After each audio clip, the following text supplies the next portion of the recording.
Hi, welcome back guys. This is your friend, the fanfiction guy. Back with another fanfiction. This is the first part of What If Deku Had Psycho Flames Quirk. Now before starting, please give this video a like and subscribe to the channel if you want more videos like this. Now let's get into the fanfic. Izuku Yagi was a 13-year-old boy with a quirkless status, attending Aldra Junior High and belonging to the Yagi family. He admired heroes, enjoyed studying quirks, and loved observing heroes in action. Katsudon was his favorite food, and he cherished conversations with his dad and grandma.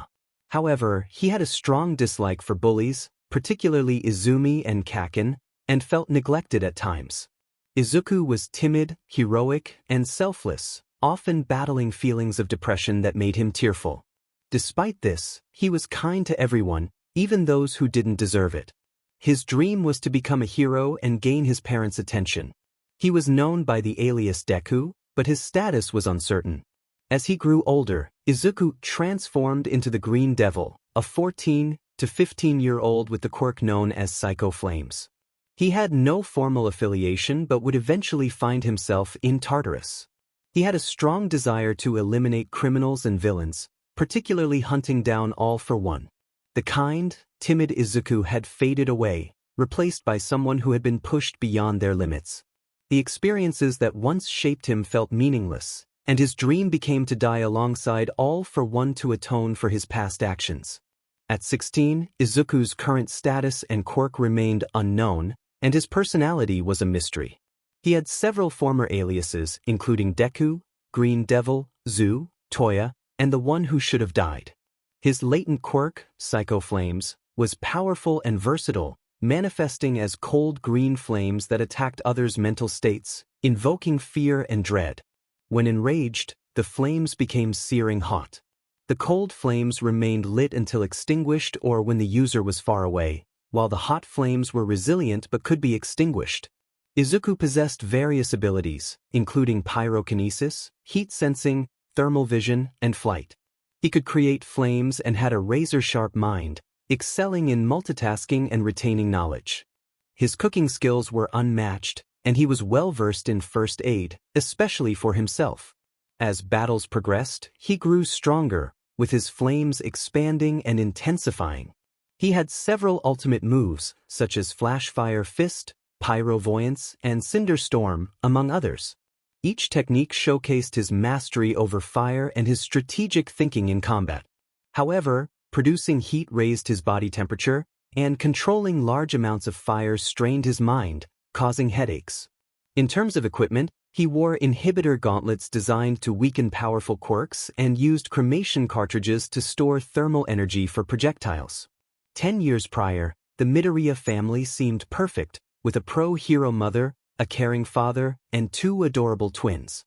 Their lives took a tragic turn when Hisashi was killed by a villain. Inko, his mother, was consumed by anguish and guilt for not being able to protect him, feeling like a failure as both a hero and a wife. 5 months later, Inko remarried Toshinori Yagi, a kind and humorous man who helped her heal.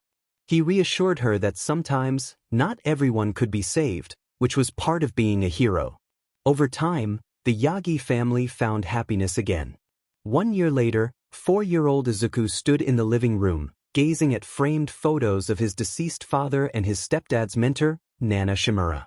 He resembled Hisashi, with black hair styled similarly. Unlike his sister, Izuku spoke to his father's picture as if he could communicate with him. Once he learned to write, he documented his cherished memories with his father to ensure he would never forget. As for the person who could have been his grandmother, Toshinori shared stories about her being a great hero, someone Izuku hoped to emulate. He expressed his excitement to his family, announcing that he and Izumi were going to discover their quirks that day. They were determined to become sibling heroes and make their parents proud. Izumi, eager and full of energy, dragged her brother out of the house, urging him to hurry. Izuku, though excited, felt the weight of the moment. He waved goodbye to his father and grandmother, who were only pictures on the wall, as they left for the car. After the hospital visit, Izuku's world felt shattered. Izumi had inherited the same quirk as their mother, setting her on a path to greatness. While Izuku found himself quirkless, part of the 20% of people who never developed a power. The contrast was stark. Their parents celebrated Izumi's potential while Izuku received only pitying glances. He tried to be happy for his sister, but the pain of being overshadowed was overwhelming. That night, he went to bed feeling like a disappointment to his father and grandmother. At kindergarten, things were even worse. While Katsuki and Izumi were praised as gifted children, Izuku faced mockery from his classmates. Even his sister and friend joined in, claiming he would never measure up to them. It felt like a knife to his heart to see the two people he cared about most turn against him for something beyond his control. In middle school, during the second year, the teacher announced that it was time for the students to consider their futures.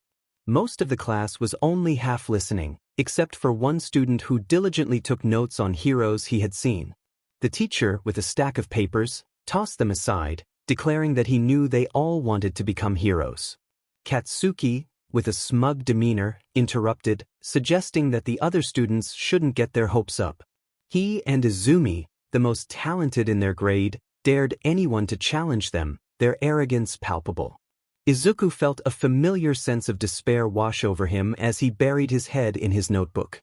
The teacher pointed out that due to their impressive test results, Katsuki and Izumi had a real chance of getting into UA, the most prestigious hero school in the country. The room buzzed with surprised murmurs, while the pair boasted about their future success, aiming to surpass the greatest heroes. Their names would be known worldwide, and it all began at UA High. Then, Izumi turned her attention to Izuku, asking if he wanted to go to UA too. The class erupted into laughter, mocking him for being quirkless. Izuku stood up, trying to explain that the rules had changed, and he could be the first quirkless student to attend. But before he could finish, Katsuki unleashed an explosion that sent Izuku's desk flying. As Izuku fell to the ground, Izumi looked at him with disdain, expressing her disappointment in her twin. Katsuki taunted Izuku, reminding him of his perceived failures and insisting that UA would never accept him. Izuku, feeling cornered, tried to defend himself, expressing his lifelong dream of becoming a hero like their mother and grandmother. But the laughter and jeers from his classmates surrounded him, making him feel even smaller. They loomed over him, their quirks activated, and he felt like he was facing a pack of demons. A few hours later, after a challenging morning, Izuku was finishing notes on heroes when his notebook was suddenly snatched away by Izumi, who was accompanied by Katsuki and their friends. They mocked him, and despite his pleas, they lifted the notebook out of his reach. Izuku felt a familiar sense of dread as he realized what was about to happen. He stood on his desk, trying to reach for his property, but Katsuki was ready with an explosion. As Izuku jumped, he was met with a blast that sent him crashing to the floor. The laughter from his classmates echoed in his ears, and he felt defeated. As he lay there, he asked if he could have his notebook back, but Izumi and Katsuki exchanged sinister smiles, deciding to toss it to Bakugo, who exploded it and sent it flying out the window. Izuku wondered why he even tried anymore, feeling numb to the torment that seemed to be a constant in his life. The relentless bullying dulled his responses, and he could only hope for an end to this cycle. As the bullies gathered their things to leave, Katsuki had some parting words. He mentioned that if Izuku truly wanted to be a hero, there might be a chance for him, which made Izuku's ears perk up slightly. But then Katsuki added a cruel suggestion about hoping for a quirk in his next life, leaving Izuku feeling crushed once again. The bullies departed, leaving him motionless on the floor. After a few moments, he picked himself up and gathered his belongings, thinking about the new burns and bruises he would have to treat. Before leaving the building, he gazed out the window for a long time, contemplating a drastic escape from his tormentors. Izuku was relieved he hadn't written anything in his new notebook yet, as the forest green cover was now covered in gray soot, and most pages were burnt. It felt ruined before he even had a chance to use it. He decided to take a different route home to avoid those who despised him, though he knew it wouldn't change much. Once home, he felt invisible. While his sister Izumi was the golden child of the Yagi family, Izuku felt like the outcast. On tough days like today, he had to patch himself up from the abuse he endured. If his parents noticed his injuries, Izumi would likely tell them he had picked a fight and gotten hurt for attention, which would lead to unjust punishment rather than concern. As Izuku walked through an underground tunnel, he felt something rumbling beneath his feet. Turning around, he saw a living pile of sludge emerging from the sewer. The villain greeted him in a mocking tone before lunging at him. Izuku attempted to flee but was caught in the villain's grasp. He struggled, but the villain began to invade his mouth, trying to take control of his body. The villain expressed that he needed a disguise to escape, thanking Izuku for his cooperation. As Izuku felt his strength fading, he wondered if this was truly the end. He hoped he wouldn't disappoint his father or grandmother. Just as he was about to lose consciousness, he felt a sudden resistance within himself, surprising the villain. The sludge monster sensed something unusual and quickly ejected himself from Izuku's body, retreating back into the sewer as a powerful figure arrived on the scene. Izuku's eyes opened to see the familiar smile of his idol, All Might. He was starstruck but instinctively shuffled backward to keep a safe distance. All Might welcomed him back to consciousness and expressed regret for allowing the villain to harm him. He asked Izuku if he could provide any information about the villain's escape. Izuku shook his head, explaining that he had blacked out during the encounter. All Might reassured him that he had done his best and would live to see another day. As All Might prepared to leave, Izuku called out, asking if it was possible to become a hero even without a quirk. Heartbreak washed over Izuku as he faced the reality of his situation. He had asked his idol the same question he had asked so many others, and the answer was always the same. Some villains couldn't be defeated without power. Without a quirk, he was at a disadvantage.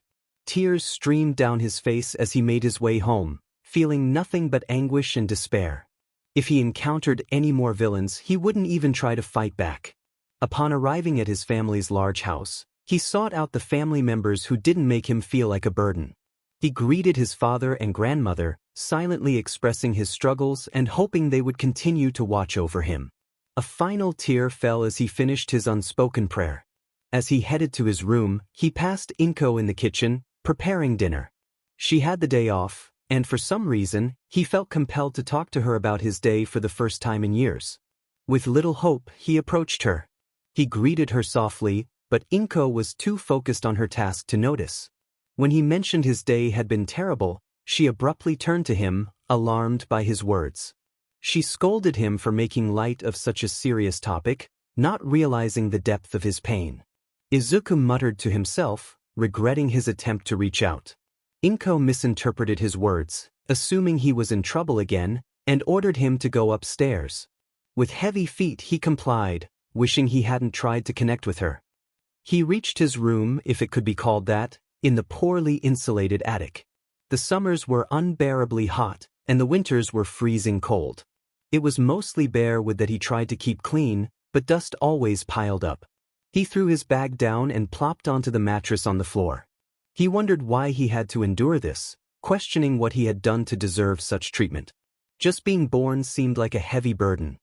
He wished someone would explain it to him, feeling overwhelmed by the weight of his thoughts. Izuku pulled himself up from the old mattress and noticed his burned notebook lying outside his bag. He reached for it and opened to the first page, where an autograph from All Might greeted him. Just when he thought things couldn't get worse, he felt a surge of frustration. He tore the page out, ready to discard it, when something caught his eye. A pen. An idea sparked within him. He wasn't ready to give up on life, but he couldn't stay in a house filled with hostility any longer. Shaking his head to dismiss the dark thought, he changed into casual clothes and went downstairs for dinner. Inko, Toshinori, and Izumi were gathered around the table, enjoying their meal while Izuku volunteered to wash the dishes. The same scene played out repeatedly, the Yagi family chatting, smiling, and enjoying each other's company. Yet, Izuku felt like a ghost, never truly part of that moment. He wished he could understand why he felt so distant, even if fixing the situation seemed impossible. After finishing the dishes, the cold emptiness returned to his heart and stomach. With enough allowance to buy a meal at a nearby shop, he decided that ramen, though not the healthiest choice, was better than going to bed hungry once more. As he climbed the stairs and sat in his room, he contemplated his next move. He needed answers. He had already tried talking to his mother, but he hoped his father and Izumi wouldn't let him down. Izuku knocked on the door of the room he once shared with Izumi. When she opened it, her expression was less than welcoming. She asked what he wanted, irritation evident in her voice. He simply inquired why she seemed to hate him, confused by her response. He wanted to know why, as twins, she could barely look at him. His eyes pleaded for an honest answer. Izumi sighed and coldly replied that he was born, then closed the door in his face. Izuku didn't cry. He had expected that reaction. This was always how it went when he tried to reconnect with his sister. Cold-hearted rejection. He returned to the kitchen and heated up a container of leftovers. While waiting, he found Toshinori. Izuku approached him, stating he needed to ask something important. Toshinori sighed, expressing his stress from the day and suggesting it could wait. But instead of retreating as he usually did, Izuku stood firm. He asked why Toshinori favored Izumi over him, why he felt like a burden to his own family. Toshinori paused, his expression hardening as painful memories resurfaced. He coldly told Izuku to leave, saying they would talk later. Always later. Izuku's eyes were shadowed by his hair as he walked back upstairs, feeling like there was nothing left to say. His family had made it clear that he didn't belong. He thought to himself that there was no place for him here. Dressed in black pants, a green hoodie and red shoes, with his backpack slung over his shoulders, Izuku carried small pictures of his biological father and heroic grandmother in his pocket. He knew running away wasn't the right choice, but he felt he had tried everything to rebuild their relationship only to realize they didn't want him. His books were scattered across the room, and a burned All Might autograph was taped to the beam above his mattress. He had removed the SIM card from his phone and tossed it in the trash. As he grabbed the leftovers from the microwave, he turned back one last time to see the Yagis watching a movie together. He felt invisible once again. With a heavy heart, he whispered goodbye. In the streets of Mizudafu, Izuku lost track of time and direction as he wandered aimlessly. Somehow, he found himself back at the tunnel where a villain had once attacked him, a place that held painful memories. He dropped to his knees, overwhelmed by emotion, his heart silently weeping. He thought that this was for the best. He had never truly been part of a family. The coldness returned, and with his eyes closed, he didn't notice a light beginning to envelop him. A voice broke through his thoughts, startling him. The stranger remarked that he shouldn't be wandering around like a beacon, as it could attract trouble. Confused, Izuku opened his eyes and was shocked to see his body engulfed in green flames. He wondered if this was his quirk, realizing it felt different from the orange flames of his father. The flames weren't burning him, they felt strangely safe. His attention shifted back to the thug who had approached him, brandishing a blade. The man demanded Izuku hand over his belongings to avoid trouble. Izuku, however, stood his ground and refused. The thug chuckled, mocking him for his flames that seemed harmless. He threatened to take Izuku hostage for ransom, but Izuku's eyes dimmed as he replied that no one would want him back. The thug lunged at him with the knife, and instinctively, Izuku raised his hands in defense. To his surprise, he unleashed a blast of cold green flames that sent the attacker stumbling back without causing any harm. The thug was shaken, confused by the unexpected reaction. Izuku realized that while his flames didn't physically hurt the man, they had affected him mentally. As the thug picked up his knife and prepared to charge again, Izuku felt a surge of determination. He decided it was time to discover what he could truly do. With newfound confidence, he launched 2 pillars of green fire from his palms, propelling himself toward the attacker like a flaming javelin. He pulled his fist back and struck the thug hard in the gut, following up with a powerful wave of flames. The impact sent the man flying to the other side of the tunnel, where he coughed before losing consciousness. Izuku breathed heavily, feeling the toll of the power he had just unleashed. It was going to take some getting used to. As he calmed down, the flames surrounding him extinguished. He marveled at his quirk, realizing it had manifested at such a critical moment. Cold flames that could intimidate others had potential. With a quirk like this, he could. He hesitated, memories of the day flooding back. He could return to the Yagis, but did he truly want to be part of that family? Shaking his head, He approached the unconscious thug. The man had dropped several items: money, white hair dye, a silver-colored respirator, a knife, a phone, and a coupon for 2 free drinks at a restaurant. Izuku debated whether to take them, ultimately deciding it came down to one question: who needed them more, a child on the run or a thug? Though he wasn't proud of it, he picked up everything of value. When he heard a police officer shout, the boy bolted away, racing to the other end of the tunnel before igniting his feet and soaring into the night. When the officer arrived, he found the thug unconscious, surrounded by lingering green flames. He tried to stomp them out, but they persisted. He attempted to pour water on them, but they still burned. Even sacrificing his iced coffee yielded no results. Despite how foolish it seemed, he reached out to touch the fire, retracting his hand as a cold sensation ran up his spine. Green flames that sent chills? That was new. There was no quirk like that in their database. It wasn't the work of a hero, so could it be? As the flames extinguished, the criminal was taken away. The officer pondered the situation, concluding, a vigilante. Meanwhile, Izuku leaped from rooftop to rooftop in the city, blending into the vibrant lights of the evening. He used his quirk to propel himself, landing with a roll on a rooftop. Finally, he had a moment to catch his breath. He looked at his hands, igniting green flames in his palms. He reflected on his actions. He didn't have a license or the authority to confront that thug, but his actions had led to a criminal's arrest. It was the closest he had ever come to actual heroism. Walking to the edge of the rooftop, he gazed over the city. What he did may not have followed the rules, but it felt right. He had been attacked twice that day, and the second encounter made him feel like he had done something good. Reaching into his backpack, he pulled out his charred notebook, contemplating which hero to document. He decided to switch things up. Not a hero or a villain. The vigilante. Izuku donned the respirator and gazed out over the city. Even if people would never see him as a hero, he would do everything in his power to help them. This time, he wouldn't let anyone hold him back. Izuku. Age, theme. Affiliation, none. Quirk, psycho flames. 10 years ago, childhood. Izuku and his friends Kaken and Izumi's friends were parading through the forest, with Izuku trailing behind. Kaken was being lifted into the air by Izumi, who was setting off explosions like a floating sparkler.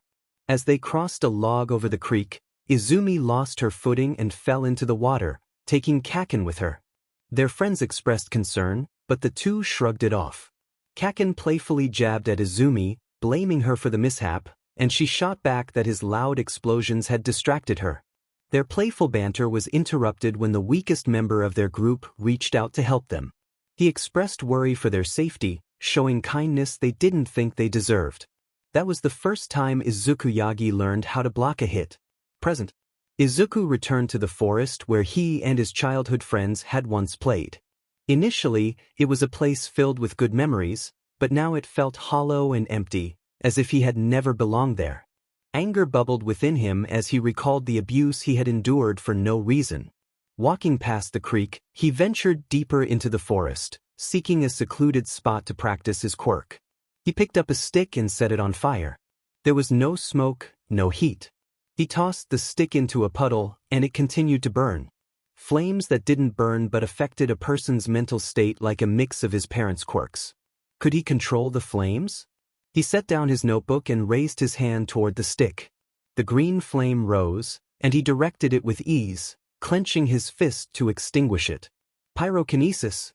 He realized he could reuse the flames he had ignited, making the stamina drawback nearly non-existent. Izuku practiced creating large waves of flames, directing them past the trees in a zigzag motion before they circled back to him.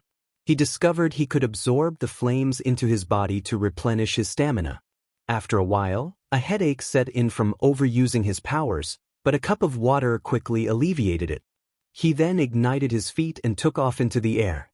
Though a bit wobbly at first, he quickly gained control, using his hands to steer himself. Even Izumi and Kaken hadn't mastered flying this quickly. However, his good mood was short-lived. He hovered in the air, feeling dejected. He thought of Yagi and Bakugo, slowly descending to retrieve his belongings. He had another move to try.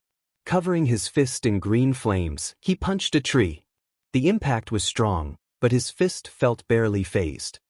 He made the flames burn brighter and struck the tree harder. He didn't even feel the connection, but the tree did. These flames were thick, providing defensive properties. Izuku experimented further, placing his hand on his face. It was difficult to breathe, but he discovered he was immune to the chilling sensation he inflicted on others. The brighter the flames burned, the denser they became, but his stamina drained faster. The flames he left to burn could be sustained passively, but these incapacitating fires required more focus and energy. Izuku thought about how he could use this for capture moves. Cold flames were impressive, and he wished he had discovered them sooner. However, he reminded himself that if he had, he would still be with those who offered only conditional love. Shaking his head, he realized they had never been family to him. He needed to focus on getting stronger.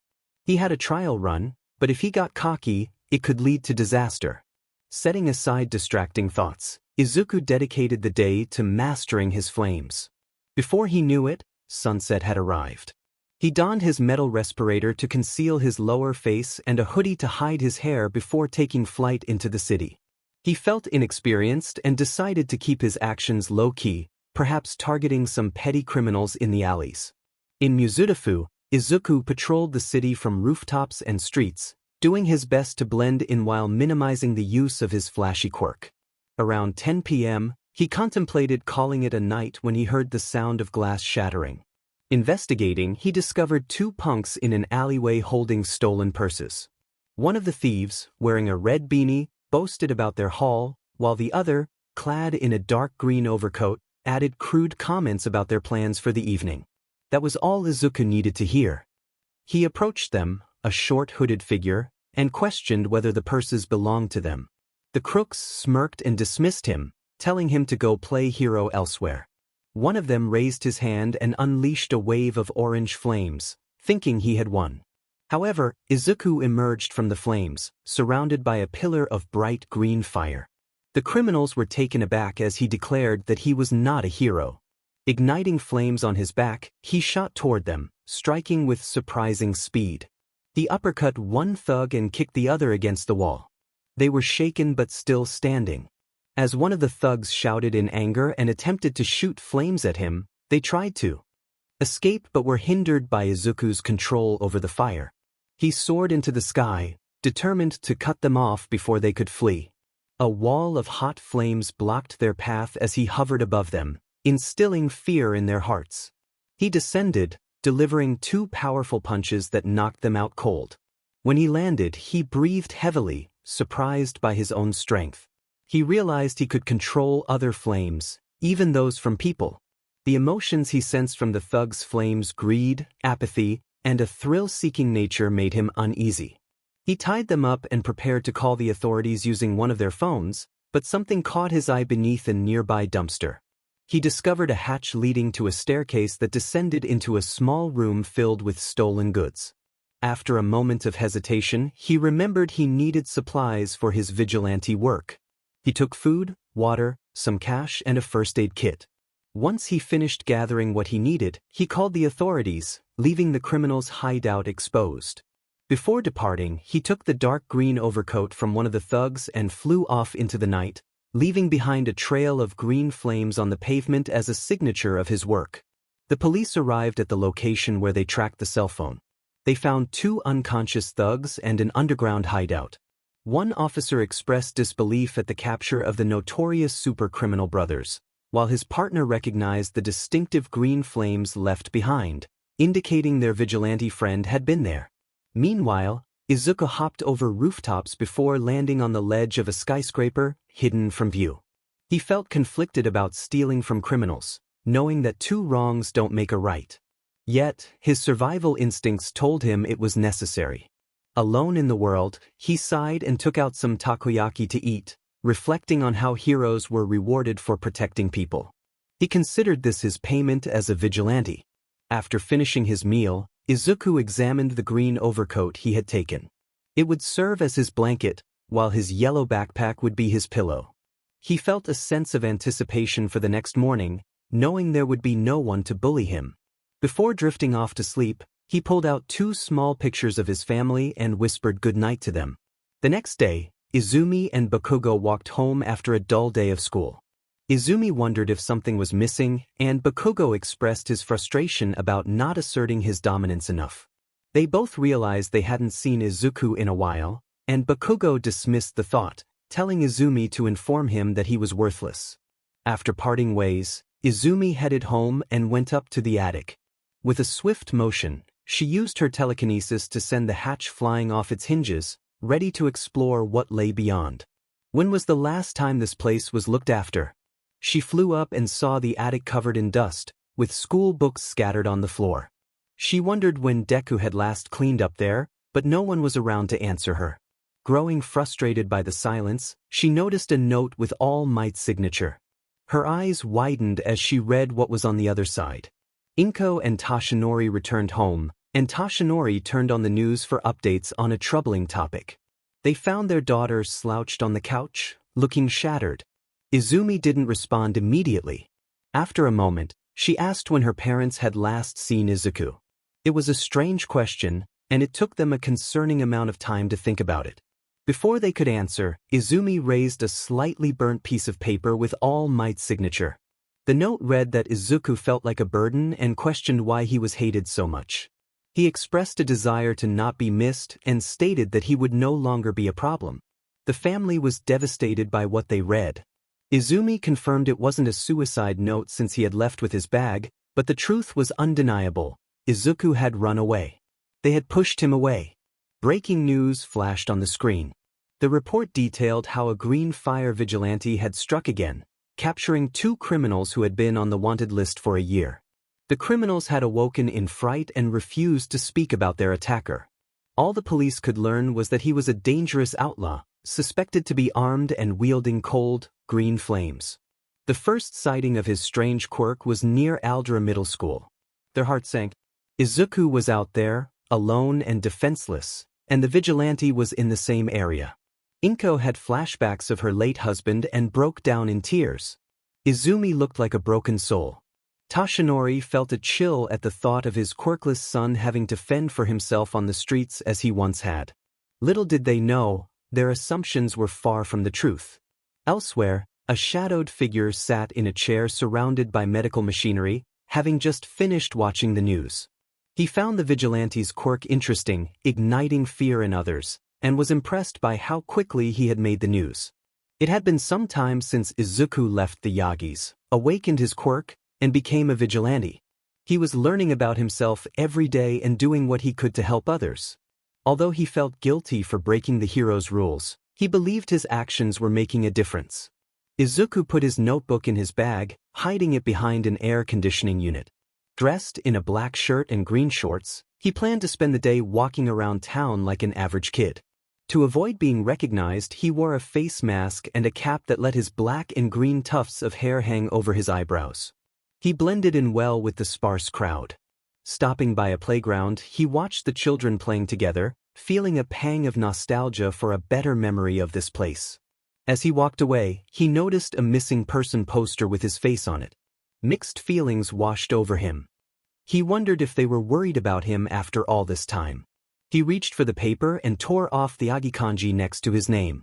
After that conflicting moment, Izuku wandered aimlessly, enjoying the peace. There weren't many heroes or police on patrol, which allowed him to go about his business without worry. Suddenly, he noticed a girl being followed by 2 boys. He could tell from her pace that she was trying to lose them, but they weren't taking the hint. Izuku, accustomed to observing situations, watched from the shadows. He followed the 3 until the girl attempted to fend them off, but it was in vain. He watched in fascination as she shot extendable AUX cords from her earlobes. When one of the boys caught the cords and they laughed at her, his fascination turned to anger. The familiar mocking voices from his past echoed in his mind. In that moment, seeing her silently suffering, he lost control. Without thinking, he burst from his hiding place, moving instinctively to confront the boy holding the girl. With both hands clasped together, he delivered a swift blow. The boy fell to the ground, releasing the girl, and the other was quickly dealt with by a high kick to his chin.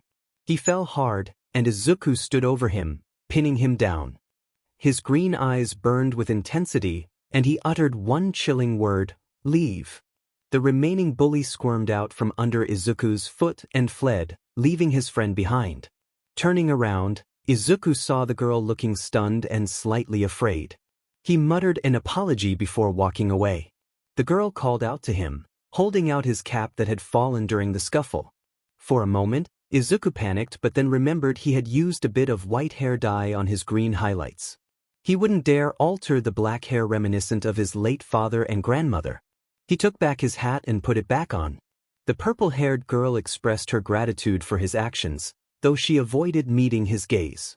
He reassured her that it was no trouble, explaining that he had a strict stance against bullies. She smiled faintly, calling him heroic, which made him bristle at the label. He insisted he was no hero, feeling the weight of her words. Just as she was about to respond, a loud noise interrupted them. The sound of a nearby bus departing made her clench her fist in frustration. She lamented missing the bus due to the earlier incident. Izuku recalled times he had been left behind by his parents and felt a surge of empathy. Determined to help, he bent down and offered his back. She hesitated but then jumped onto his back, wrapping her arms around his neck. He warned her not to look down, but she was taken by surprise when they took off into the air. As they soared, she clung tightly, expressing her shock at the sudden flight. He reassured her that it was frightening at first but that she would get used to it. Once they landed, she trembled, and he had to steady her before she fell. She admitted that flying was terrifying, and he gently set her down, preparing to leave. She called out to him, asking for his name. He froze, unable to reveal his true identity due to the circumstances surrounding him. Instead, he introduced himself as Zu.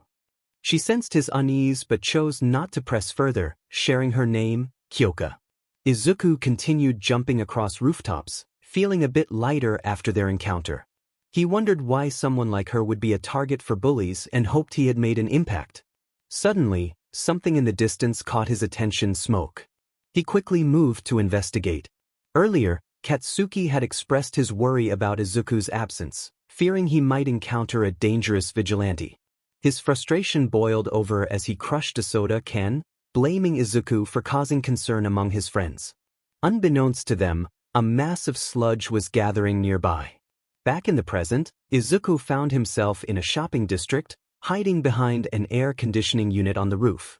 He observed the chaos below, fires raging out of control, with heroes struggling to manage the situation.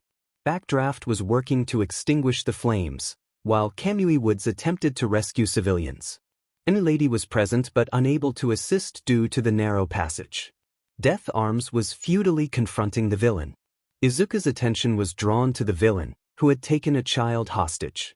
The sight of the slime creature filled him with dread, recalling how it had nearly claimed his life before. The captive's voice rang out, filled with defiance and anger, and Izuku recognized it as Bakugo's. He hesitated, torn between helping and his complicated feelings toward Bakugo. Then he spotted his twin sister, Izumi, preparing to intervene. She flew above the flames, attempting to use her telekinesis to rescue Bakugo. Izuku whispered a warning to himself, knowing she was putting herself in danger. Unfortunately, she landed on a patch of sludge, becoming ensnared. The villain found amusement in her predicament, taunting her. In the crowd, a blond man cursed his inability to act, feeling helpless as two children were in peril. The heroes were paralyzed by the situation, and Izuku felt frustration mounting. He stood at the edge of the roof, sensing the emotional turmoil around him. The flames told a story of fear, especially those ignited by Bakugo's quirk. Seeing the terror in Bakugo's eyes solidified Izuku's resolve. He reminded himself that personal feelings didn't matter, he had to save someone in trouble. With determination, Izuku raised both hands.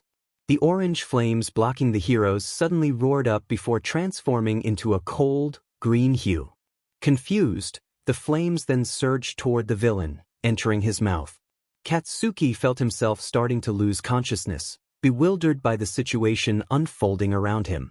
Izumi watched in amazement as green flames surged into the villain. With determination, She thought it was time for the villain to experience the consequences of his actions. As the flames consumed the sludge, Izuku clenched his fists, and the living slime erupted in a powerful burst of green flames, sending Bakugo tumbling into Izumi.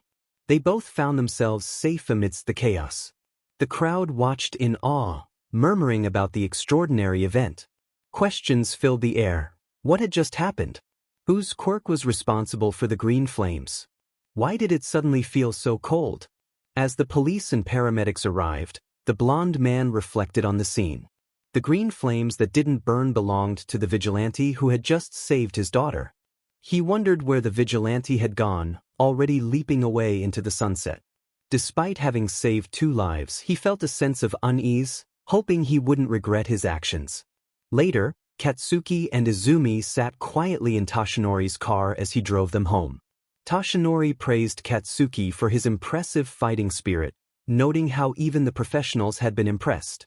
Bakugo huffed, not in the mood for compliments. He then turned to Izumi, acknowledging her bravery in rushing into danger but reminding her to analyze situations more carefully. Izumi nodded, realizing that Izuku was much better at that kind of thinking. Toshinori expressed his desire to speak with the vigilante once he was captured. They dropped Katsuki off first and he waved goodbye. The car fell into a tense silence as Izumi asked her father if he thought the vigilante had seen Izuku. Toshinori gripped the steering wheel, contemplating the possibility. He believed the vigilante acted with reason, but it was still against the law. They would find Izuku and the outlaw. The following evening, Izuku donned a dark green hoodie, metal respirator, black pants, and red sneakers, surrounded by viridescent flames.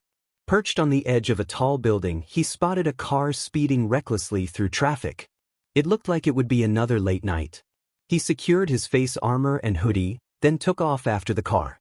Meanwhile, the driver shouted at pedestrians as he swerved through the streets.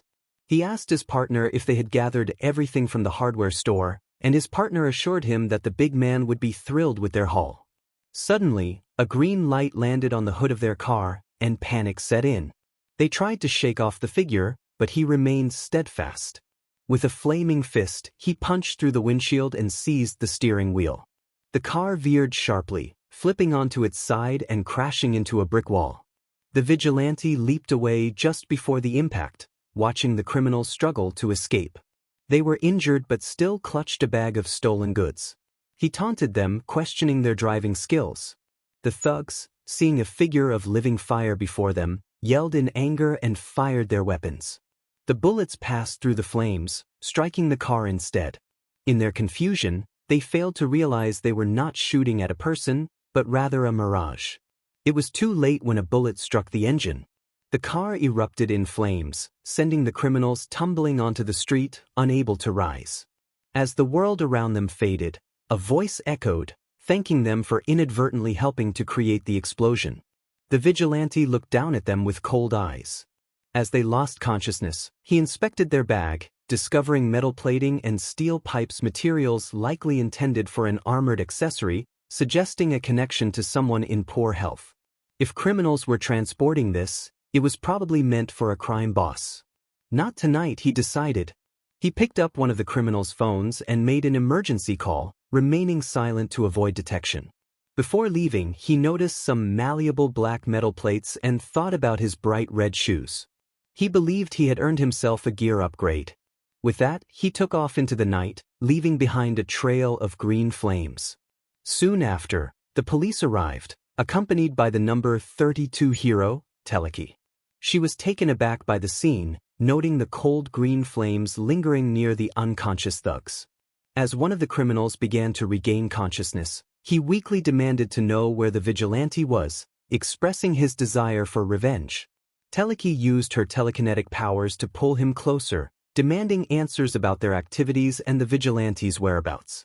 The criminal, unfazed by her presence, dismissed her as a lesser threat compared to the vigilante. Inko, observing the situation, felt frustrated that she couldn't extract any useful information from the frightened thief. He didn't seem concerned about going to jail, as he was more worried about disappointing his boss and encountering the Green Devil again. Inko gritted her teeth, determined to find this vigilante who believed he could act without consequence. Meanwhile, Izuku felt an unusual burning sensation in his chest but chose to ignore it as he examined the black metal plates he had taken. He realized his bright shoes didn't fit the dark hero persona he was aiming for. He molded the plates to fit snugly around his shoes, leaving only the red laces visible. Looking back toward the smoke from the earlier confrontation, he acknowledged that he might have been a bit too flashy this time. Elsewhere, a shadowed figure watched the news, intrigued by the newly dubbed Green Devil making headlines. They expressed surprise at the vigilante's impact and hoped he appreciated the gift they had left him, grateful that the necessary components had arrived without interference. It was a lovely morning in Mizudafu. The birds were chirping, and the sun was beginning to rise, casting away the darkness of the night. The Green Devil was holding a criminal by the neck, using his quirk to envelop him in freezing heat, a typical start to the day. Once he released the criminal, he noticed the sun fully rising, signaling the end of his night shift. He thought to himself that time had passed quickly. Dressed in a black compression shirt, black shorts, a face mask, and a short-sleeve hoodie, Izuku prepared to walk among the civilians. Before leaving, he reached into his backpack for 3 items: his journal and pictures of his family. Day 15. He continued to confront any villain that crossed his path, doing what he could to help others find peace at night. Recently, he had assisted Yagi and Bakugo, and ever since, he felt a troubling burning sensation in his chest. He hoped it was nothing significant. He placed his notebook back in his backpack and silently prayed to his deceased family members, ready to face another day. As he walked through the streets, he chose not to interact with anyone. He reflected on how different his life was compared to 2 weeks prior. Although he slept on rooftops, he no longer cried himself to sleep. Being a target for heroes was nothing new to him, and thanks to the money he earned from defeating criminals, he could afford better food than he had with the Yagis. Most importantly, they were no longer around to hurt him. His stroll led him to a local library, where he noticed another missing person poster. He pondered why it hurt to think about them. Deciding to do some light reading to clear his mind, he entered the library, which had always provided him comfort during his middle school days.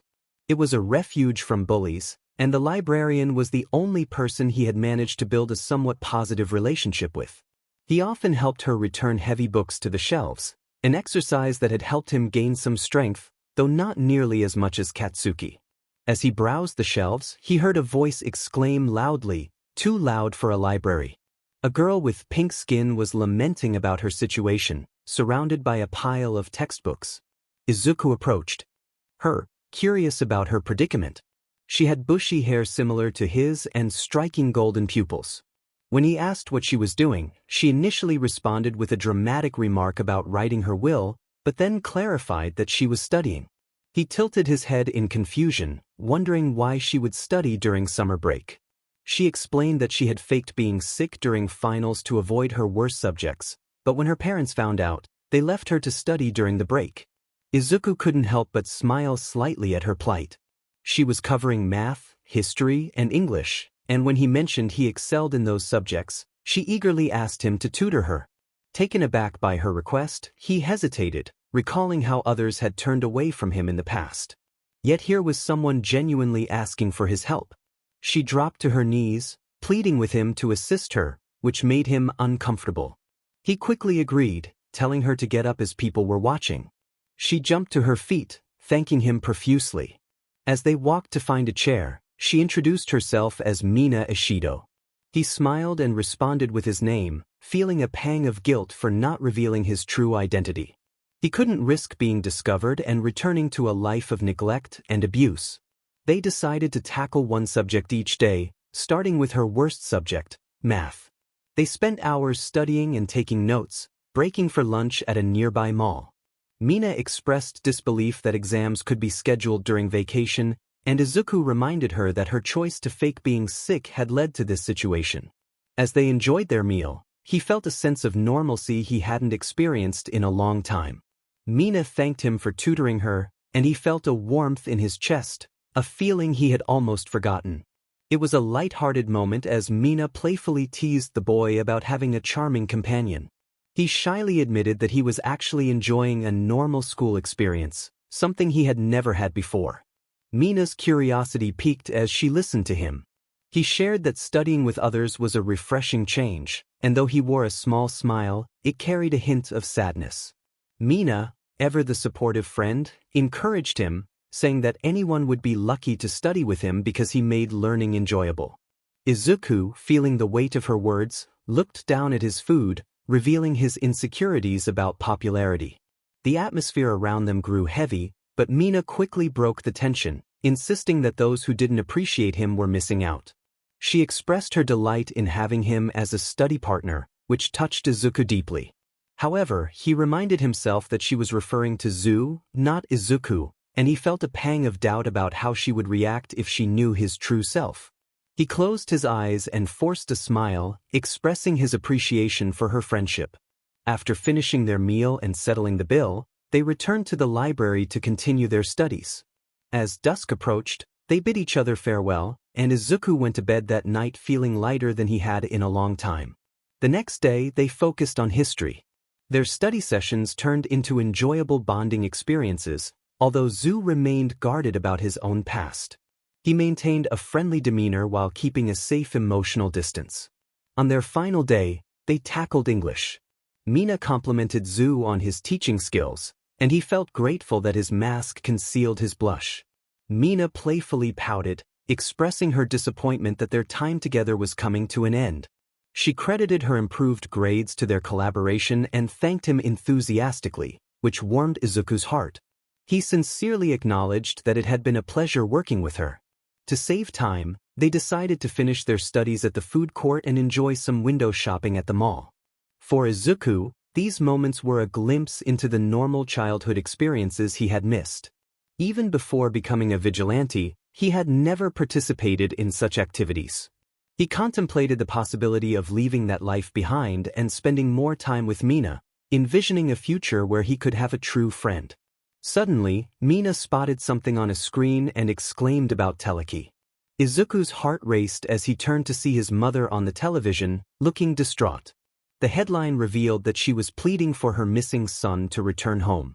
Izuku felt a wave of guilt wash over him, remembering how miserable she had been since Hisashi's passing. He couldn't help but think that a few days of suffering paled in comparison to what he had endured. A passerby commented on the situation, mentioning rumors about Teleki's son being quirkless, which made Izuku bristle. Mina expressed her frustration at the idea of a pro-hero losing her son, surprising Izuku with her empathy. Instead of mocking the quirkless boy, she scolded his mother, showing her compassion. Izuku felt a surge of happiness at her reaction, but looking at his mother's sorrowful face brought back his guilt. He hesitated but decided to give her the benefit of the doubt, acknowledging the challenges that come with being a pro-hero. Mina listened thoughtfully as he explained that Teleki was likely working hard to find her son. Mina agreed that there must be something seriously wrong for a child to go missing, and they continued watching the interview. Teleki's responses raised questions about her son's home life, hinting that he might have run away, but no one dared to ask. Izuku's heart raced with a mix of emotions. Later, as they left the library, Mina complained about her aching head. Zu congratulated her on surviving 3 days of intense studying, and she expressed her gratitude for his help, relieved that she wouldn't have to attend summer school. While waiting for their parents, Mina suddenly asked about the Green Devil, the vigilante. Izuku found himself reflecting on his own identity as she inquired about his opinion. He acknowledged that while the Green Devil was breaking the law, he was also doing good by apprehending criminals without causing harm. Mina seemed intrigued, wondering if the vigilante could be their age and expressing her desire to work with him when she became a hero. Izuku was taken aback but smiled warmly, encouraging her aspirations. Mina's enthusiasm was infectious, and they continued discussing the Green Devil, with Mina dreaming of catching him and making him her sidekick. As she turned to see her parents' car approaching, Izuku felt a sense of hope for the future, knowing that he had made a true friend in Mina. "Hey Zu, come meet my folks." Zu! Her friend had vanished, lost in thought. Izuku leaped from rooftop to rooftop, eventually settling down to watch the sunset. He pulled down his mask and hoodie, wiping a tear from his eye. He felt immense gratitude for Ishido, realizing how much she had helped him, more than he had ever anticipated. He regretted leaving without saying goodbye but meant every word when he told her she would be a great hero. Mina celebrated in the streets, waving her test results high. "Freedom!" she cheered, holding her diploma from the University of Zu. She had achieved straight BS on her exams, surprising her parents and teachers alike. Although she wanted to thank her friend for his support, she couldn't find him anywhere. Yet she knew he would be proud of her. On the roof of the library, Izuku watched her celebrate from a distance, a smile spreading across his face at her joy. With a bittersweet expression, he said goodbye as he took to the skies, passing by another missing person poster without a second glance. At the Yagi residence, Izuku felt a wave of nausea wash over him. The large house had never felt like home. It was more like a prison.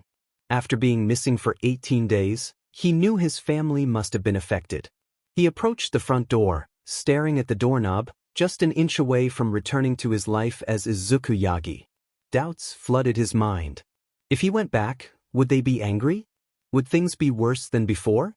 But perhaps his absence had brought about change. Maybe he could have a family again, free from bullying, able to reconnect with Izumi, and have Toshinori and Inko look at him again. He could even talk to Ishido. He could have a normal life. With hope outweighing his fears, Izuku prepared to open the door but paused to douse his hair with water, washing away the white dye that had masked his green tips. He whispered a plea to himself, hoping he wouldn't regret this decision. Slowly, he opened the door, relieved to find the ground floor empty. He needed a moment to gather his thoughts, so he left his backpack by the door. As he moved through the familiar hallway, memories flooded back. He had spent countless hours staring at the table adorned with pictures of Nana Shimura and Hisashi Midoriya, a small vase of flowers beside them. Something felt off, but he barely glanced at it. If he focused on the portraits, he feared he would become too emotional. He noticed the flowers next to Hisashi's picture were wilting. He tiptoed through the house, trying to remain as quiet as possible. It seemed no one was home. As he ascended the stairs, dread filled him.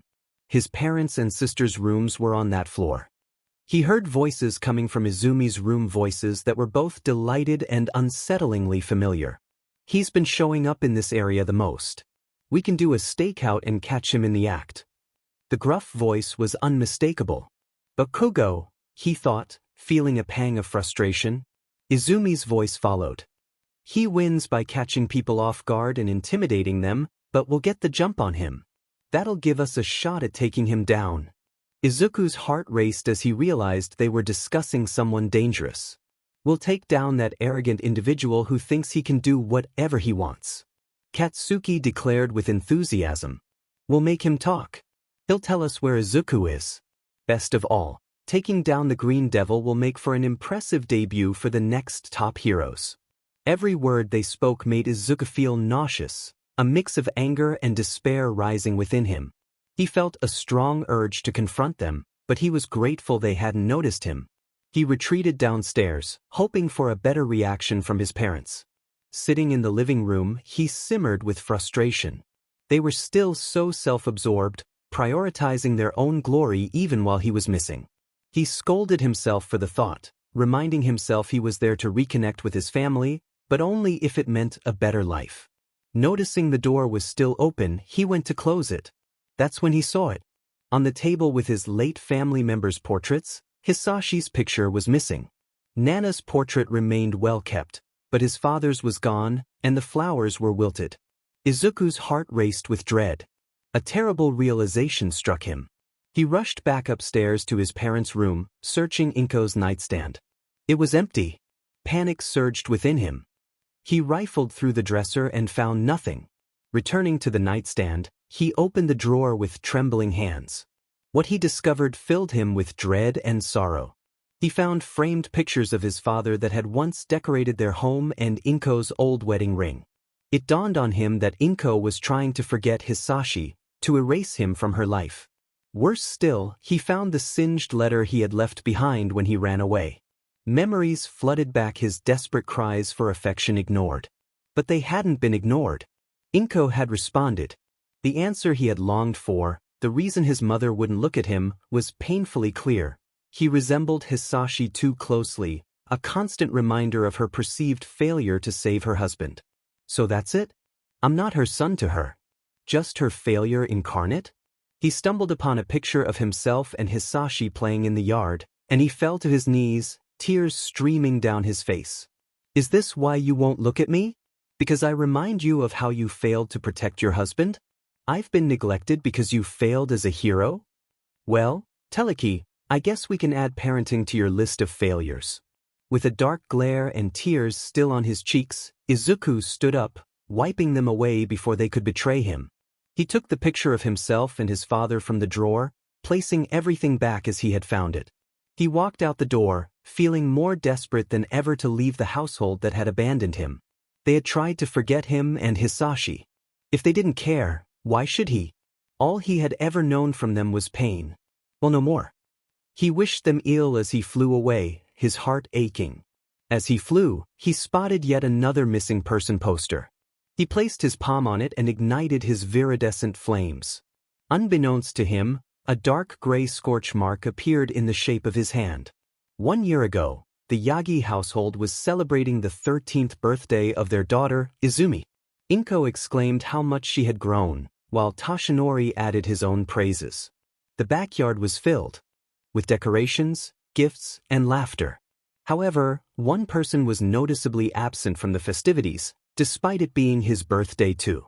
Izuku sat under a tree, watching his parents and Izumi's friends shower her with attention. The only time he was acknowledged was when Toshinori asked him to retrieve Izumi's cake from the fridge. He didn't protest, he was used to being overlooked on his birthday. As he entered the house and turned a corner into the kitchen, he stumbled upon an old man lying on the floor, covered in what appeared to be blood. Startled, he gasped, but the old man lifted his head and assured him he was alive. Izuku sighed and handed him some napkins, asking his stepdad's old mentor if he ever tired of the same old Gigi. The old man shot back that Izuku was the one who screamed every time. He then urged Izuku to join the party, reminding him that Izumi often forgot who he was during visits. Izuku explained that he was just getting the cake. Suddenly, a female voice chimed in, and he turned to see the R-rated heroine and UA heroics teacher, Midnight, strutting into the kitchen. He was taken aback, unable to comprehend why a pro-hero was in his kitchen, especially one as striking as her. Gran Torino had to give him a gentle nudge to snap him out of his daze. Midnight greeted him warmly, and he felt his heart race with joy. She explained that Toshinori had invited her as a special guest because he would be teaching at UA in 2 years. Izuku was overwhelmed with happiness at this surprise, but a nagging feeling lingered. His father had never mentioned it. It was likely meant to be a surprise. He expressed his disbelief at meeting her and bombarded her with questions about UA. Midnight giggled and placed a finger on his lips, assuring him they would have time for questions later. For now, they should enjoy the party, and she wanted to meet his sister. Izuku's smile faded slightly as he retrieved the cake from the fridge, and Midnight playfully asked him to be her usher, causing him to blush again as they walked out, Gran Torino trailing behind. Most of the kids reacted similarly to Izuku when Midnight arrived. She met Izumi and Katsuki, who were less pleasant than Izuku. When it came time to blow out the candles, Izuku found himself at the far end of the table. Without hesitation, Midnight pulled him to her side, allowing him to see Izumi blow out her candles.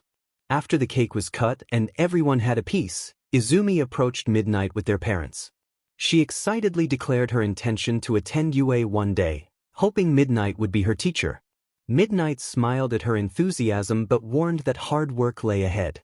Izumi, confident in her quirk, dismissed the challenge, which Midnight found concerning, especially since Toshinori and Inko didn't disagree. Midnight then asked if Izuku would join her sister, noting he would make a delightful pupil. The atmosphere shifted as the Yagis avoided her gaze. Toshinori stated it was impossible for Izuku, revealing he was quirkless. Izumi echoed this sentiment, but Midnight looked at them with a stern expression.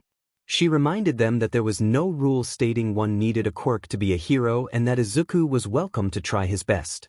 The parents were surprised by her words, but Izumi seemed irritated. Midnight warned her to be careful, or her unchecked ego might hinder others. Midnight then set off to find Izuku, discovering him being confronted by a blonde boy. The boy demanded to know what Midnight was doing with Izuku, who defensively explained that she had simply asked him to usher her in. Before the confrontation could escalate, Midnight intervened, asserting that this was neither the time nor place for roughhousing. She gestured for Izuku to follow her into the house, where she expressed her desire for privacy to answer his questions. Izuku's face lit up with excitement as he nodded and followed her, leaving Izumi and Katsuki in shock. Midnight entered what she assumed was Izuku's room, but he corrected her, stating it was his sister's room and that he wasn't allowed in. Noticing his slight trembling, Midnight reassured him that it was fine to be in his sister's room while she was outside. Izuku hesitantly stepped inside, relieved she hadn't asked about his own room. Midnight then remarked that it might be rude of her, but she found Izumi and her blonde friend to be rather unpleasant. As a teacher, Midnight was accustomed to kids and recognized when someone needed a lesson in humility. Izuku felt a bit downcast but couldn't deny her words. He acknowledged that while their arrogance might seem unearned, Izumi possessed telekinesis that could surpass their mother, and Kaken had explosive powers. They were ambitious and had the potential to become heroes. Midnight pointed out that while those two were powerful, they were far from heroic. If harassing innocent people and looking down on others defined heroism, she wouldn't have sent so many villains to jail. Izuku's eyes widened at the comparison she made between Izumi and Bakugo and villains. Midnight took another bite of cake and patted the spot on the bed beside her, encouraging him to ask her anything. Izuku felt a deep blush as he sat next to her. Before he could speak, she excused herself to retrieve something and returned a moment later with a clean fork. She noticed he hadn't had any cake and offered him hers. Izuku smiled warmly, appreciating her kindness. They spent hours discussing heroes, UA, and the responsibilities heroes had to protect people. Midnight was making this the best birthday Izuku had ever had. When it was time for her to leave, he felt sad but grateful for the time they shared. Midnight pointed out that he had a bit of cake on his face. As he ran his hand along his jaw, she knelt beside him and gently kissed his cheek. Izuku froze, feeling a rush of warmth from her soft lips. When she pulled away, she wore a gentle smile and caring blue eyes, wishing him a happy birthday. That birthday had been the best he ever had, and it was no surprise that he found himself dreaming about his old life on such a day. Suddenly, a man choked in distress. The Green Devil had pinned a robber against the wall, his fiery hand gripping the man's throat. It was 3 a.m., and Izuku had no desire to fall back asleep, haunted by his thoughts. He engulfed the robber in green flames, tightening his grip until the man lost consciousness, leaving him next to a payphone for the police to collect. The first thing Izuku did on his birthday was confront scum. He wanted to avoid reliving the past. In his civilian persona, Izuku walked among the people with a heavy heart. He regretted returning home. After years of wondering, he finally learned that his mother avoided looking at him because he reminded her of the husband she had failed to protect. His existence was a painful reminder for her, despite his innocence. He questioned why she pretended to want him back if that was truly how she felt. A sudden crash drew his attention, and he rushed toward the source of the commotion. A giant villain was being dealt with by MT Lady. Seeking a distraction, he watched from the crowd, noticing a girl his age with chestnut brown hair beside him. MT Lady was performing well in her fight, striking poses as she threw punches. However, Izuku noticed something others missed. Her footing was off as she prepared a high kick, and if she fell, a nearby building would be in danger. He dashed out of the crowd, causing confusion for the girl next to him. As MT Lady delivered her final attack, she began to fall backward, just as Izuku predicted. He positioned himself behind her, ready to use his quirk. He rose into the air and shot 2 large flames from his hands, forming a larger pair of flaming hands to catch her. However, he miscalculated and ended up catching her in an unintended way. Izuku felt the impact, and the moment was awkward as MT Lady struggled to regain her footing. Before things could escalate further, she felt lighter, allowing Izuku to push her back to her feet.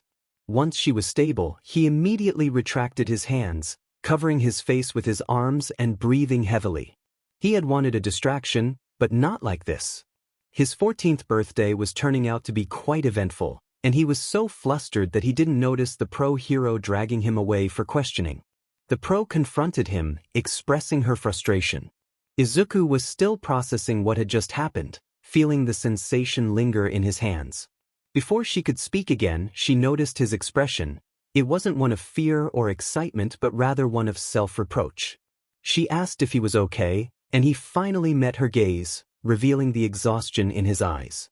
He explained that he had been trying to catch her to prevent a disaster. Lady sensed his sincerity. If she had caused more damage, it would have led to serious consequences. She then pointed out a brunette who was feeling unwell nearby. To calm the kids down and have a proper conversation, Lady took them to a cafe for snacks. They sat at a table with green tea, mochi, and strawberry shortcake, courtesy of Lady. As the kids shared their sides of the story, she clasped her hands together, grateful for their help. The brunette, Achiko Uraraka, sipped her tea to settle her stomach, expressing her gratitude for the rescue while muttering about missed opportunities for her family's business. Curious, Izuku asked about her family's company, prompting Achiko to run her hands through her hair. Lady, understanding the struggles of financial hardship, empathized with Uraraka. She suggested that since Uraraka had helped save a hero, she deserved a reward. Lady offered to write her a check from her agency, addressing her by name. Uraraka was taken aback by the unexpected generosity and hesitated, but Lady insisted, placing a finger on Uraraka's lips to silence her protests. She felt guilty for not repaying Uraraka for her bravery and reminded her that heroes should always accept gifts from their fans. Izuku was equally surprised by Lady's attitude, having initially viewed her as self-centered and attention-seeking. As the conversation shifted, Lady turned to Izuku, asking if he was okay with just tea. He nodded, stating he wasn't hungry. Lady playfully remarked that she wouldn't be either after all the cake he had consumed, causing him to blush beneath his mask. After their meal, as they prepared to part ways, Uraraka cheerfully offered Izuku their leftovers, holding out a pink box tied with a purple string. Despite his reluctance, Lady urged him to take it, insisting it was the least he deserved. Izuku accepted the shortcake and mochi, expressing his gratitude. Uraraka's bright smile was infectious, and Lady advised Izuku to get some rest, teasing him about the bags under his eyes. He felt a faint blush as he bid them goodbye. As he opened the box of leftovers, he couldn't help but reflect on the day. He had saved a building, spent time with two beautiful girls, and emerged victorious in a tough fight. Yet, a nagging feeling lingered in his chest, warning him that something was bound to go wrong. He had experienced a surge of confidence, but he knew that whenever he reached new heights, something would come to bring him down. He pondered his role as a vigilante, realizing that criminals were beginning to fear him, which only made them band together against him. He felt a sense of pride in making the streets safer, but he also understood the risks involved. Suddenly, he felt a force pull at his respirator, and his reflexes kicked in, allowing him to catch it before it flew away. He covered his mouth with his hand, recognizing the telekinetic pull. At the end of the alley, he saw two figures he hoped to avoid. They shouted at him, demanding he raise his hands. The feeling in his chest intensified, signaling trouble ahead. Earlier that day, Izumi Yagi had a very different birthday experience. With her twin brother's disappearance and the rise of the Green Devil, her parents were preoccupied with hero work and police duties. Katsuki, determined to take down the vigilante, had ignited his palms, revealing his cleverness despite his egotism.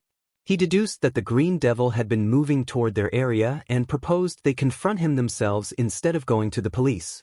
Izumi shared Katsuki's determination, believing the Green Devil might know something about her brother's whereabouts. They saw this as their chance to make a name for themselves by capturing a vigilante that the professionals couldn't. Now, in a dark alley, Izumi and Katsuki faced the Green Devil, who felt his emotions rising but kept his heart steady.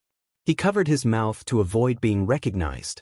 Katsuki shouted threats, while Izumi demanded to know what had happened to her brother.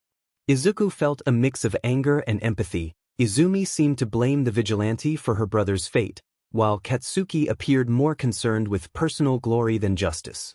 Yet, he could sense Izumi's genuine concern for her. "Brother."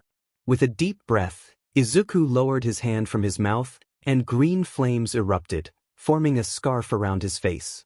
His eyes glowed with intensity as he masked his voice, asking them what they were doing there. Izumi and Katsuki froze, recognizing the familiarity in his tone. The Green Devil commanded them to leave, attaching his respirator to his hip, ready for whatever would come next. He shifted his position, revealing the 4 unconscious men illuminated by cold flames. Despite his triumph, Katsuki maintained a victory-hungry smile. He lunged at the Green Devil with his right arm pulled back, while Izumi stood behind him, throwing small objects to support the blonde. Izuku internally sighed, recognizing the predictability of their strategy. He effortlessly dodged the incoming projectiles and blocked Katsuki's right hook with his forearm, which was coated in protective fire. The moment they made contact, Bakugo froze, feeling the weight of Izuku's words. This was his only warning: stay away from him. Izumi pulled Bakugo back, who clutched his chest in surprise. He couldn't understand why he felt fear towards Izuku. As he stood up shakily, his grin wobbled and felt forced. He declared that it would take more than mind games to stop him, but Izuku could see through the bravado. The pride that fueled Katsuki would only lead him to charge in again without a plan, leaving him vulnerable. As Izumi flew into the air, she yelled in frustration and came down with a fist aimed at Izuku. He crossed his arms above his head to block her attack. The impact was minimal, yet it forced him to kneel, kicking up dust around them.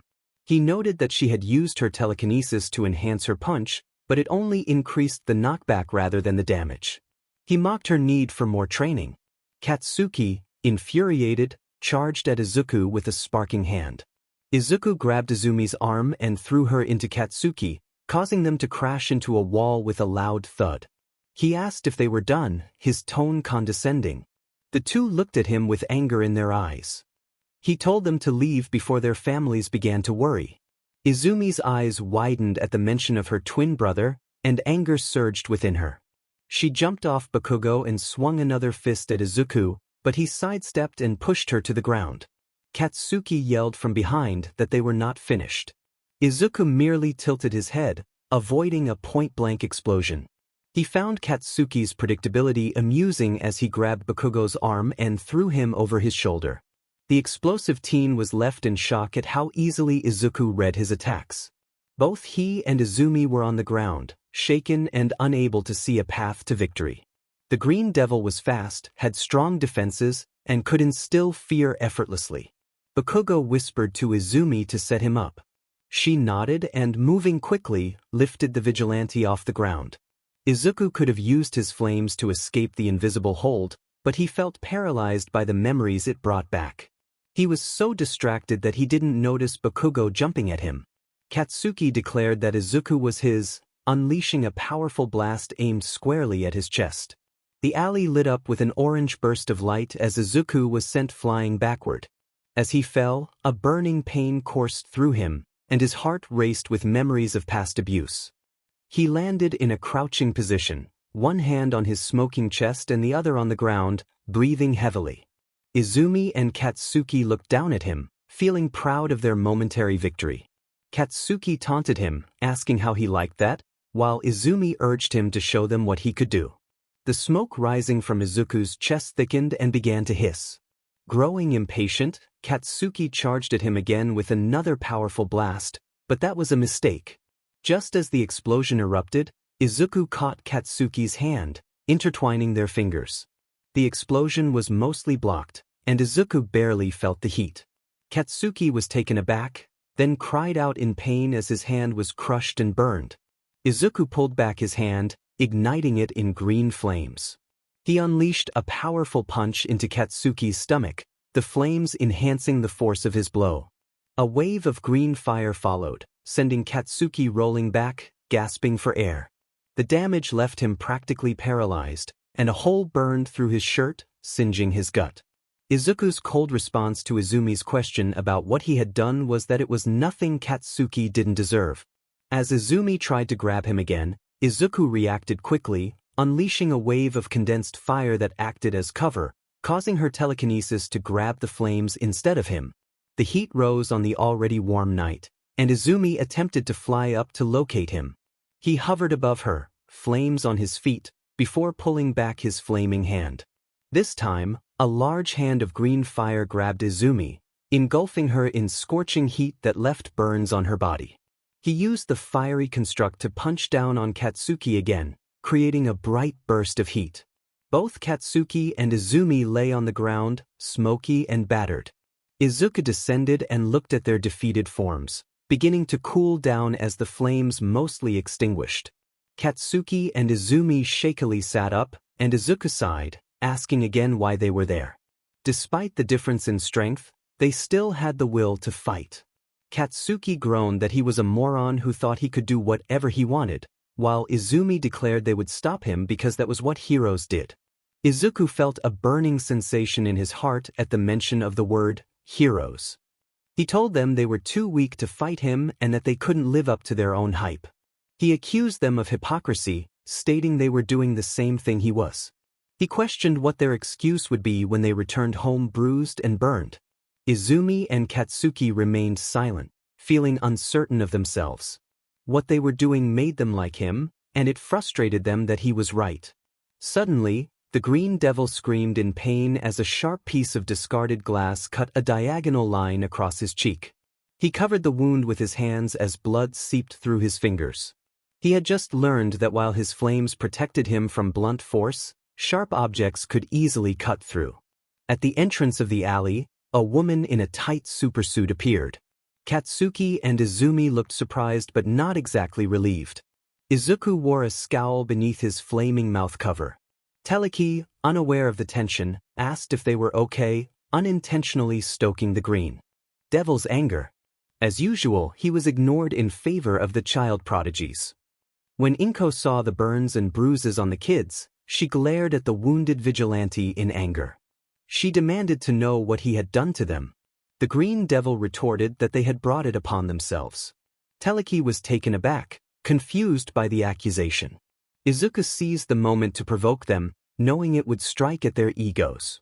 He had kept his mouth shut in the past, but now, with the chance to express his true feelings, it felt exhilarating. His temper flared as the emotions he had suppressed erupted. He accused them of being weaklings who needed someone else to save them or of being no better than him. That was the last straw. Before Inko could react, Bakugo and Izumi charged at the Green Devil, shouting in anger. In an instant, a massive eruption of green fire engulfed the alley. Inko barely had time to pull the kids out of harm's way. The flames consumed everything, including the unconscious thugs nearby. They groaned momentarily before the heat overwhelmed them, leaving only charred remnants behind. Izuku hardly noticed the change in his flames. His focus was on the people who had ruined his childhood. He glared at Izumi and Bakugo, feeling a surge of anger. The pillar of flames around him spiked dramatically before dispersing into green embers. Teleki hovered above, surveying the damage. The alley was reduced to cinders, with small green flames flickering on the pavement.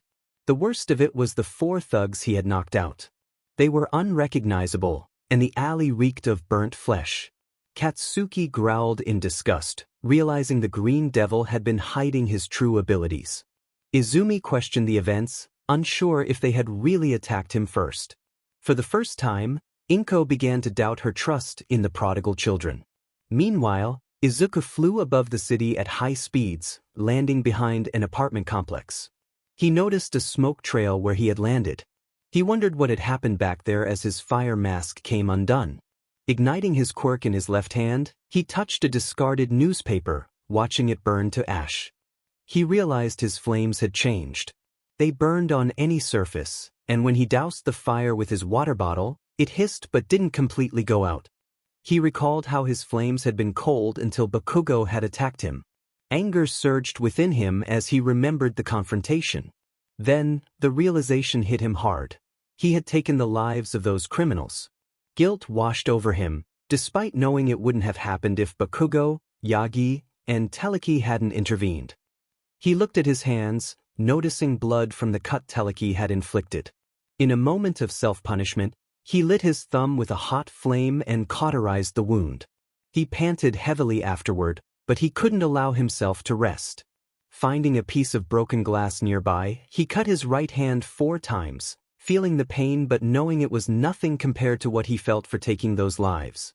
When his wounds were sealed, he inspected the damage. His right hand was a smoking reminder of his actions, a testament to the burden he now carried. Even if some of the damage faded, the scars would certainly be permanent.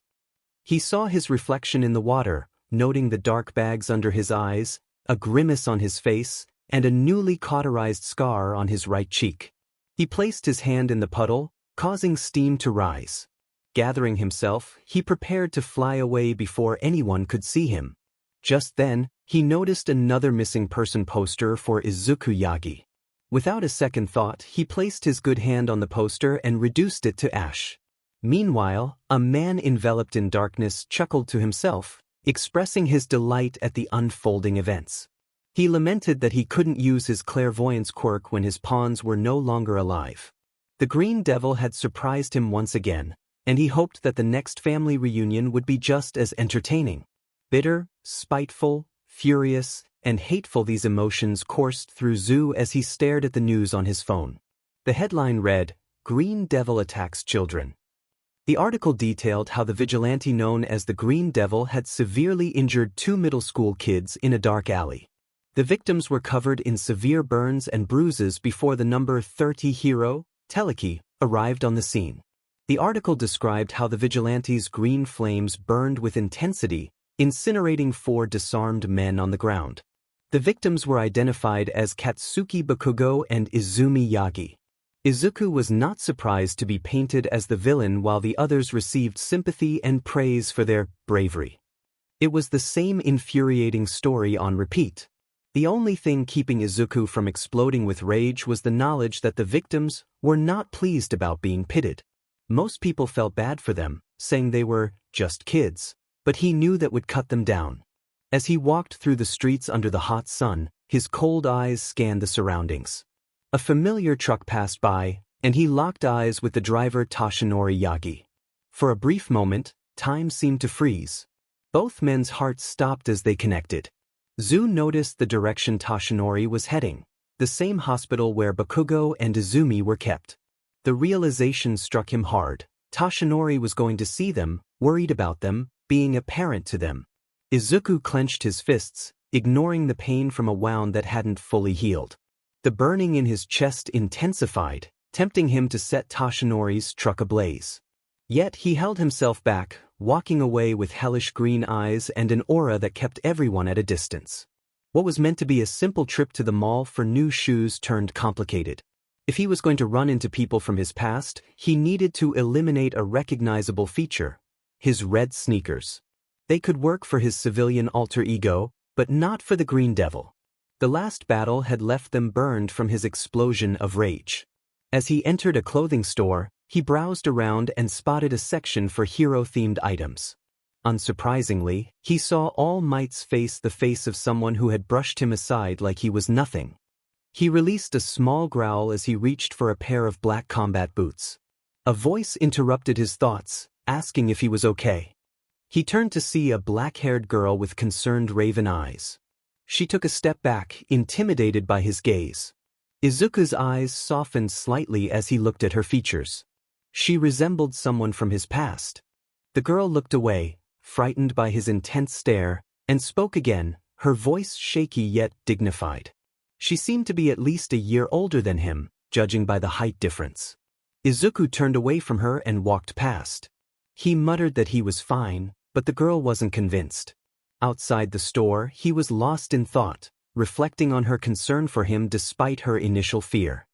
His contemplation was abruptly interrupted by mocking laughter from 2 approaching teens. They pointed at his partially burned sneakers and made fun of him, reminding him of his past at Aldra. Today was not the day for this, so he pushed through them. One of the teens grabbed him by the back of his hoodie, causing him to wince in pain from his bandaged hand. The sensation was almost paralyzing, and he felt helpless as the bullies held him down. It was a familiar feeling, and he struggled to breathe, his body refusing to cooperate. Despite being physically stronger, he was haunted by years of torment. Desperately, he craned his head, searching for someone who might help him. His eyes met the girl's again, this time pleading for assistance. But she turned away and ran around the corner, leaving him heartbroken and alone. In that moment, everything faded away, and he felt frozen, abandoned once more. Beneath layers of fear and anxiety, something else stirred within him, a fierce determination. She had left him behind, ignored his pain, and he couldn't let that happen again. In a sudden surge of strength, fueled by raw emotion rather than his quirk, Izuku dropped his bag and broke free from the grip of his captors. He muttered to himself that it wouldn't happen again, ignoring the pained groans of the bullies behind him. A new voice interjected, a mall cop running up to the scene. He focused on the two boys with damaged hands, and Izuku barely registered the accusation thrown at him. The mall cop seemed skeptical of the story, especially when the girl who had run away earlier appeared behind him. Izuku's eyes widened in surprise. She hadn't abandoned him, she had gone to get help. The girl found Izuku's receipt in his bag, and the mall cop took away the two who had harassed him. That left Izuku and the girl, who tried to return his purchased boots. She expressed her regret for leaving him, explaining that she had to find someone with the authority to help. Izuku remained silent, still processing the situation and the apologetic look on her face. He searched her features for any sign of deceit or ulterior motive but found only genuine concern for him. His breathing became uneven, and his vision blurred. He scolded himself internally, urging himself not to cry. As he clenched his eyes shut and covered his face with his left hand, he dug his nails into his skin, feeling the pressure build. Just then, a gentle hand touched the back of his, and he was met once again with her kind eyes. She suggested they get some air. She led him outside the mall to a nearby bench, where he cried almost silently, releasing sharp gasps and occasional whimpers. It broke her heart to see him struggling to maintain his composure, trying to keep from breaking down completely. She offered him a handkerchief to wipe his red eyes, and he thanked her quietly. They sat together in silence for a moment. Finally, he admitted that he was not fine. She acknowledged that she could see that and offered to listen if he wanted to talk. Izuku glanced at her, still trying to understand the source of her kindness. He asked for her name, and she introduced herself as Momo Yaoyorozu. He hesitated before sharing his name, almost revealing his true identity. He explained that the boys who had grabbed him were from Aldra and that they were bullies. She had suspected as much. He shared that he had been training to get stronger but felt powerless when she had left him with the bullies. However, her return with help had made a difference. Momo finished his thought, saying that it was expected of someone who witnessed cruelty. Izuku expressed a wish that more people thought like her. She looked at him with sadness, wanting to offer him comfort after what he had endured. He then asked if she meant Aldera, the same school that Bakugo and Yagi attended. The mention of their names made him tremble, and he cursed himself for it. He bitterly remarked that she must have heard about their encounter with the Green Devil. Momo expressed her sympathy for them, but Izuku's anger simmered just beneath the surface. He told her that those two were the worst kind of people, using their quirks to dominate others and being especially cruel to the vulnerable. He assured her that they were the last people deserving of her sympathy. Momo observed his body language, noting his hunched form and the way he gripped his bandaged wrist. His eyes, dark and bloodshot from stress and lack of sleep, conveyed a fierce intensity. She hesitated before asking why he was surprised that she had not ignored him. He replied that he was more surprised she hadn't joined in on the bullying. No one had ever stood up for him before. Momo was shocked by this revelation and asked if even his parents had not helped him. Izuku gritted his teeth, expressing his frustration about their indifference. He felt that if they truly cared, they would have asked about his injuries and not neglected him. He vented his feelings of abandonment and despair, revealing the pain of his home life. Momo listened in stunned silence, taken aback by the depth of his hurt. After his outburst, the silence hung heavily between them. Izuku's tears ceased, and he noticed the tears welling up in Momo's eyes. Overcome with guilt, he quickly picked up his shopping bag and ran away, leaving her behind. She called out to him, but he vanished into the crowd, his harsh words echoing in her mind as she wiped her tears away. Izuku flew up to a nearby rooftop, looking down at Momo as she wept. He felt a wave of regret wash over him for how he had treated her kindness. He turned away from the edge, pulling down his mask to wipe his tears on his sleeve. He remembered partially removing his mask in front of her, exposing his scar. That thought lingered in his mind as he fled from the first person who had shown him compassion. Meanwhile, Momo returned to the bench they had shared, her eyes puffy from crying. She reflected on how nobody had ever helped him, not even his parents. She realized she had assumed too much about his situation without knowing the full story and felt guilty for trying to lecture him. She buried her face in her hands, feeling more tears welling up. Just then she heard her name. Looking up, she saw her family's limo, with her parents watching her through the window. Momo tried to compose herself to join them, but it was clear she had been crying. Her father asked what was wrong, and she contemplated what to say. She wanted to share everything Izuku had confided in her, but she knew that would not be helpful. Without knowing his real name, she couldn't call for help. After some thought, she opened her mouth to speak. "Mother, father, do you know what goes on in Aldra Middle School?" That afternoon, a detective muttered to himself as he sipped his coffee, standing at his desk surrounded by reports about the Green Devil, including one from Telekinesis. His door opened, and a skinny blonde man walked in. The detective inquired about the investigation, surprised to see his friend. The blonde man, Toshinori, nodded and shared that Izumi and Katsuki had admitted to pursuing the Green Devil on their own. He expressed that while their bravery was commendable, it was irresponsible to act without backup or informing anyone. He suspected they intended to capture the Green Devil as a gift for Inko, which brought a faint smile to his face. Toshinori noted that the children were set to be discharged from the hospital that week but emphasized that they had gone through a traumatic experience. He clenched his fist as he mentioned he still had more to discuss with them. Tsukachi, the detective, suggested that Toshinori should go home and take care of his wife, who was working hard to find the vigilante. Reluctantly, Toshinori agreed and left, while Tsukachi returned to his investigation. Tsukachi examined a medical file on Izuku Yagi, a 14-year-old who had been born quirkless and attended Aldra. He noted that Izuku had disappeared the same night green flames were reported. The detective pondered the implications of the Green Devil, who had a unique mind quirk involving cold flames that inflicted mental suffering without causing physical burns. He realized that this quirk was not in their database, and the victims so far had been thugs and criminals, none severely harmed but all terrified at the mention of the Green Devil. However, a report indicated that 4 men had perished due to the Green Devil's powers after being attacked by children and a hero. Tsukachi considered the possibility that quirks could evolve under stress and wondered about the connection between the Green Devil and the 2 children. He picked up a missing person poster and reflected on the potential for quirks to grow stronger with each generation. He needed more information before drawing conclusions. Standing by his office window, he contemplated 2 scenarios. Izuku had been kidnapped on his way home, as Toshinori suggested, or he had run away and become the Green Devil. He hoped he was wrong. Meanwhile, Toshinori drove home, having made a decision. He hoped Izumi and Katsuki would recover soon so they could begin training to find Izuku and stop the Green Devil. Izuku had retreated to the forest in his neighborhood, away from civilization. He stood still with his eyes closed, suddenly raising his hand to catch a green fireball, which he tossed over his shoulder. It curved around him, and he tilted his head to avoid it.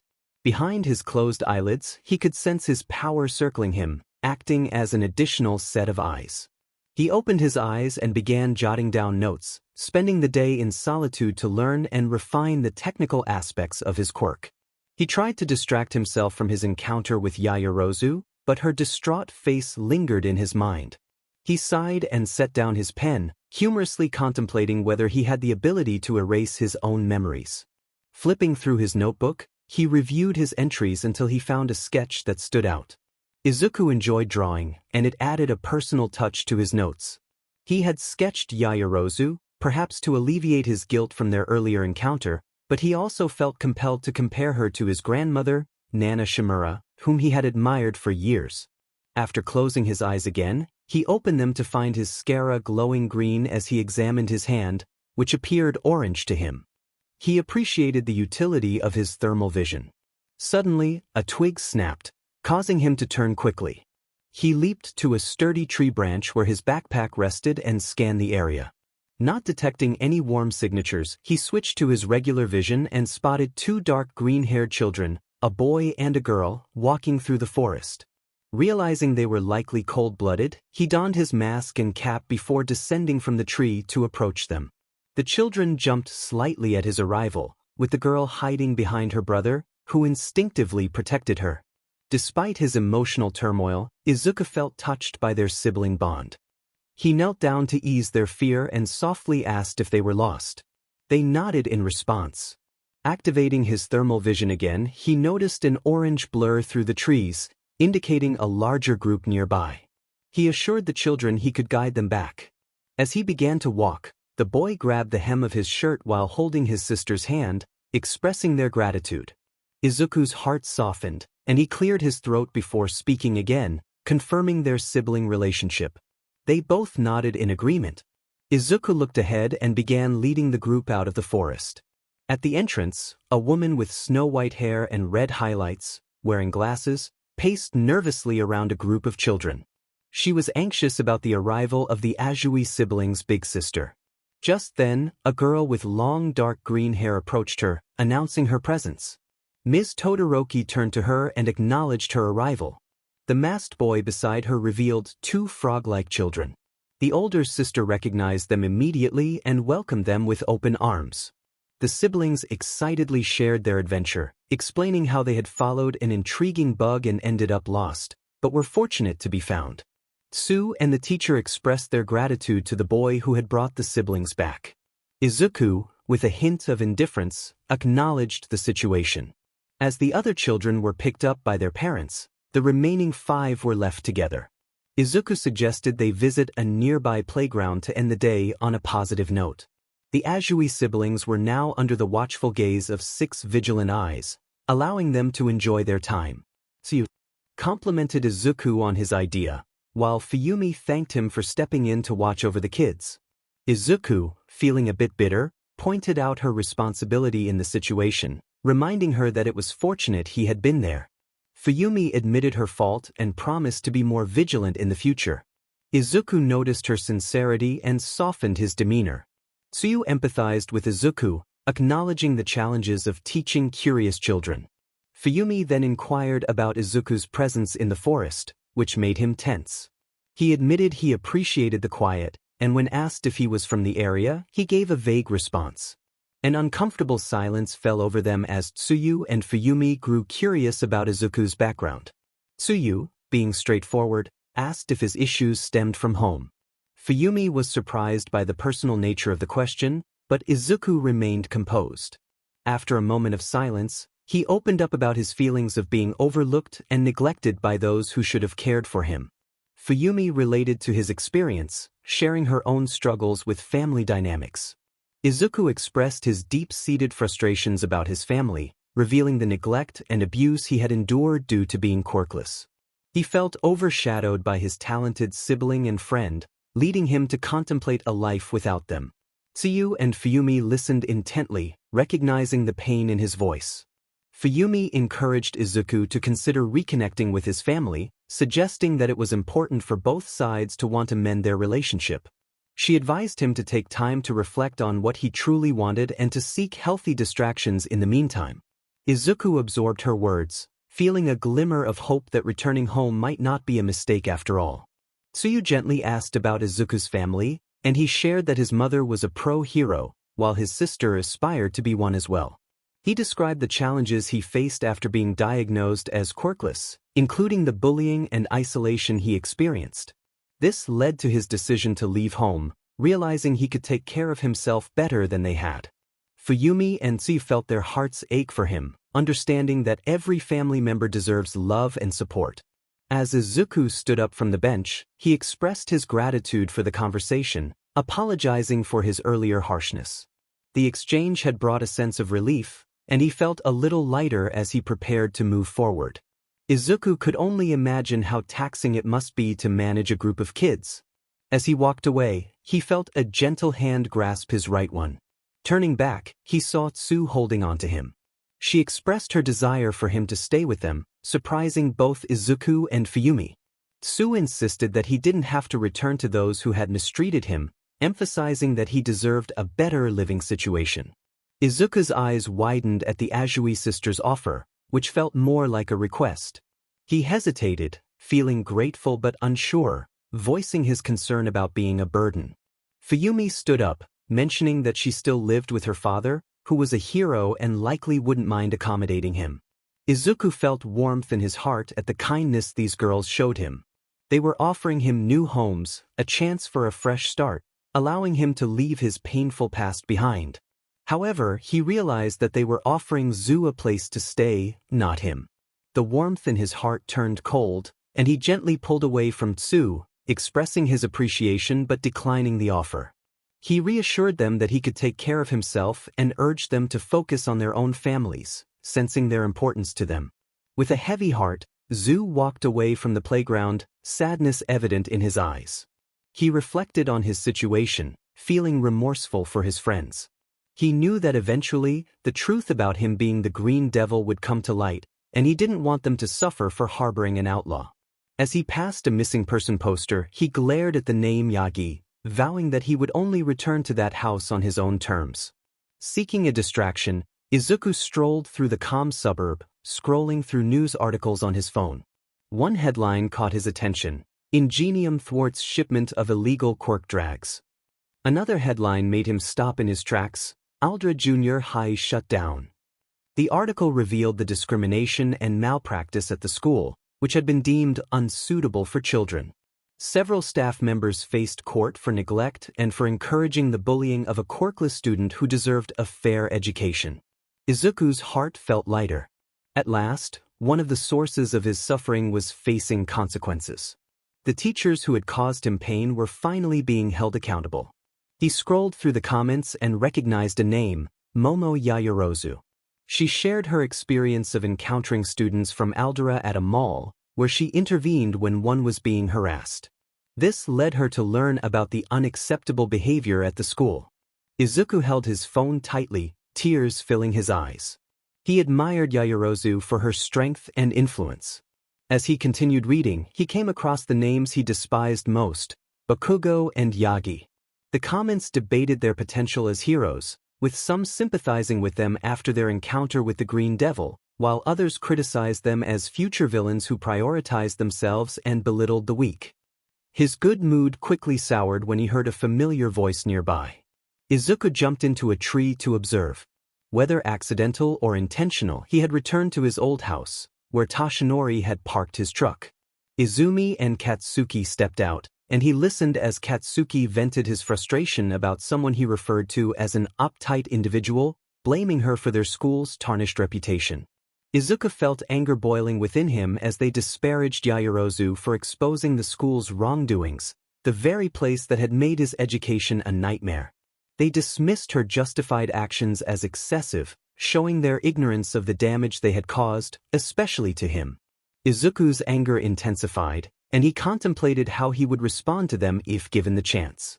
Toshinori, who had been silent during their tirade, finally spoke up, suggesting that they might need to switch schools or consider homeschooling.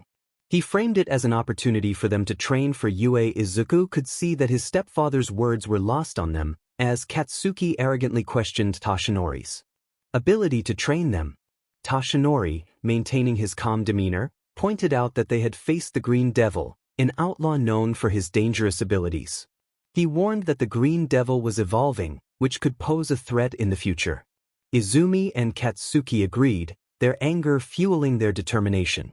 Meanwhile, Izuku felt a deep ache in his heart. They had abandoned him, pushed him away, and now they spoke of him as if he were the villain. And for what? To give the kids a long-deserved dose of humility. Katsuki and Izumi listened intently as Toshinori urged them to put their all into their training. He promised that by the time they started high school, they would be more than a match for the Green Devil. They would be truly mighty, and he was about to reveal why. Suddenly, Toshinori began to transform, his body inflating as muscles grew and his facial features filled out. An awe-inspiring grin spread across his face. Izumi and Katsuki could hardly believe their eyes, unsure if they were dreaming. Izuku, on the other hand, hoped it was a nightmare they were all sharing. With a booming voice, Toshinori declared, "Because I am here." Katsuki and Izumi stood in stunned silence. In front of them was the heroic symbol they had admired their entire lives. They were frozen, unable to move or even breathe properly. All Might continued, introducing himself as Toshinori Yagi, father of Izumi Yagi and proud husband to Inko Yagi, also known as Telekinesis. Although it was reckless to reveal his true identity so openly, Izuku felt too betrayed and heartbroken to voice his concerns. Izumi finally managed to speak, her voice shaky as she processed the revelation. Katsuki was equally bewildered, struggling to comprehend the situation. Izuku, recovering from his earlier encounter with a villain, quickly regained his composure and attempted to bring clarity to the chaos. All Might had to intervene, giving them gentle taps on the head to snap them out of their shock. Katsuki broke the silence, demanding an explanation. Izumi echoed his confusion, questioning why their father had kept such a significant secret. All Might's grin remained unwavering as he explained that he had planned to reveal his identity as a birthday surprise for Izumi, but circumstances had changed unexpectedly. Izuku clutched his chest, grappling with the overwhelming reality that All Might and his father were the same person. The man who had ignored him for years and shattered his dreams was now standing before him. All Might reassured them that he was there to train them both. He praised Izumi's telekinesis, predicting that it would one day surpass her mother's, and acknowledged Katsuki's explosive potential. Together, they would train to stop the vigilante known as the Green Devil and save Izuku, ultimately becoming the greatest hero duo of all time. All Might's uplifting words filled Izumi and Katsuki with hope. Just when they felt at their lowest, the pillar of justice had come to lift them higher than ever. They raised their hands, Izumi levitating pebbles while Katsuki created small explosions in his palms. Meanwhile, Izuku was having what felt like the worst day of his life. His tormentors were being celebrated, chosen to train under the hero he once idolized. He shut his eyes tightly, trying to suppress his whimpers. When All Might reverted back to Toshinori and led Izumi and Katsuki into the house for further explanations, Izuku felt a surge of anger. He punched a nearby tree, leaving a smoking imprint. Toshinori, Katsuki, and Izumi turned at the noise, discovering the smoldering remnants dangerously close to the house. Toshinori quickly moved to extinguish the potential fire, relieved that it was only burnt bandaging. Later, Izuku soared through the evening sky, tears streaming down his face as he landed with a powerful crash on the roof of the recently shut down Aldra. Overwhelmed by emotions, he felt the weight of his despair. He recalled the taunts he had endured, and with a surge of frustration he unleashed his power, causing the roof to shatter beneath him. The destruction fell into his old classroom, leaving chaos in its wake. Hovering above the wreckage, he felt little pain from the hand he had used to create it, tears still falling. Determined to make a change, Izuku resolved that he was done with the Yagis, Bakugo, and All Might. He had never needed a family, and he wouldn't start now. With flames burning brightly in his eyes, he took off into the night, ready to confront whatever lay ahead.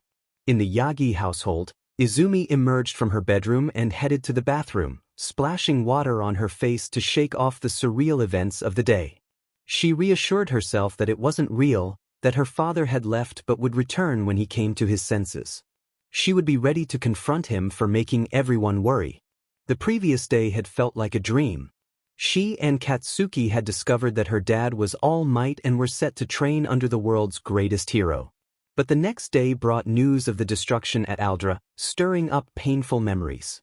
That night, she had a nightmare of a bruised and battered Izuku demanding they play heroes and villains, claiming their father would want them to. Izumi had unresolved feelings about their biological father, with only a few memories to hold on to. If not for the pictures, she might have forgotten what he looked like. But Izuku had a wealth of memories, having documented their time with Hisashi in a book when he was 3. Izumi had glanced at it before but had never truly absorbed its contents. Her name rarely came up. It was mostly Hisashi and Izuku. She didn't spend enough time with her father, who had a weak fire-breathing quirk. With her mother being the great Teleki, her father didn't seem particularly interesting to her. Izumi sighed, not wanting to go back to sleep and needing someone to talk to. She booted up her laptop and dialed the number of an old friend. The screen lit up with a blonde-haired, blue-eyed girl her age. Izumi's friend greeted her with curiosity, noting that she usually didn't call at this time. Izumi explained that she didn't want to return to sleep and asked about her friend's dad. The girl replied that her father was working on something she thought Izumi would find interesting. He was developing cuffs that could seal away quirks, which could potentially neutralize even the most powerful villains with a simple click. Izumi began to regret calling her friend. She expressed skepticism about the idea of taking a quirkless villain seriously. Her friend's smile faded, and she noticed that Izumi seemed troubled. Taking a deep breath, Izumi decided to share some of the baggage she had accumulated over the last 40 hours, emphasizing the importance of keeping it a secret. Her friend teased her about her father being All Might, which surprised Izumi. The girl revealed that her father had personally made All Might's suits over the years, implying that she was well-informed and good at keeping secrets. Just then, Izumi received another call from Katsuki, who greeted her in his usual brusque manner. They exchanged pleasantries, and he mentioned that they would start training for UA the next day, assigning her friend as their tech support. As they talked about the future, the sun began to rise. Melissa inquired about Japan's newest vigilante, but Izumi could only provide bare-bones details, sensing it was a sensitive topic best left untouched for now.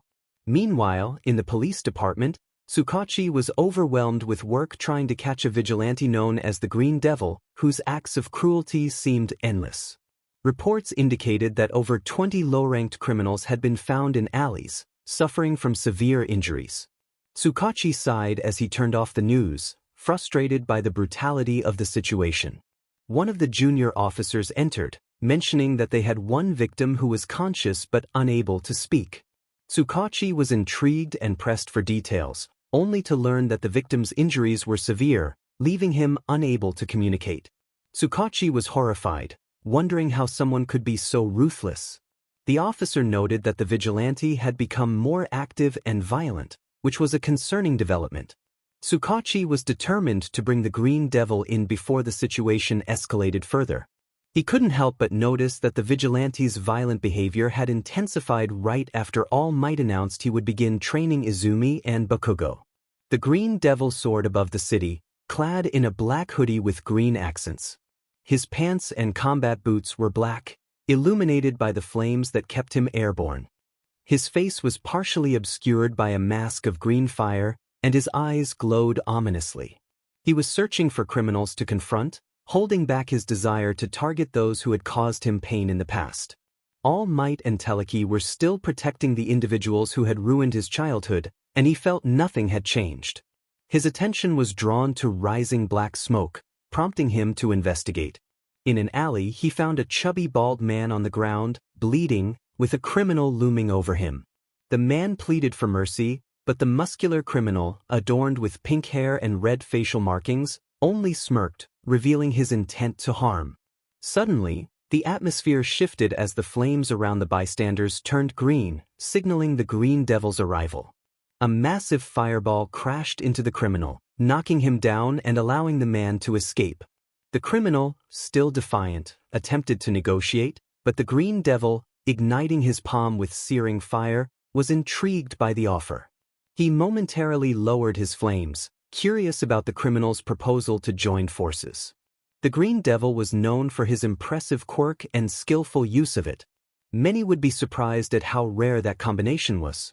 While he might have been stepping into the hero's territory, he wondered how long it would be before they sought to remove him from the spotlight. However, the offer from the criminal seemed tempting, promising friendship and the perks of being on the winning side. The Green Devil took a defensive stance, his legs bent and hands poised with green fireballs ready to strike. He firmly rejected the offer, launching the fiery orbs at the criminal. but the man effortlessly sliced through them with his bladed arm, leaving green embers swirling around him. Disappointment washed over the criminal as he felt the embers wrap around him, binding him tightly and preventing him from using his blade to escape. Anxiety began to creep in as he realized the strength of his opponent. He had hoped to impress his boss by taking down the Green Devil without resorting to his secret weapon, but now it seemed necessary. As the Green Devil rummaged through his pocket for his phone, he noticed the thug moving out of the corner of his eye. The man pulled out a syringe and injected himself, a manic grin spreading across his face. His demeanor shifted dramatically, becoming a chaotic force intent on destruction. The transformation enhanced his quirk, allowing him to turn not just his hands but his entire arms into blades. The villain charged at the Green Devil, who quickly acted a flaming barrier. Yet, the man cut right through it, grazing the Green Devil's cheek.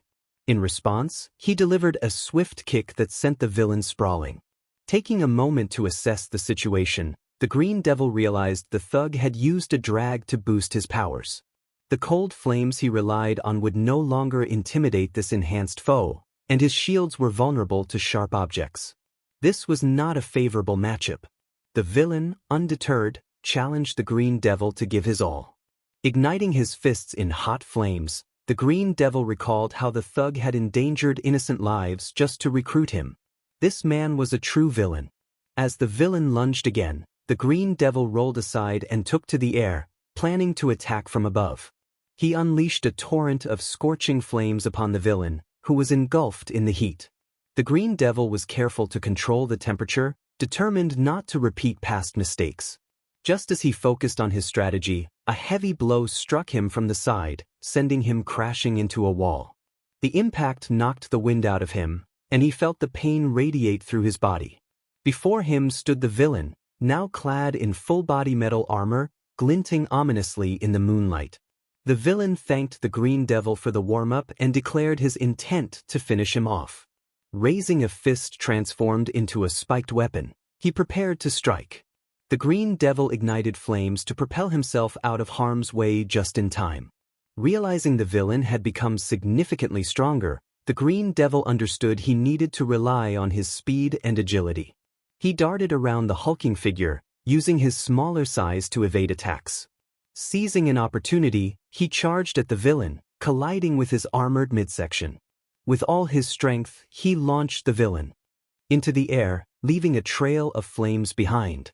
As the villain crashed back down, the Green Devil followed up with a barrage of fiery punches, each strike illuminating the alley. Despite the relentless assault, when the smoke cleared, the villain remained standing, seemingly unfazed. The Green Devil was taken aback, realizing his opponent was far more resilient than anticipated. Before he could react, the villain leaped into the air, creating a gust of wind. He swung his fist, narrowly missing the Green Devil and only grazing his hair. Seizing the moment, the Green Devil spun above the villain and struck him in the back with another fiery punch, determined to turn the tide of the battle. They both crashed into the ground with a burst of green energy and flames burning brightly. Izuku knew he had to think quickly. The villain wouldn't give him enough time to break through his defenses, and there was no telling how long the effects of the drag would last. The villain picked himself up and swatted at the Green Devil, trying to hold him down, taunting him about his potential. As he casually walked toward Izuku at the end of the alleyway, Izuku unleashed a large wave of flames from both hands, but it did little to slow the villain down. The villain continued to mock him, stating that Izuku had chosen the wrong side, one that would ultimately betray him. In response, Izuku attempted to bind the villain's feet with condensed flames, but the villain lunged forward, easily breaking free. Izuku felt a sharp pain as the villain's fist struck his stomach. He doubled over, feeling the impact, and collapsed against the villain's arm, his flames flickering as he lost focus. The villain, breathing heavily, looked down at Izuku with a twisted grin, revealing part of his face as his armor cracked. He assured Izuku that he wouldn't kill him, suggesting they could discuss recruitment later when things had cooled down. However, Izuku had other plans. He had managed to weaken the villain's armor with his earlier attacks, and now, as the drag's effects began to fade, he seized the opportunity. The flames in his eyes reignited, filling the villain with dread. Izuku's hand, now a blazing blade, pressed deeper into the villain's side, causing him to gasp in shock. The heat was intense, and the villain struggled to pull away, but Izuku maintained his grip, the flames scorching from within. The villain cried out in agony as the flames intensified. Izuku reached for the villain's throat, his palm radiating heat. With a determined grunt, he increased the temperature of his flames, causing green fire to escape from the villain's mouth and eyes. He pushed the villain down, placing his foot on his chest, fully engulfing him in viridescent flames. When the light finally subsided and the smoke cleared, Izuku stood over the remnants of the villain, now unrecognizable. The aftermath was grim, a stark reminder of the battle that had just taken place. Izuku inhaled deeply, the strong scent of burnt remains filling the air. This time, it felt different. He had acted out of necessity to survive. He absorbed some of the flames to regain his stamina and took to the night sky, leaving behind the scene of destruction. As he flew, Izuku assessed his injuries. A bruise marred his abdomen, and a cut on his cheek reminded him of the fight. Despite his victory, the villain's words lingered in his mind. The man had hinted at a larger organization, one that was recruiting and building its numbers. Izuku realized he needed to be even more vigilant in his mission to cleanse the streets. He pondered the implications of the villain's statement, recognizing that he had only faced a pawn in a much larger game. The police were already after him, and soon the heroes would follow. The villain's warning echoed in his thoughts. If he wasn't on their side, he was against them. Now, Izuku had a target on his back, both as the Green Devil and as Izuku Yagi. The weight of his situation pressed down on him, and he felt torn between the dangers of his new life and the horrors of his past. Izuku landed heavily on the sidewalk in front of a hospital, collapsing onto a nearby bench. Exhausted from the battle and the sleepless night, he needed rest. He hoped no one would disturb him before he woke. Meanwhile, a man observed the battle from afar, applauding Izuku's performance. He had witnessed everything, including the fiery conclusion of the fight. He acknowledged Izuku's potential, noting that while he had succeeded, there was still room for improvement compared to other heroes. Yet, he was impressed by Izuku's ability to adapt and evolve under pressure. The man was eager to support Izuku's growth, confident that he would surpass other fire users in time. Izuku woke up with a groan, feeling heavy all over. The remnants of a strange night lingered in his senses as he opened his eyes to a blue morning sky. As he became more alert, he noticed that his hoodie was missing, leaving him in the compression shirt he wore underneath. A fluffy snow-white blanket and a gray pillow were draped over him, providing unexpected comfort. A soft voice broke the silence beside the bench where he had spent the night. A nervous-looking woman with white hair and gray eyes greeted him. She held his green and black hoodie, which appeared much cleaner than when he last saw it. Startled by his gaze, she quickly handed it to him, apologizing for the intrusion. Izuku accepted his hoodie and looked back at the woman, who fidgeted nervously. She explained that she had found him on the bench looking hurt and had tried to help. As he lifted his compression shirt, he discovered bandages and the faint smell of ointment on his bruised midsection. A patch on his cheek indicated where he had been cut. He marveled at her kindness, considering that they were right in front of a hospital where she could have sought help from professionals. Before he could respond to her question about needing anything else, his stomach growled loudly. The woman quickly rushed into the hospital to fetch some food. Izuku sighed, putting his hoodie back on. He wondered about her role in the hospital. She seemed a bit out of place but was undeniably kind. As he surveyed his surroundings, a wave of shock and sadness washed over him. He was sitting outside the hospital where his father had once worked. Clutching his chest, Izuku felt a familiar ache. He sat up, allowing a few tears to escape. Suddenly, he felt something soft on his back and two hands on his shoulders. The woman had returned, placing the blanket around him and gently rubbing his shoulders to comfort him. She asked what was wrong, her voice filled with concern. Taking a deep breath, Izuku let his guard down momentarily. He shared that he missed his father, who used to work at the hospital. The woman sat beside him, holding a bowl of soup in her lap, and asked what his father was like. Surprised by her question, he opened up about his father's kindness, how he taught him to read and write, and how he always made delicious meals. Another tear fell, and the woman wiped it away gently. She then offered him the bowl of soup, introducing herself as Rei. He accepted the bowl and began to eat, grateful for her presence. Throughout that morning, Izuku felt an unusual sense of peace with Rei. She had found him hurt and alone, cared for him, and allowed him to express his feelings without judgment. She had chosen not to involve the hospital staff, protecting his identity. A thought crossed his mind. Was this what having a mother felt like? It was a comforting notion.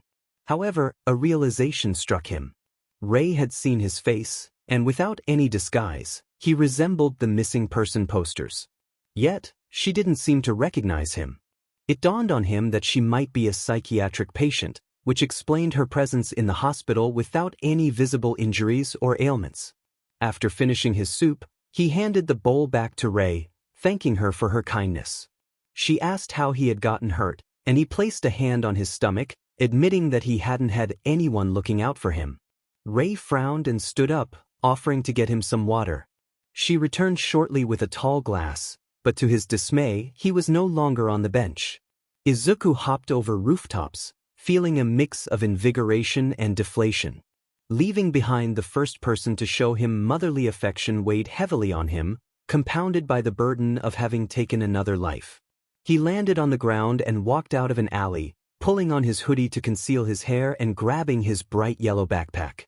He was becoming quite familiar with the back alleys of Mizudafu. As he walked among the crowd, he noticed an increased presence of officers and heroes patrolling the area, which was unusual for this part of town.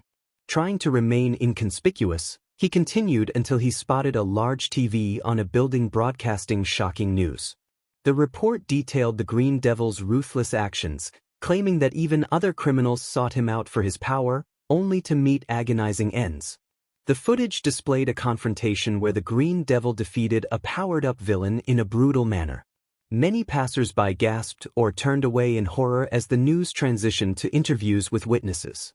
A former victim recounted the brutality of the fight, describing the villain with metal armor and a Quirk booster drag as a monster.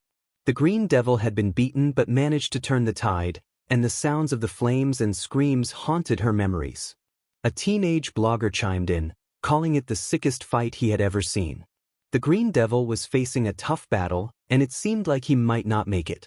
The thought of his defeat sent a chill through the onlookers, but then something changed. He began to radiate an otherworldly presence, reminiscent of a wraith from the depths of despair. That takedown would surely earn him a surge of followers. He was a hero in that moment. He had even saved a life.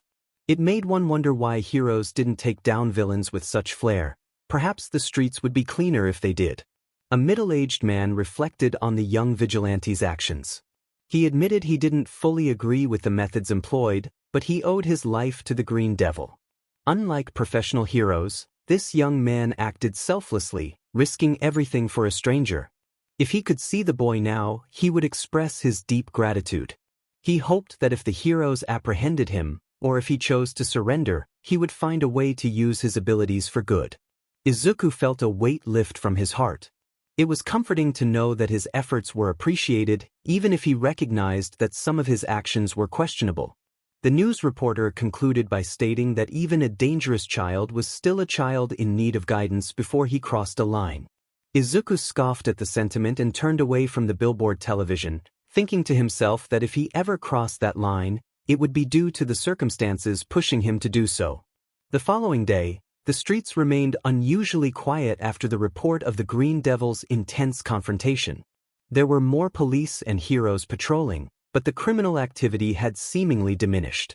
Izuku had instilled fear in the hearts of wrongdoers, and it appeared the heroes were feeling the effects as well. However, Rei was unaware of this shift. Confined to her hospital room without a television, she was only allowed limited time outside for walks, as the staff was overly cautious about her stability. Every morning and evening, she took a brief stroll to enjoy the fresh air, making the most of her hour outdoors.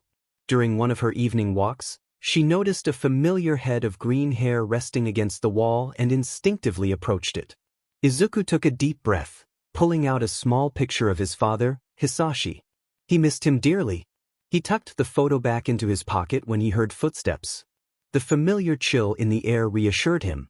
Rei greeted him, and he responded with a simple acknowledgement.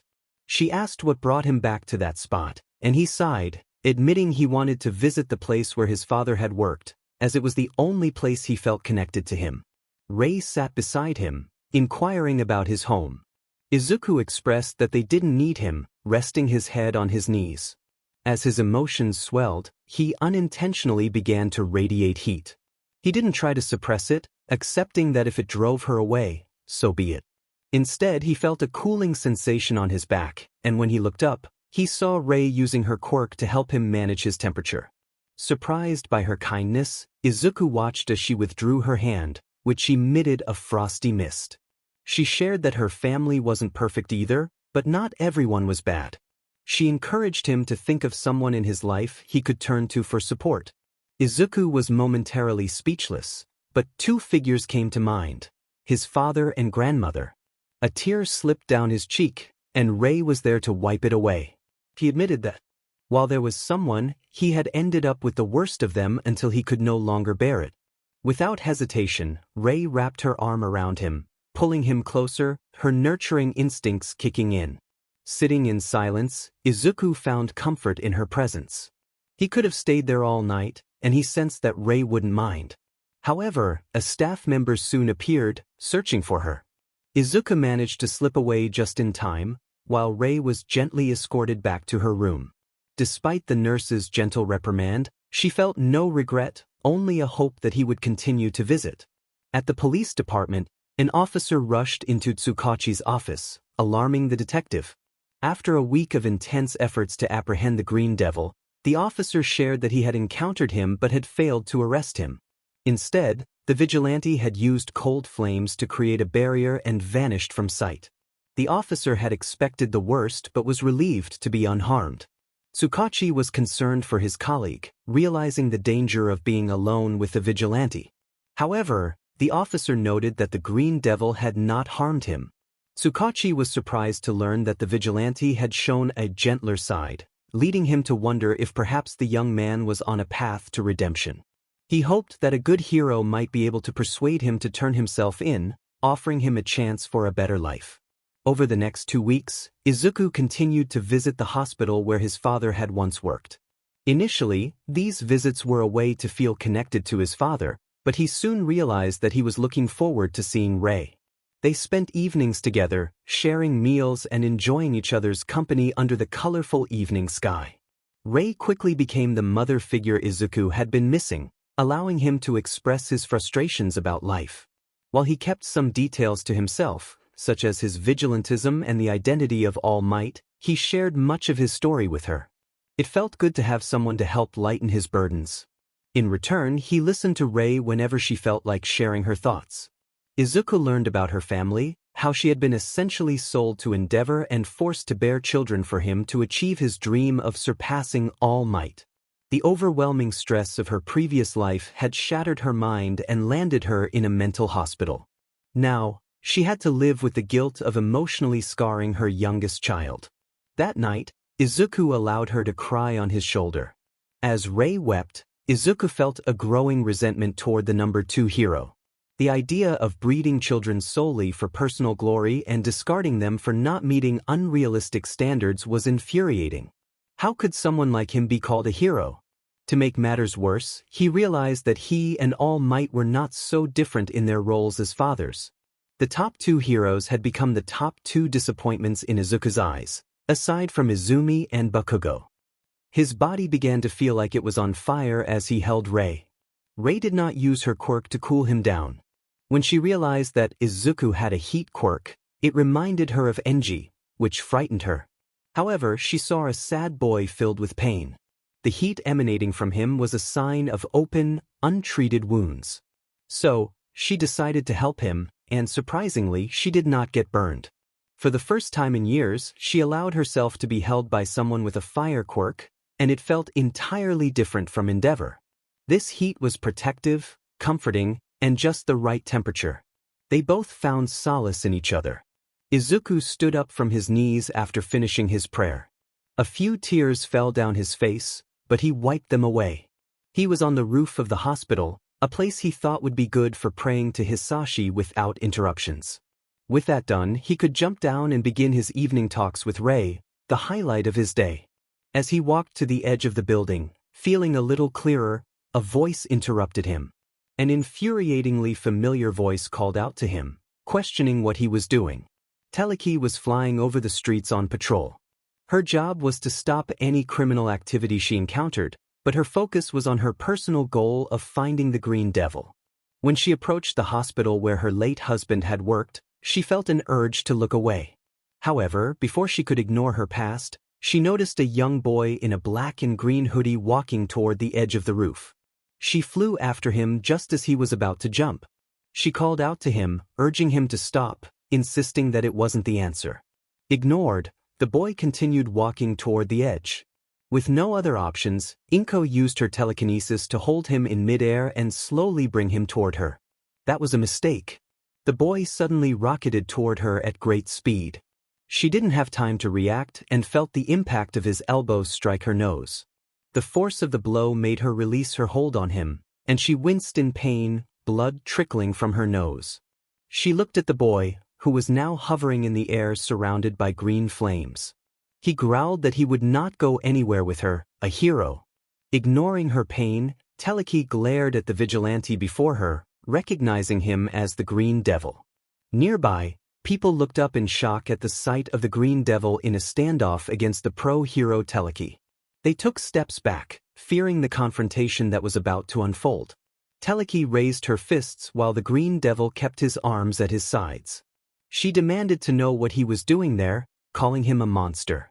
He glared back, stating that she didn't need to know and that he was just leaving.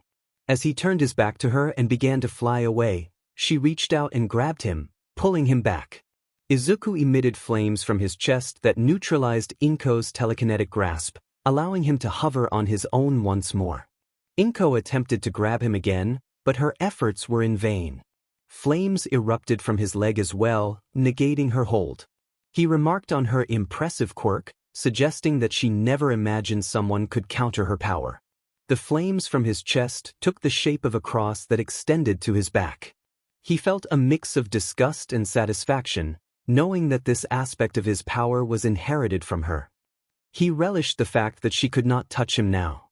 He mentioned that her daughter had pushed him to develop this ability to negate telekinesis. Inko's anger flared as she charged at him again, demanding to know what he had done to her son. That was a mistake. The Green Devil caught one of her fists and twisted her arm. As she cried out in pain, he leaned in close, questioning who she was referring to before kicking her down. Inko clutched her right arm, surprised at the pain she felt from a boy. She looked up at the vigilante glaring down at her, fists clenched with barely suppressed anger. He thought about how her daughter and nephew had attacked him for years while she had done nothing. She had pushed him away, and now she was directing her guilt toward him instead of reflecting on her actions. Oblivious to her internal struggle and consumed by anger, Inko soared toward Izuku, fists at the ready. She called him foolish, but as she approached, Izuku unleashed a burst of flames that disrupted her telekinetic flight. Before she could plummet, he seized her by the throat, bringing her face to face with the Green Devil. The sight of his fiery eyes was terrifying, and his grip made it nearly impossible for her to breathe. He declared that both she and her daughter fought like naive children, charging into battle without thought. He reminded her that he could negate her powers, yet she had recklessly attacked him. With a powerful kick, he struck her stomach, followed by a wave of heat that scorched her and sent her crashing into a nearby building. Flames wrapped around her, holding her captive as he turned to leave, dismissing her as a hero with an inflated ego. But Inko, refusing to give up, threw an empty bottle at him, which he narrowly dodged. She then managed to grab a dumpster and hurled its contents at him. Despite her determination, her attacks missed as he dodged effortlessly. Frustrated, she threw the entire dumpster, but Izuku merely extended his hands, creating flaming replicas that crushed it with ease. The remnants fell to the ground, and he looked down at her with disdain, feeling a twinge of sadness for her plight. Desperate, Inko placed her hand against the wall she was pinned to, cracks forming around it as she exerted herself. She broke free and hurled chunks of cement at him, but he easily dodged, reading her movements with precision. He taunted her, suggesting that her anger stemmed from her unwillingness to confront her past mistakes. He claimed that her hatred could not compare to his own, which had driven him to eliminate those who threatened him. Izuku then forged a searing hot blade from the flames surrounding his hand, slicing through the bricks she threw at him effortlessly. He relished the fear in her eyes and mocked her for hesitating, reminding her of the weakness he had seen in others. He knew how to provoke her into another frenzy, finding amusement in her futile attempts to fight back. As she continued to throw debris at him, he decided to demonstrate their difference in power. He transformed his flame blade back into its natural state before condensing it and preparing for a powerful strike. With a fierce determination, he unleashed his technique, the Flash Fire Fist, Jet Burn. The impact with the stone sent a shockwave of heat throughout the area, leaving Inko in shock as she recognized the technique as one of Endeavor's strongest moves. Realizing that Izuku was not to be underestimated, she felt a mix of fear and frustration. He sensed her emotions and beckoned her to come at him. With limited options, she picked up the tiny pebbles he had sliced and threw them, but he continued to evade her. Growing increasingly desperate, she felt her resolve slipping away. Meanwhile, Rei was struggling with her nurse, eager to go outside. Today was supposed to be the day she introduced her nurse to Izuku, knowing he needed support. Unfortunately, she had chosen the moment when the Green Devil and Inko were locked in their fierce confrontation outside the hospital. The nurse pleaded with her, emphasizing the danger of the situation. Rei rushed out of the hospital, determined to find Zu, the first person she had felt a deep connection with in years. She called out his name, searching for any sign of the green-haired boy, but he was nowhere to be found. Unfortunately, she was in the wrong place at the wrong time when a fragment of brick fell and struck her head, causing her to stumble and clutch her injury in pain. Izuku, frozen in the air, watched in horror as the woman he had come to see as a maternal figure suffered.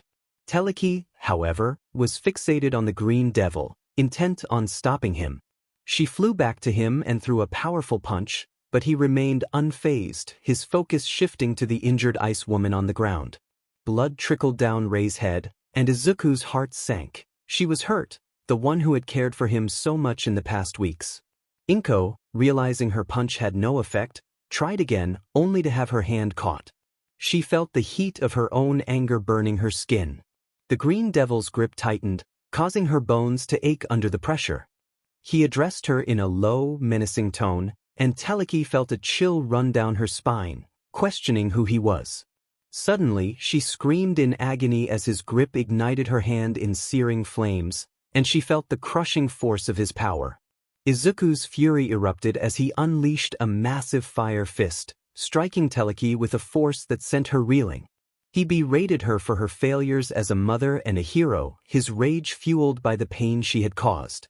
He continued to attack, his flames leaving her battered and bruised in the evening sky.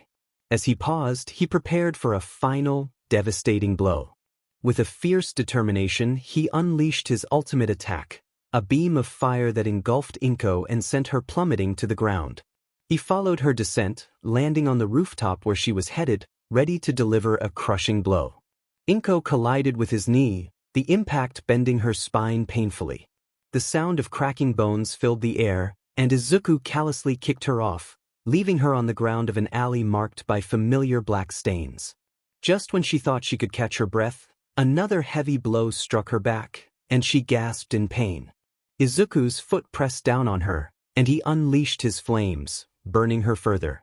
His thoughts were consumed by bitterness as he recalled her neglect and the pain she had caused him. The flames intensified, and black smoke rose from her injured form. In that moment, sirens echoed in the distance as police cars arrived, officers stepping out with weapons drawn.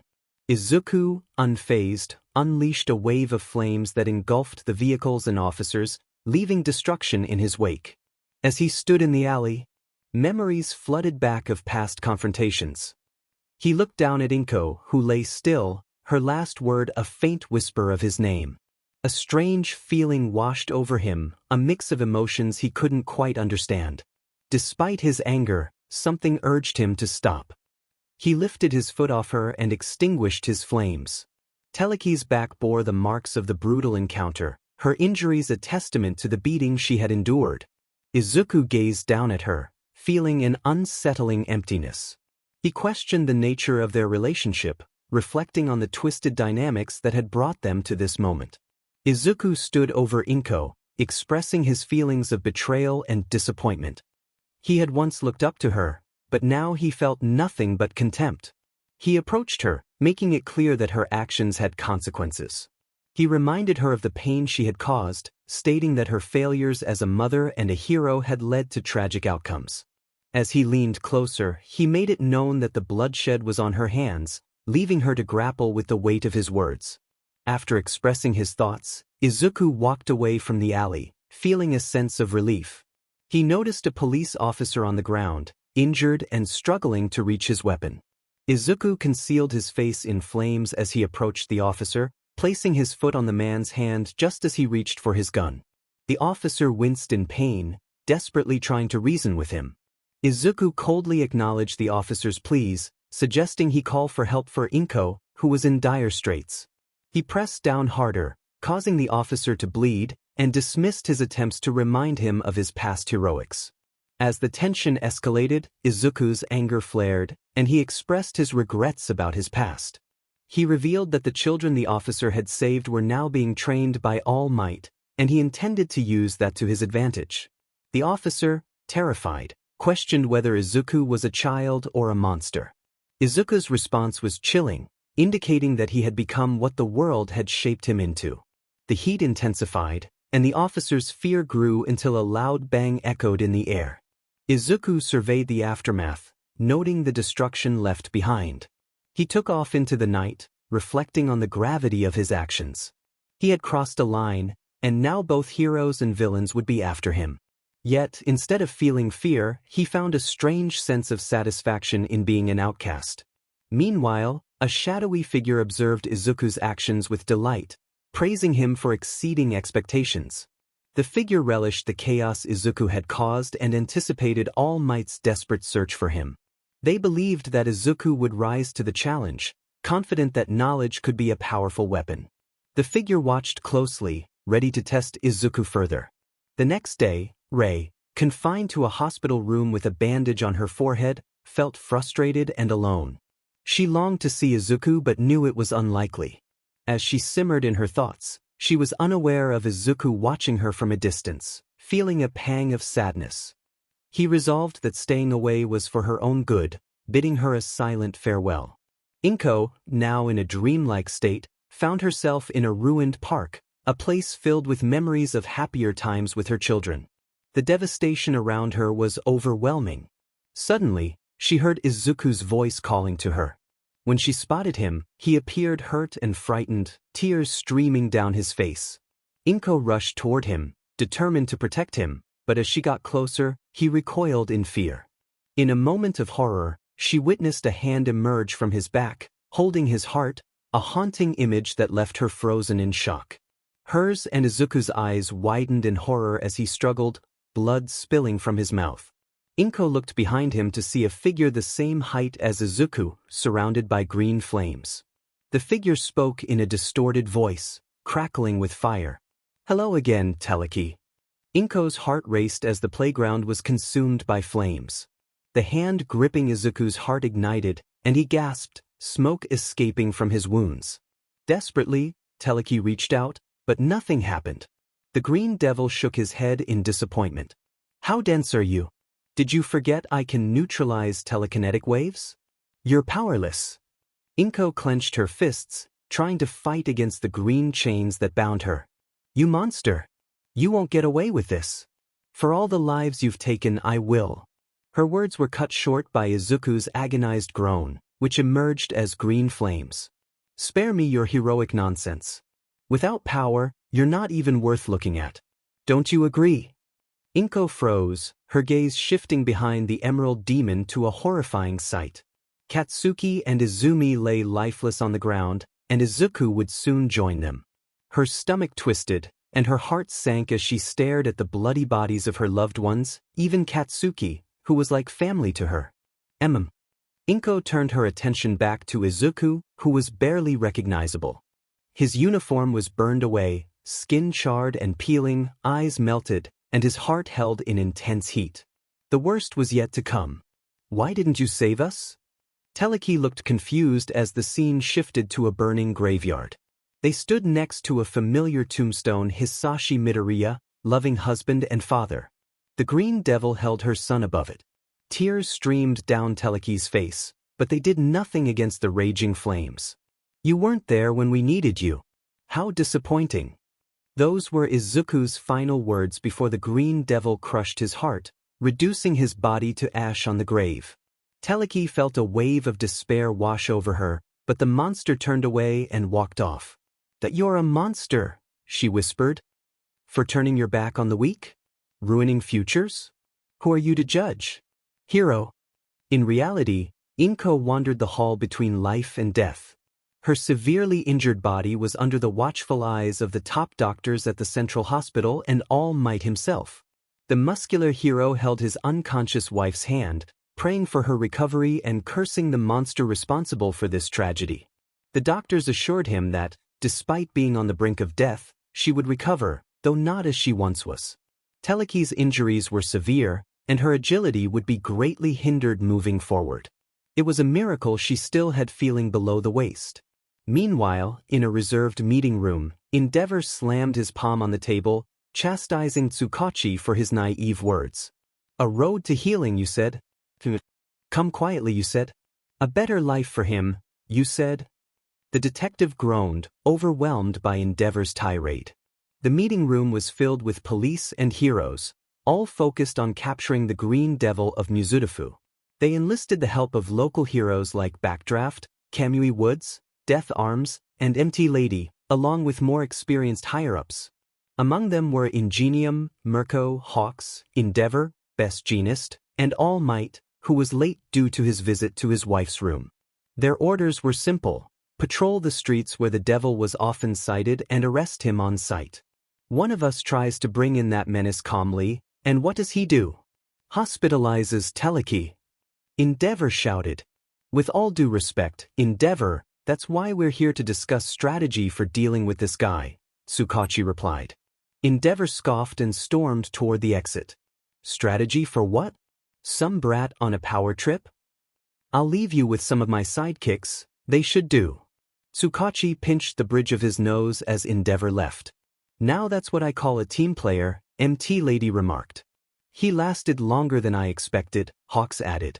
"How about we get this started before I bounce too?" Mirko said, tapping her foot impatiently.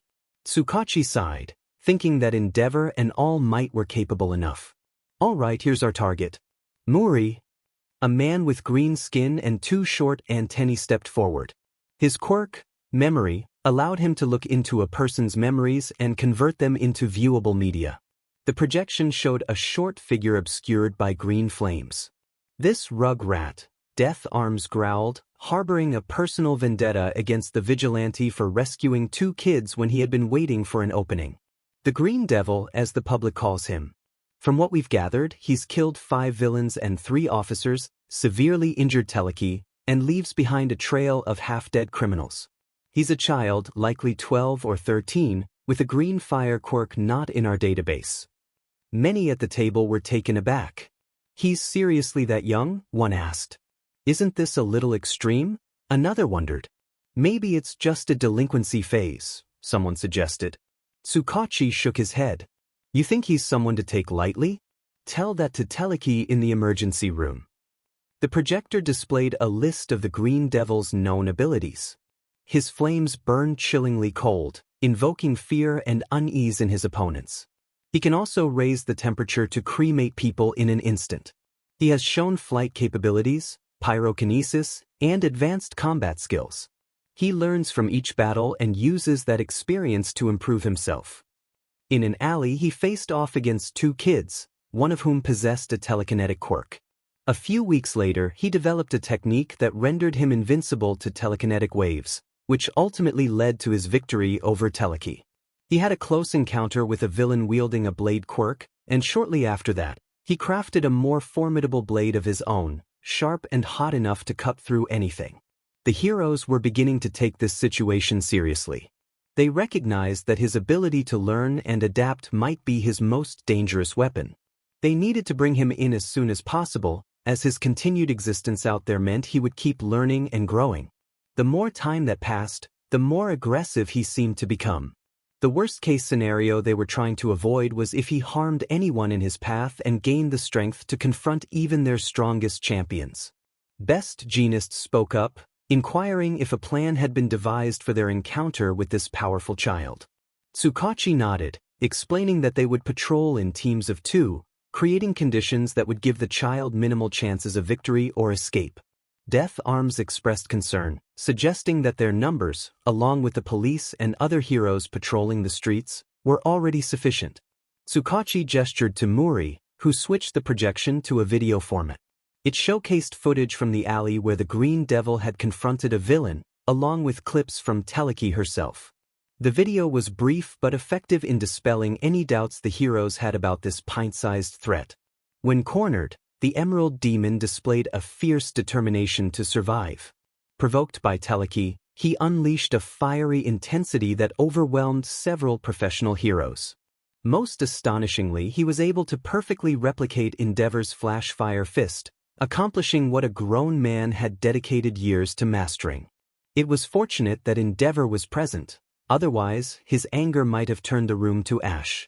All Might joined the meeting, emphasizing the seriousness of their situation. He noted that they were all there to confront a significant threat. Hawks raised a question, pondering how such a powerful quirk could have evaded their database.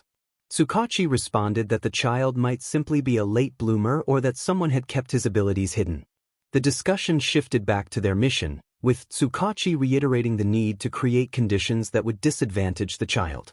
Teams were assigned: Ingenium and Best Jeanist, MT Lady and Death Arms, Kamui Woods and Backdraft, Endeavor and Mirko, and finally, All Might and Hawks.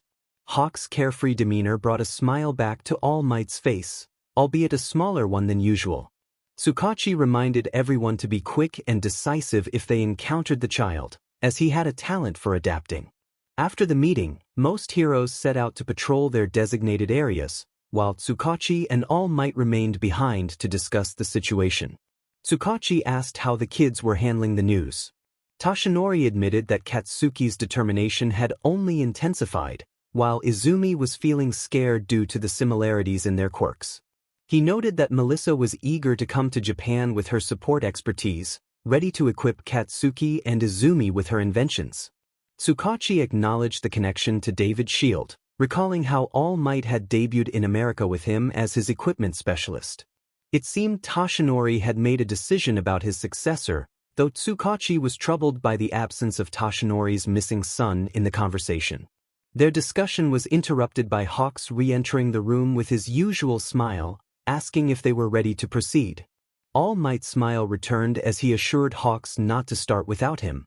Tsukachi reminded them to gather any intel they could, even if they couldn't find the child.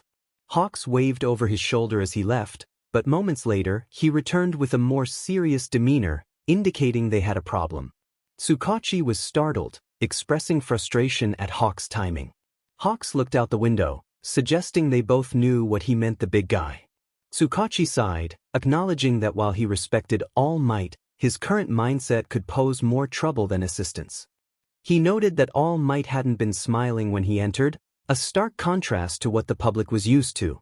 Tsukachi brewed coffee while listening to Hawks. Hawks speculated that after the incident with Teleki, All Might would likely be less patient in this situation. He recalled that All Might had a quirkless son who was missing, allegedly kidnapped. Tsukachi nodded, and Hawks requested to review the video memory from Teleki's encounter with the child again. As they analyzed the footage, Hawks noted that at first, the child seemed to be toying with Teleki, appearing more talkative than expected for someone in his position. The video continued, revealing more about the child's capabilities, which were certainly not to be underestimated. Whatever Teleki said or did transformed him into a different fighter. Something within him had changed. Tsukachi took a sip of his coffee and remarked that it was unfortunate Teleki couldn't recall more details. She had been so focused on him, it was as if she had tunnel vision. Hawks adjusted his golden shades and noted that the kid was not only strong but also intelligent. He observed abilities mid-battle and adapted or copied them to gain an advantage. His fighting style could shift at any moment, suggesting he had an extensive library of notes. Tsukachi frowned as he inquired about Teleki's ex-husband's quirk. It was fire breath, but not nearly as powerful as the Green Devil's. He mentioned that children often exhibited more potential than their parents, citing Izumi Yagi as an example. He expressed curiosity about the boy's motivation. What drove him to become the Green Devil? Tsukachi urged Hawks not to inform All Might and gestured for him to follow. He handed Hawks a file that had been confidential until now. It detailed Izuku Yagi, who was born quirkless and went missing around the same time the Green Devil appeared. His parents had fire-type and telekinesis quirks. Hawks skimmed through the file, noting the speculation backed by strong evidence. He closed it and regarded Tsukachi with an unusually serious expression, emphasizing that All Might and Teleki should not see this information until they had solid proof. As they exited the building, Tsukachi reflected on how Izuku had spent years studying various heroes, villains, their quirks, and fighting styles. He possessed encyclopedic knowledge, and coupled with his bitterness and an unknown power, it could lead to serious consequences. Tsukachi affirmed their commitment to prevent him from descending further into darkness, reminding Hawks that despite his actions, he was still a hurting child. Elsewhere, a shadowed figure mused about the situation, considering it a double-edged sword. The heroes were mobilizing against the Green Devil, which could inspire other villains. The figure relished the thought of All Might being unaware of Izuku's fate, believing it would lead to a merciless confrontation between father and son, ultimately serving the figure's own interests. The morning routine for Izuku, now the Green Devil, began with him taking down the criminal elements of Mizurufu. He discovered a clipboard with orders linked to a figure named All for One, a notorious villain he would not forget. After leaving a warehouse, he was suddenly confronted by Kamui Woods, who attempted to restrain him with his branch-like arms. Just as Izuku prepared to retaliate, a powerful blast of water knocked him off his feet, courtesy of Backdraft, who declared that the boy's reign of terror was over. Izuku, annoyed, stood back up, steam rising from his body. Kamui Woods insisted that enough was enough and commanded Izuku to stand down, while Backdraft aimed his water jets at him. Izuku assessed the situation, recognizing that while Kamui Woods had effective capture techniques, Wood was a poor match against fire. Backdraft's presence was meant to counter his flames. Suddenly, flames erupted from Izuku's feet as he launched himself into the air with incredible speed, surprising both heroes. Kamui managed to dig his feet into the ground to maintain his grip, but the steam that followed obscured their view. Despite the steam, Izuku's flames remained strong, shifting to a type of fire that only extinguished when he chose. He glared at the heroes dismissively. As his flames intensified, he broke free from Kamui's grasp, causing the hero to struggle to maintain control. The chilling flames poured over Kamui, forcing him to loosen his hold. Backdraft attempted to counter by propelling himself upward, preparing to unleash a powerful wave of water. However, before he could act, Kamui Woods cried out in pain as a wave of green fire engulfed him, originating from the ground where Izuku had launched himself. The heroes focused on Izuku, leaving them vulnerable. Kamui fell to the ground, charred and defeated, prompting Backdraft to shout in alarm. The Green Devil burned through the wood that had restrained him, controlling it so that Kamui's arms crumbled to ash. Backdraft, trembling with fear, confronted Izuku, who calmly descended. Izuku reassured him that Kamui would recover, but Backdraft, panicking, unleashed a torrent of water at the Green Devil.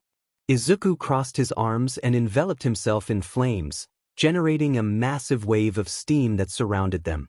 Determined, Izuku advanced toward Backdraft, who was horrified to see the relentless heat closing in on him.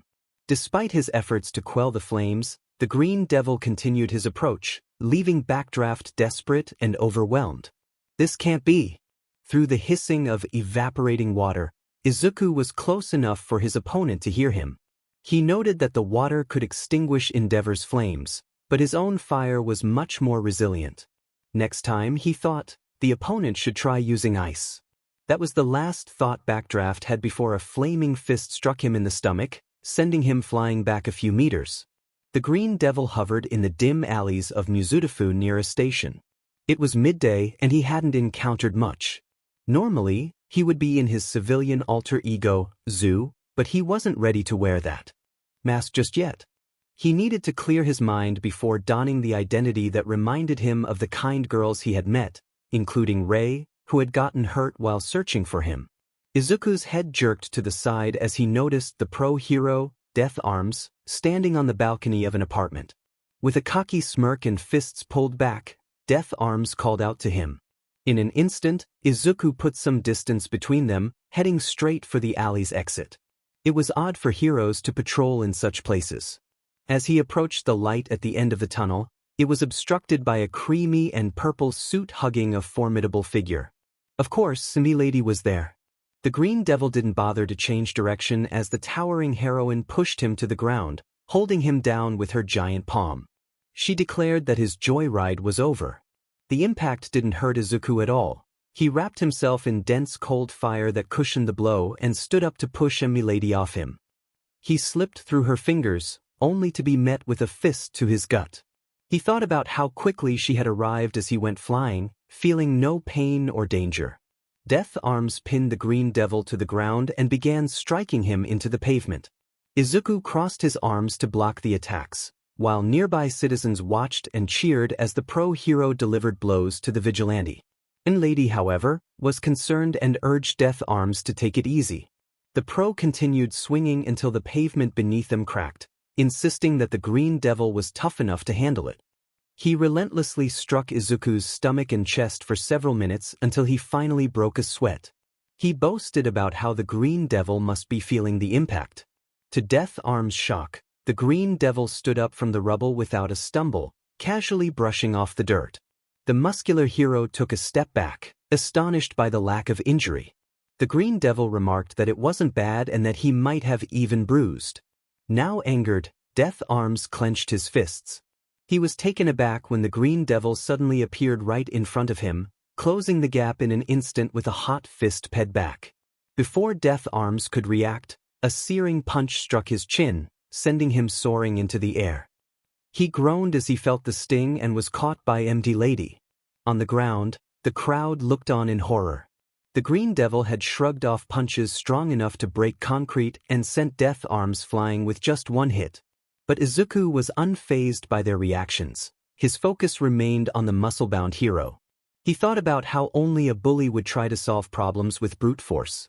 He flew up to a rooftop, matching the height of the heroes. Death Arms was clearly enraged, veins popping and sweat rolling down his face as he glared at the Green Devil. Izuku mused that, like any bully, Death Arms was easier to take down than he realized. Milady attempted to calm her coworker, but her words were drowned out by the Green Devil's declaration that he was bored. Death Arms snapped in response, demanding to know what he had just said. Despite the outburst, the Green Devil simply turned his back and walked away, repeating that he was bored and that Death Arms was boring him. That was the last straw. Death Arms leaped from Milady's hands, poised to crush the Green Devil. Izuku, however, just put his hand behind his head and unleashed a torrent of green heat. Death Arms was engulfed and landed on the ground in a smoking heap. When he regained consciousness, he would have to face the fact that he had been dismissed by a vigilante child. That left Milady to deal with. She tried to grab him, but the heat from his flames made it impossible to hold on. As she blew on her smoking palms, Izuku looked at her with pain in his flaming eyes, silently asking for her forgiveness. He ignited his right arm and moved it forward, creating a massive arm of moderately hot flames that caught Milady off guard, pushing her to the ground in a swift motion.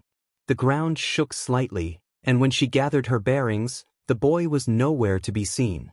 That felt strangely familiar. The Green Devil stood above the rooftops of Mizutofu, bathed in the orange light of the setting sun. He had chosen a district that wasn't too crowded, with no police or heroes in sight, just the public going about their business. He realized that the heroes were so focused on him that they neglected areas where he hadn't been seen or active, leaving the public to fend for themselves.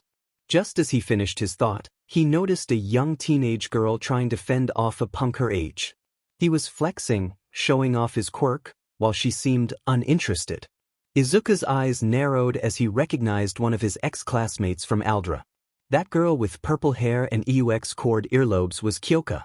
A blinding desire to confront the boy harassing her surged within him.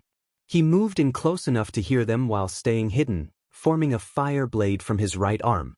With a quirk as tough as his, he could keep her delicate self safe. Kyoka glared at him, unimpressed. She questioned how he could protect anything with such a fragile-looking power. The boy became irritated, insisting that his quirk was top-tier compared to her unusual ears. She proposed a test, and her ear jacks shot straight at his stone-covered arms, sending heavy vibrations that shattered the rock and left his arms limp.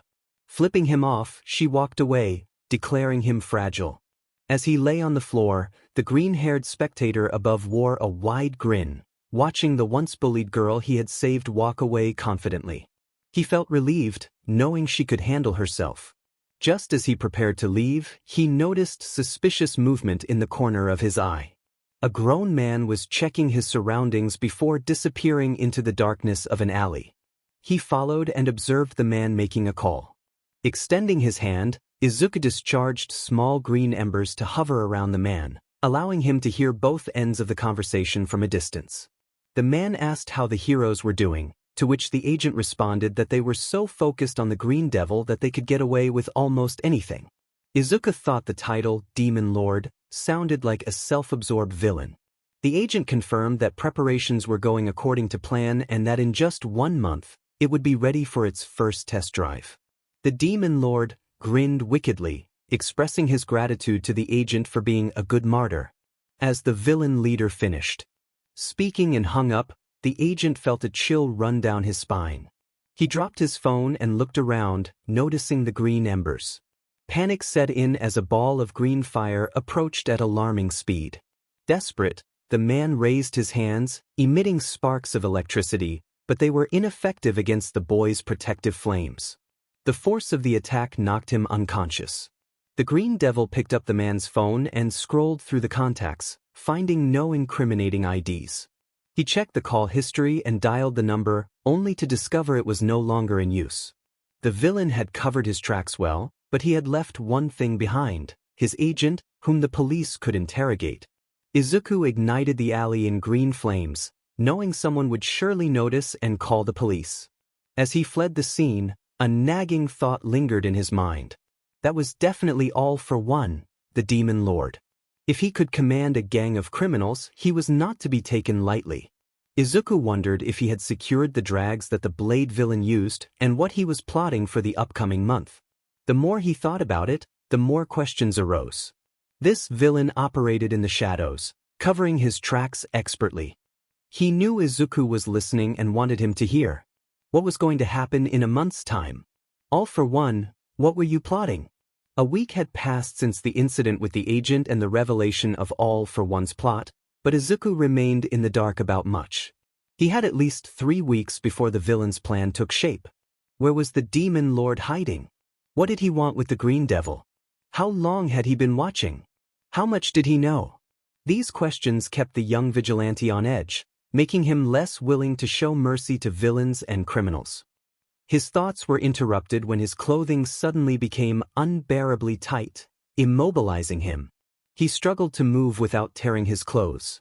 Best Jeanist had caught him. Although he couldn't move his body, he could still emit flames to keep himself airborne. Suddenly, he sensed something hot and fast approaching. He braced for impact, trying to protect himself with his flames. A powerful blow struck the back of his head, the heat of a radiator briefly contacting his quirk. Ingenium had arrived.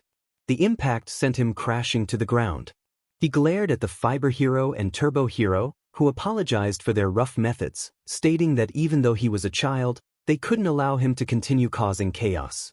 Ingenium declared it was over and that there would be no more running. Izuku growled, attempting to ignite his quirk, but Best Jeanist tightened his hold, making it hard for him to breathe. Resistance was futile, they said. The Green Devil remained silent and extinguished the flames surrounding him. Best Jeanist noted the change and moved to grab the captured vigilante, but suddenly, Ingenium doubled over, feeling intense pain in his calves, smoke rising from them. Best Jeanist's attention was momentarily diverted, allowing Izuku to ignite his right arm in flames hot enough to incinerate his sleeve. He blasted the ground beneath him and launched himself upward. Best Jeanist attempted to restrain him with a technique called blackout bind, but the fabric tightened around him, restricting his movement and breath. However, his arm was free. He raised it high, flames burning hotter and brighter. With a powerful move, flaming tendrils erupted from his fingers. Best Jeanist watched in awe as Izuku unleashed a display of power reminiscent of Endeavor's technique, but on a larger scale. The fiber hero had to limit his movements to maintain his hold while avoiding being burned, while Ingenium struggled to get off the ground. Izuku directed a fire tendril toward the downed speedster, forcing Best Jeanist to quickly move out of the way. This provided Izuku with the opening he needed, and both heroes were engulfed in hot flames. The viridescent inferno that scorched their skin was the last thing they saw before their target vanished. At Central Hospital, Tsukachi expressed his disbelief as most of the heroes involved in the operation lay on medical beds, receiving treatment for their severe burns. Best Jeanist, Ingenium, Death Arms, Backdraft, Kamui Woods, and Any Lady were all injured, suffering from the encounter with the Green Devil. The only ones left were All Might and Hawks. To make matters worse, the Green Devil's friend had given them even more reason to be concerned. After exploring the man's memories, they caught brief glimpses of a warehouse filled with test tubes, beakers, and green fire. They would have seen much more if the man hadn't been so determined to keep his secrets. Even after betraying his pawns, All for One still commanded such loyalty. With several heroes defeated, suspicions rising about All for One's return, and the public losing faith in heroes, all of this turmoil stemmed from one child. Tsukachi, at his desk, expressed the urgency of the situation. He believed they needed to bring the boy in, not just for the public's peace of mind, but for everyone's well-being, including the boys. If that monster were to gain control of his quirk, their odds would be grim. Hawks, present with him, seemed distant. Tsukachi explained that he and All Might had split up on patrol, equipped with communicators that could track and alert them if either found something. However, Hawks suggested they cut off the alerts. He intended to handle the Green Devil himself. Tsukachi looked at him incredulously, questioning how he planned to confront an opponent capable of burning his feathers. Hawks casually rested his hands behind his head, acknowledging the risk but maintaining his carefree demeanor. He noted that the kid was fast, with sharp eyes and reflexes, and after battling numerous heroes, he had likely improved significantly since nearly defeating Teleki. Before Tsukachi could voice his concerns about Hawk's recklessness, the wing hero turned serious. He preferred to face the Green Devil alone rather than have All Might with him, a scenario he wanted to avoid. Tsukachi began to understand Hawk's perspective, realizing that All Might not be inclined toward peaceful methods, which was ironic for someone known as the symbol of peace. Hawks finished Tsukachi's thought, emphasizing that this was one reason he had been paired with All Might. He could rein him in if he lost control. Hawks smirked, revealing that he had a better plan in mind. He believed the kid was nowhere near All Might's level and intended to keep it that way. The Green Devil stood triumphantly in the middle of an almost empty four-lane road, with a flaming car and unconscious thugs nearby. Suddenly, he had to roll out of the way of incoming projectiles aimed at his position. Displaying his agility, he backflipped into the air, narrowly avoiding a red and yellow blur that landed nearby. Hawks called out to him, brandishing two large feather blades. The Green Devil ignited the surroundings in a ring of green fire, but Hawks felt no increase in temperature. He realized the boy could switch from cold to hot effortlessly, indicating he was aware of Hawk's precarious situation. The wing hero looked up at the vigilante, flames flickering in his hands, and beckoned him to attack. The Green Devil obliged, propelling himself toward Hawks with determination. He unleashed a wave of heat from his left hand, which Hawks dodged. The boy attempted to attack from Hawks' right side, but the wing hero was quick enough to evade again. They were both analyzing each other, realizing that the Green Devil was holding back, studying Hawks.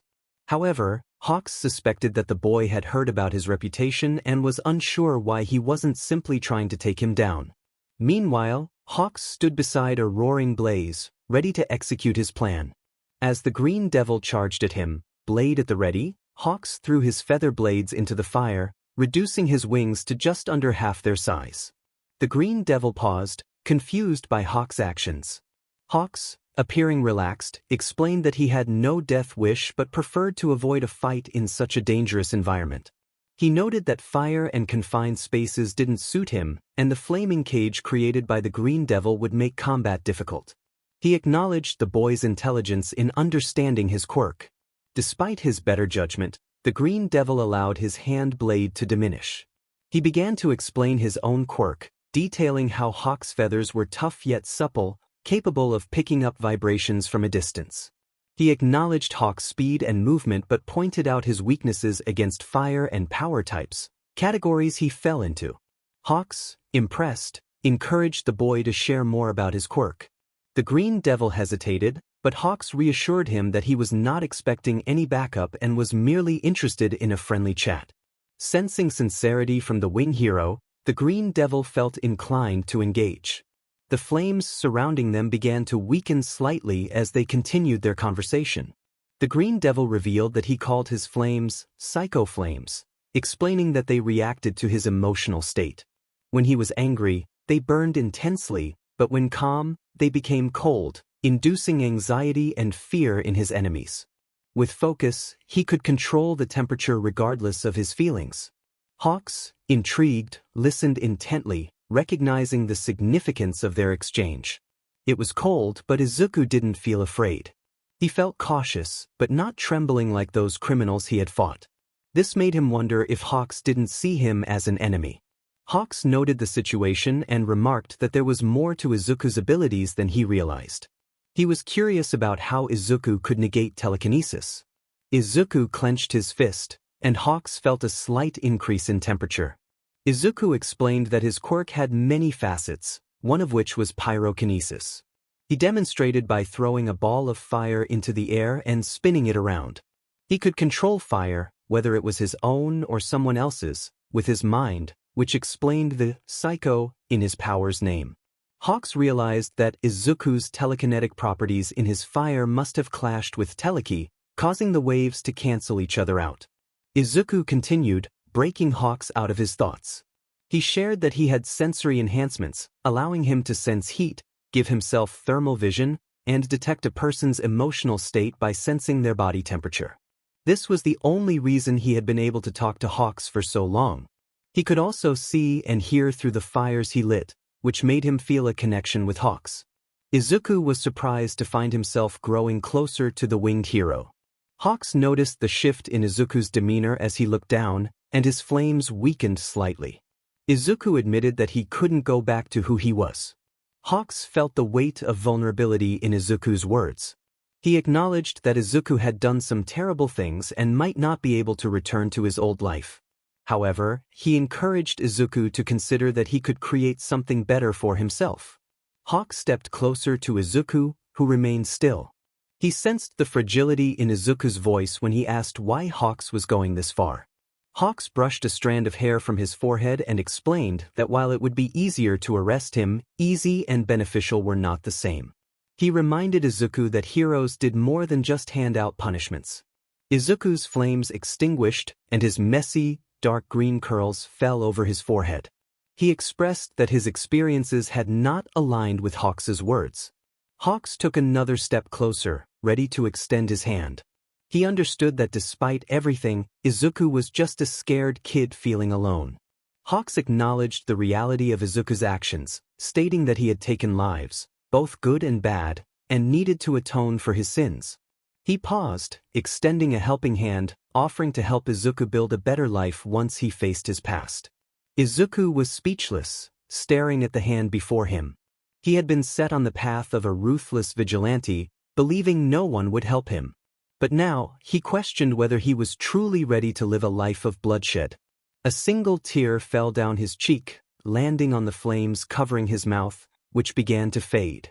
Hawks noticed the freckles and a scar on Izuku's face as he raised his hand to meet Hawks's. He realized that this path of atonement would require confronting his past, including family, friends, and those who had wronged him. But if that was what it took... Suddenly, Izuku asked how long they had been talking, catching Hawks off guard. When Izuku quickly cloaked himself in green flames again, hiding his face, Hawks felt a pang of disappointment. Izuku then inquired about the giant ring of fire in the middle of the street. Before Hawks could respond, Izuku launched into the sky on a cold pillar of flames. Hawks yelled for him to wait, but he was blown out of the fire ring. The flames grew taller and burned with intensity, leaving Hawks frustrated and confused. He had thought he was making progress with Izuku, but now he feared the worst. On the ground, Izuku had tears in his eyes, which turned to steam in an instant. He felt he had to protect himself, believing he didn't have enough support. From his elevated position, he had a clear view of the area and realized someone was approaching. He dug his heel into the pavement, causing a volcanic eruption where he stood. The debris was carried by his flames into a dense shield, but it only withstood one hit from the red and blue blur that collided with it. Hawks could only watch helplessly as the scenario he wanted to avoid unfolded. Another figure watched with glee, pleased that All Might was always punctual in delivering his brand of justice. The Green Devil slid back, his arms throbbing in pain from the impact. He glared at All Might, who stood before him with an imposing presence. The last they had met. The Green Devil's voice boomed as the dust settled, and All Might responded without a trace of a smile. The Green Devil's glare was filled with hatred and grief, remembering his father. In a different location, Bakugo yelled as he fired a barrage of explosions at training dummies, while Izumi exerted herself by flinging her dummies at the nearby wall. All Might had chosen to train them in his agency, where top-notch equipment and an environment that pushed them to be their best would ensure smoother training. This will only last for the next month, after which they'll begin juggling training with homeschool. The pair took a breather with some cold water bottles. Katsuki, with a determined grin, expressed his excitement about training with the #1 hero. Izumi, sipping her water, shared her enthusiasm, noting that by the time they reached UA, they would surpass the average pro. Katsuki's grin widened as he added that while they were improving daily, All Might would eventually confront the Green Devil and bring him down. He wiped the sweat from his brow and clenched his fist, hoping the confrontation would be intense enough to allow them a chance to settle the score. As Hawks circled above the chaotic scene, he cursed himself for being unable to avoid the situation. Below him, the Green Devil loomed like a green inferno, towering over the buildings it was engulfing. All Might and the Green Devil Izuku and his stepfather were locked in a confrontation that Hawks couldn't intervene in. He focused on evacuating civilians from the danger zone, frustrated by his limited resources after losing many feathers. He silently urged Izuku to survive. All Might stood firm, fists at his sides, while his young opponent took a battle stance, seething behind a wall of flames. All Might attempted to reason with him, suggesting they talk instead of fight. The Green Devil, however, was not interested in dialogue and demanded All Might to leave him alone. All Might insisted that it didn't have to escalate into a fight. The flames surrounding the Green Devil intensified, melting the tar beneath him. In a display of power, he leaped into the air, engulfed in fire, and launched a massive flaming fist toward All Might. The impact reverberated through the area, and the heat radiated outward, transforming the cool evening into a scorching inferno. Yet, All Might remained unfazed. He warned the boy that physical confrontation was not the answer and lunged to grab his arm, only to be shocked when it broke away, revealing it to be a mirage. Realizing he was dealing with heat illusions, All Might's determination grew as he sought the real Izuku among the flames. Despite the chaos, Izuku observed All Might's movements closely, noting every detail, even as he maintained his distance. Suddenly, All Might found himself ensnared by burning tendrils that melted through concrete but left only scorch marks on his costume. The Green Devil's voice echoed with fury, expressing his disbelief in All Might's intentions. As if responding to the boy's anger, the fiery arena expanded, threatening to consume everything in its path. Izuku approached, wielding green fire tendrils like puppet strings, readying a powerful kick aimed at All Might's temple. While All Might barely felt the attack, the surrounding area suffered, with windows shattering from the heat and impact. Hawks, working tirelessly to evacuate civilians, felt the pressure of the escalating battle as the green hell transformed into a cyclone of heat and energy. Inside this storm, All Might faced Izuku, who was fueled by deep-seated pain and resentment. All Might considered letting the boy vent his frustrations, but he quickly realized that the situation was worsening, and the consequences for those below would be dire.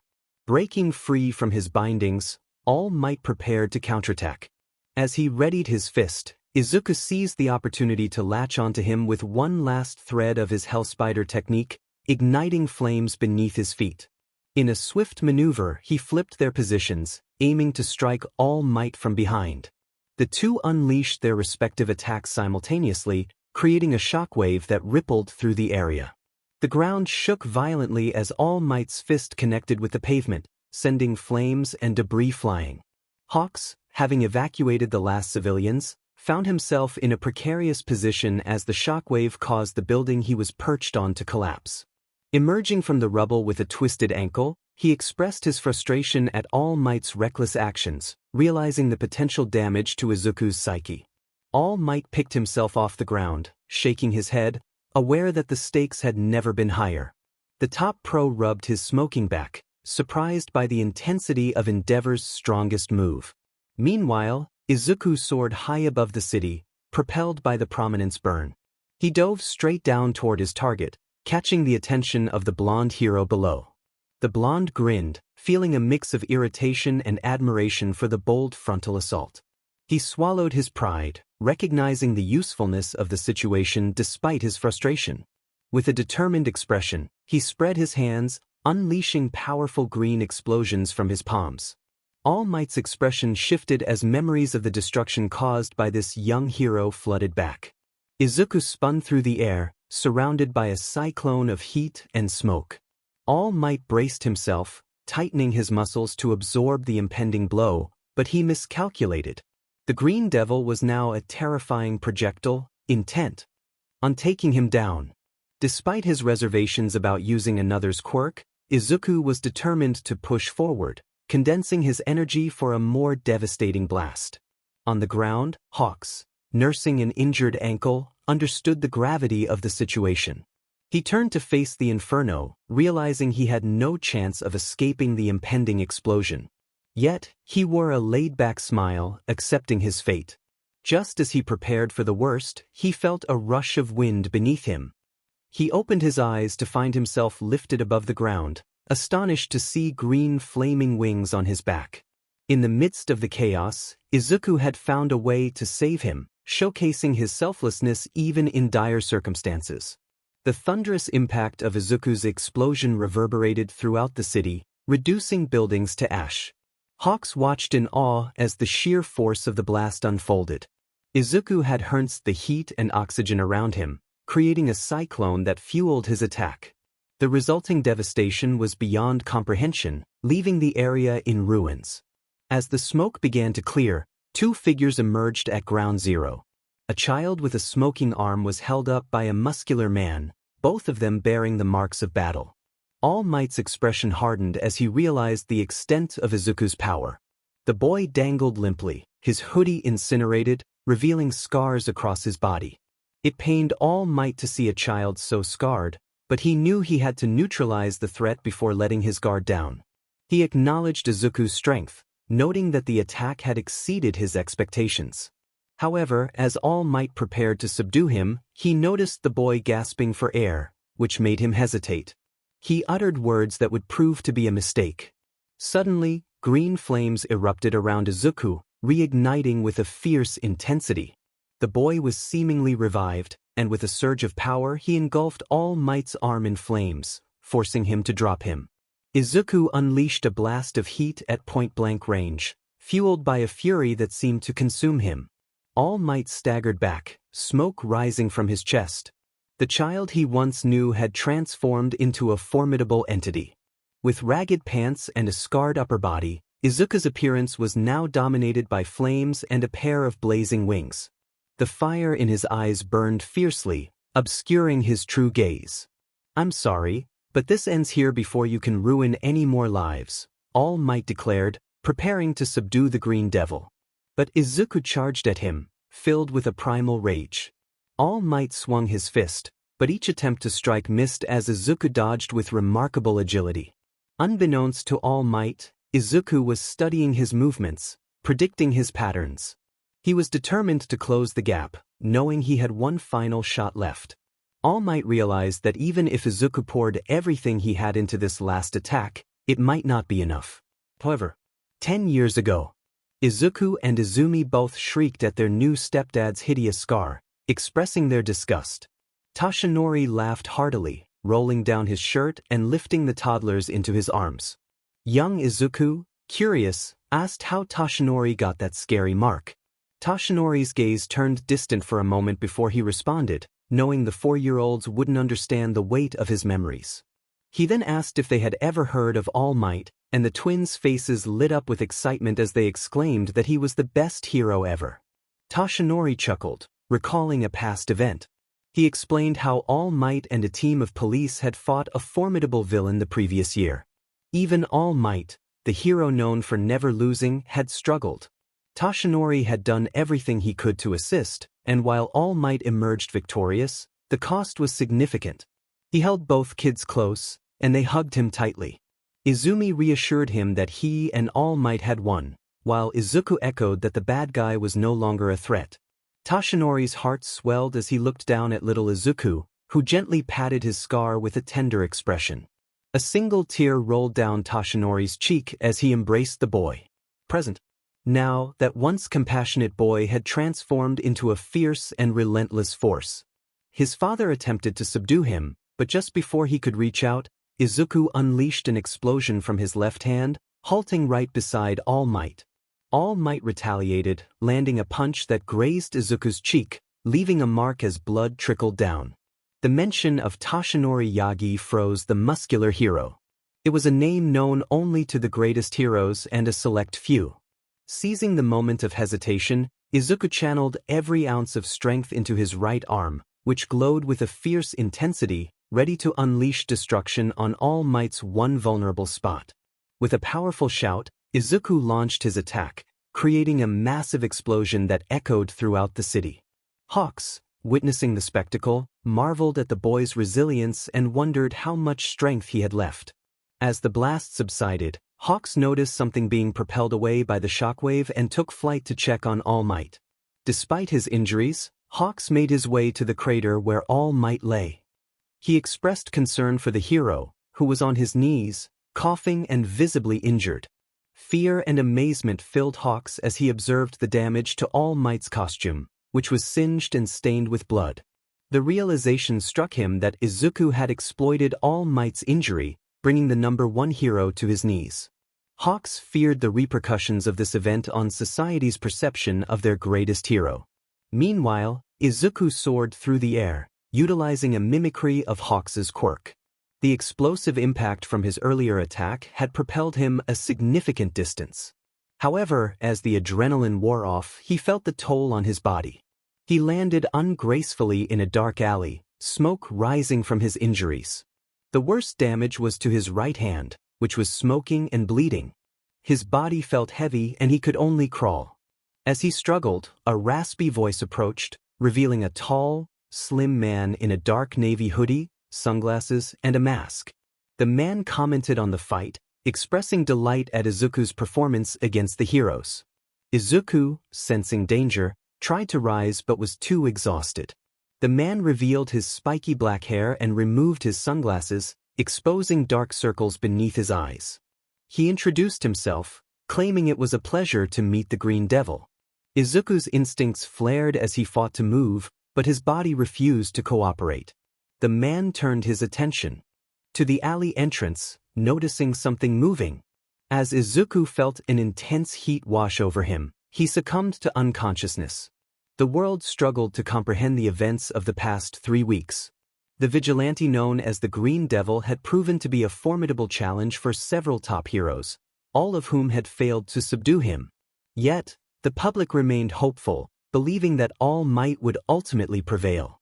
However, the shocking reality was that All Might had also been unable to secure a victory, leading to a draw and allowing the Green Devil to escape, having injured the symbol of peace.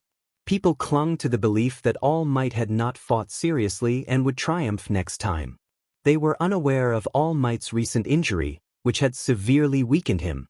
Meanwhile, the Green Devil continued to grow stronger with each passing day, and the confrontation with All Might was sure to elevate him to new heights once he recovered. What doesn't kill him makes him stronger. No matter what the world wanted to believe, the truth was clear. Their symbol of peace did not win the fight and walked away wounded. The Green Devil was still out there.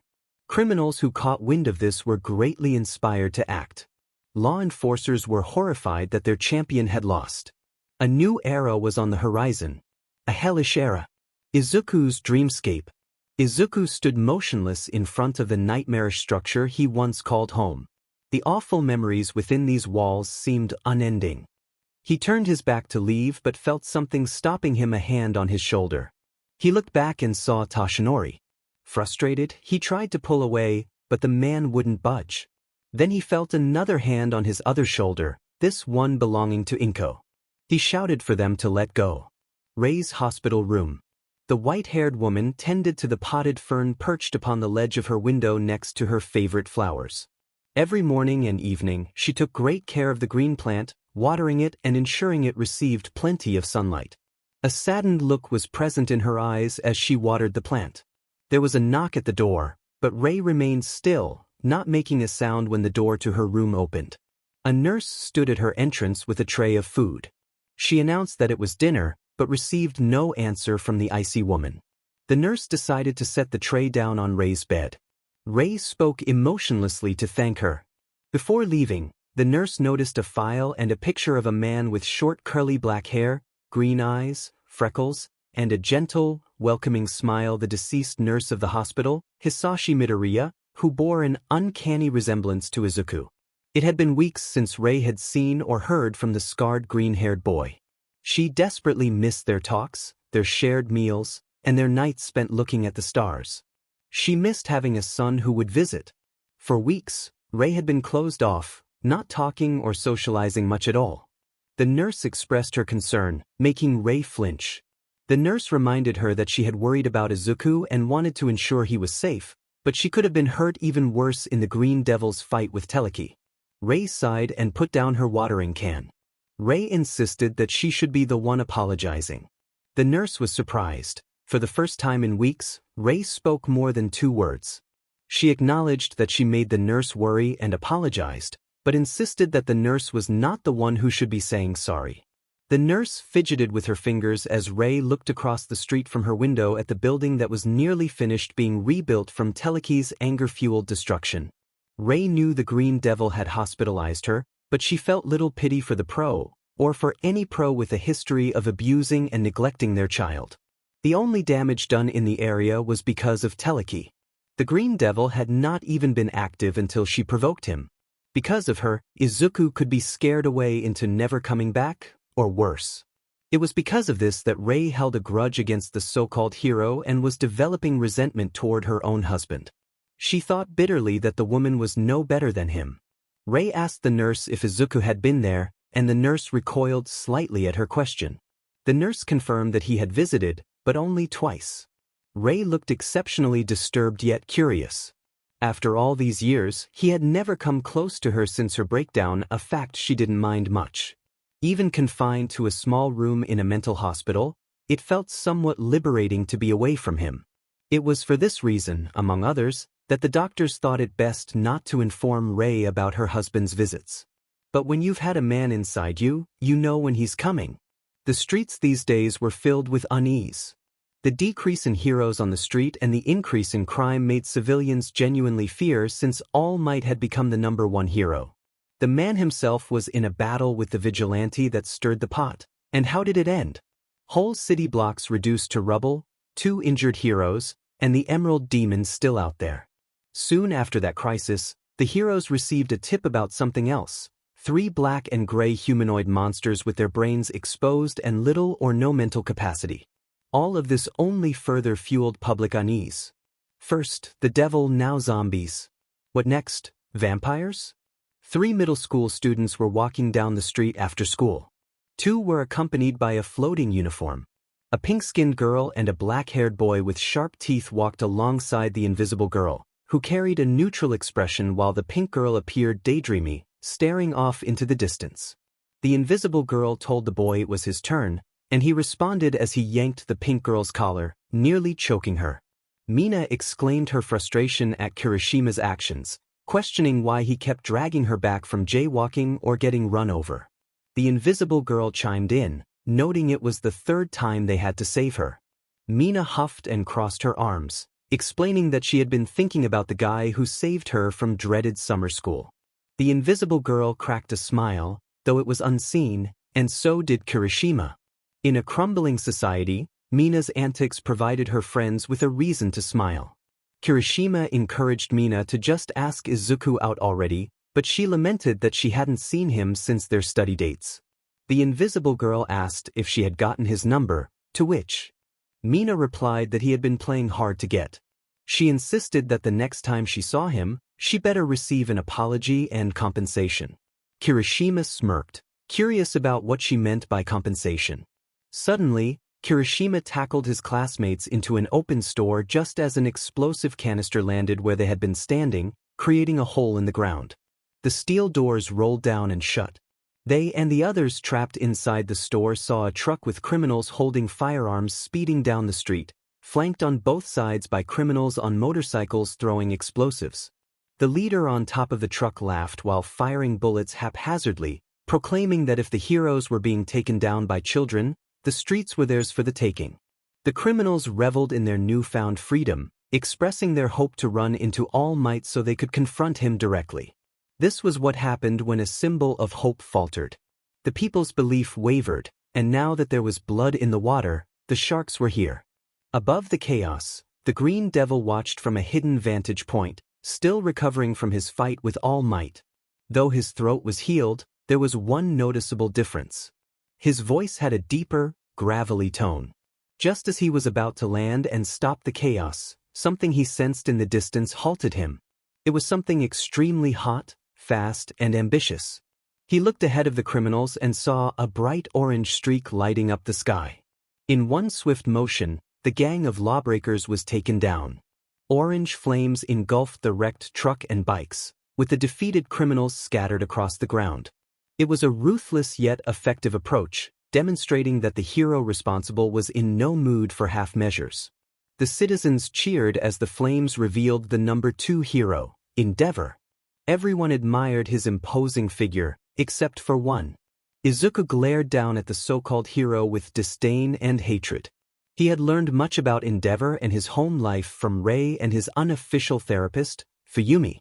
From Fuyumi, he learned that Endeavor had a favorite child who came before all others, practically abandoning his other kids during their youth when they needed him most. From Rei, he heard stories of domestic abuse, where the youngest was subjected to harsh treatment to achieve Endeavor's dreams of power and glory. Rei cried more than he did when they shared their pasts, especially when she mentioned their firstborn, whose name she could never say. The Green Devil trembled with growing anger at the sight of the shameless man's triumph. Eventually, their eyes met, and both flame quirk users flared up. The temperature in the area rose significantly, prompting everyone nearby to evacuate. The flames on Endeavor's chest and face became more pronounced as he glared up at the young vigilante. The flames covering Izuku's face also intensified, and he manifested green fire on his hands, feeling an anger he thought only his family could provoke. The confrontation escalated as Endeavor blasted off the ground to fly above the green flames, pulling his fist back. Izuku mirrored the action, maintaining stable footing. Large waves of green and red flames collided, creating a blast that sent them both back. Despite the impressive display of power from both, neither seemed fatigued. Izuku hovered in the sky, facing off against Endeavor. The flame hero remarked on Izuku's substantial power, unimpressed. Izuku growled back, refusing to be underestimated. From the moment he arrived, Izuku had been reading Endeavor's high body temperature to gauge his emotional state. He could distinguish between concern for someone else and selfish intent, sensing both in the flame hero. Endeavor flew straight at him with a fiery fist ready. Izuku quickly formed a cross of flames to absorb the heat and redirect it. Though he couldn't fully control another's flames, he could avoid heavy attacks and make some of the power his own. In a way, Endeavor was a challenging opponent for the Green Devil, but his fury pushed him to fight. Izuku demanded to know what Endeavor had done to Toya, where he was.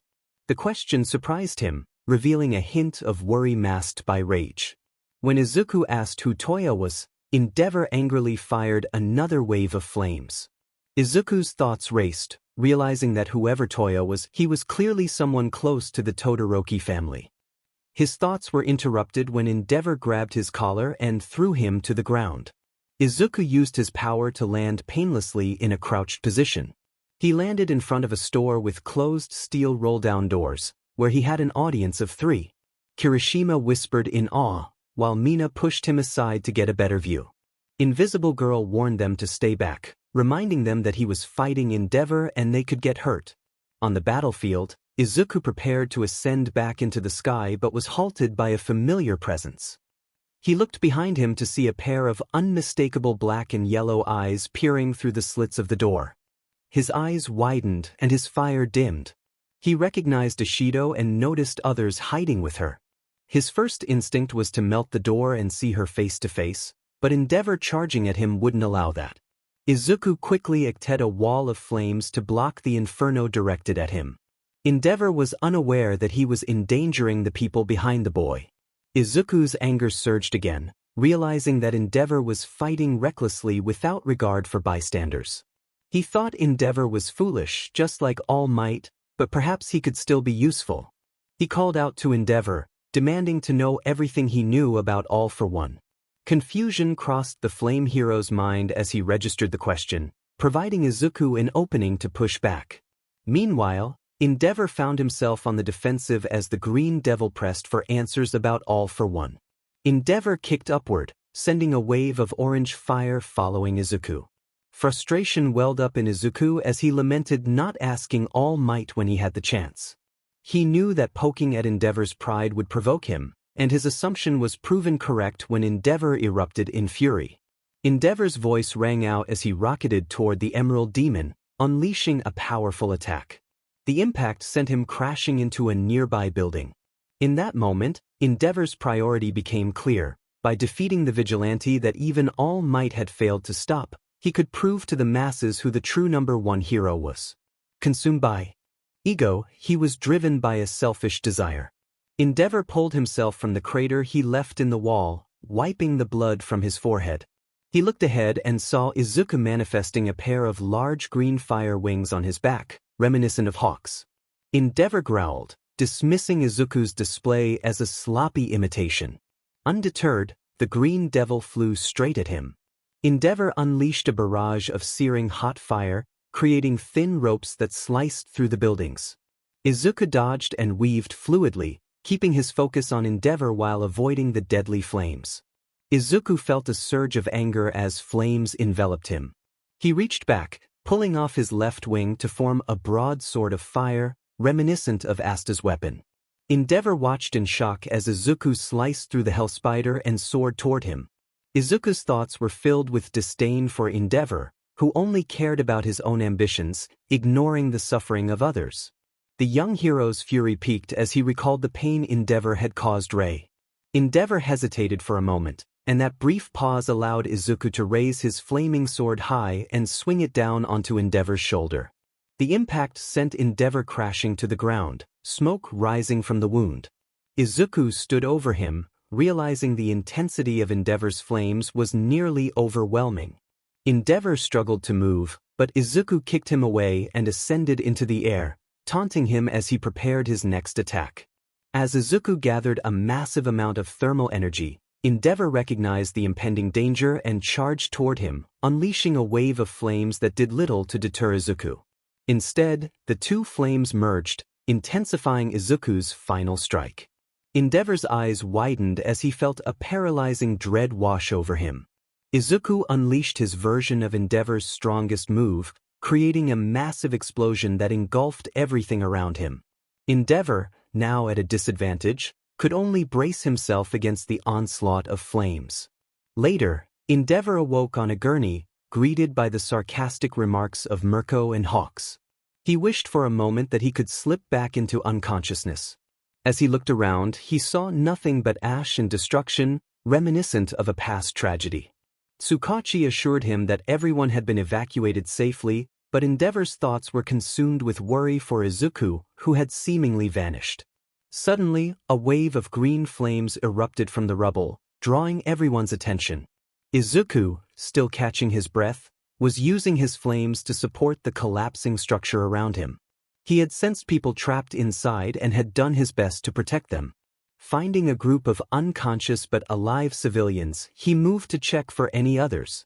As he searched, he discovered an invisible girl and carefully lifted her, feeling for injuries. He then sensed two more heat signatures nearby. One was a boy, unconscious and bleeding, while the other made his heart drop. Ishido, her arm crushed and covered in blood. He quickly set the invisible girl down and rushed to help Ishido, moving the debris off her.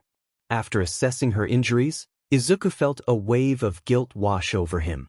Tears fell as he silently apologized for the harm that had come to her. He knew he couldn't leave without ensuring they received help, so he retrieved his first aid kit. Meanwhile, Kirishima groaned as he regained consciousness. He looked around, confused, and was startled to see Izuku, the Green Devil, sitting beside him. Kirishima was astonished and asked if Izuku had patched him up. Izuku nodded, indicating he had done the same for their classmates. Kirishima's worry for his friend surfaced, but Izuku reassured him that they were stable and would wake up soon. Kirishima, still processing everything, wondered about the durability that had allowed him to withstand such a fight. He didn't seem like a bad guy at all. He even patched them up and stayed to ensure they were okay. He had a certain manly charm. Kirishima expressed his frustration, admitting that his quirk, hardening, was weak compared to others. He wished he could have been a shield for the people in need. Izuku recognized that frustration all too well. He encouraged Kirishima, telling him that he wouldn't achieve his goals by merely wishing for them. He needed to improve himself and grow stronger, as he had a lot of potential beyond just his quirk. Kirishima was taken aback by the encouragement coming from someone who had hospitalized several heroes. Izuku continued, highlighting Kirishima's bravery and selflessness.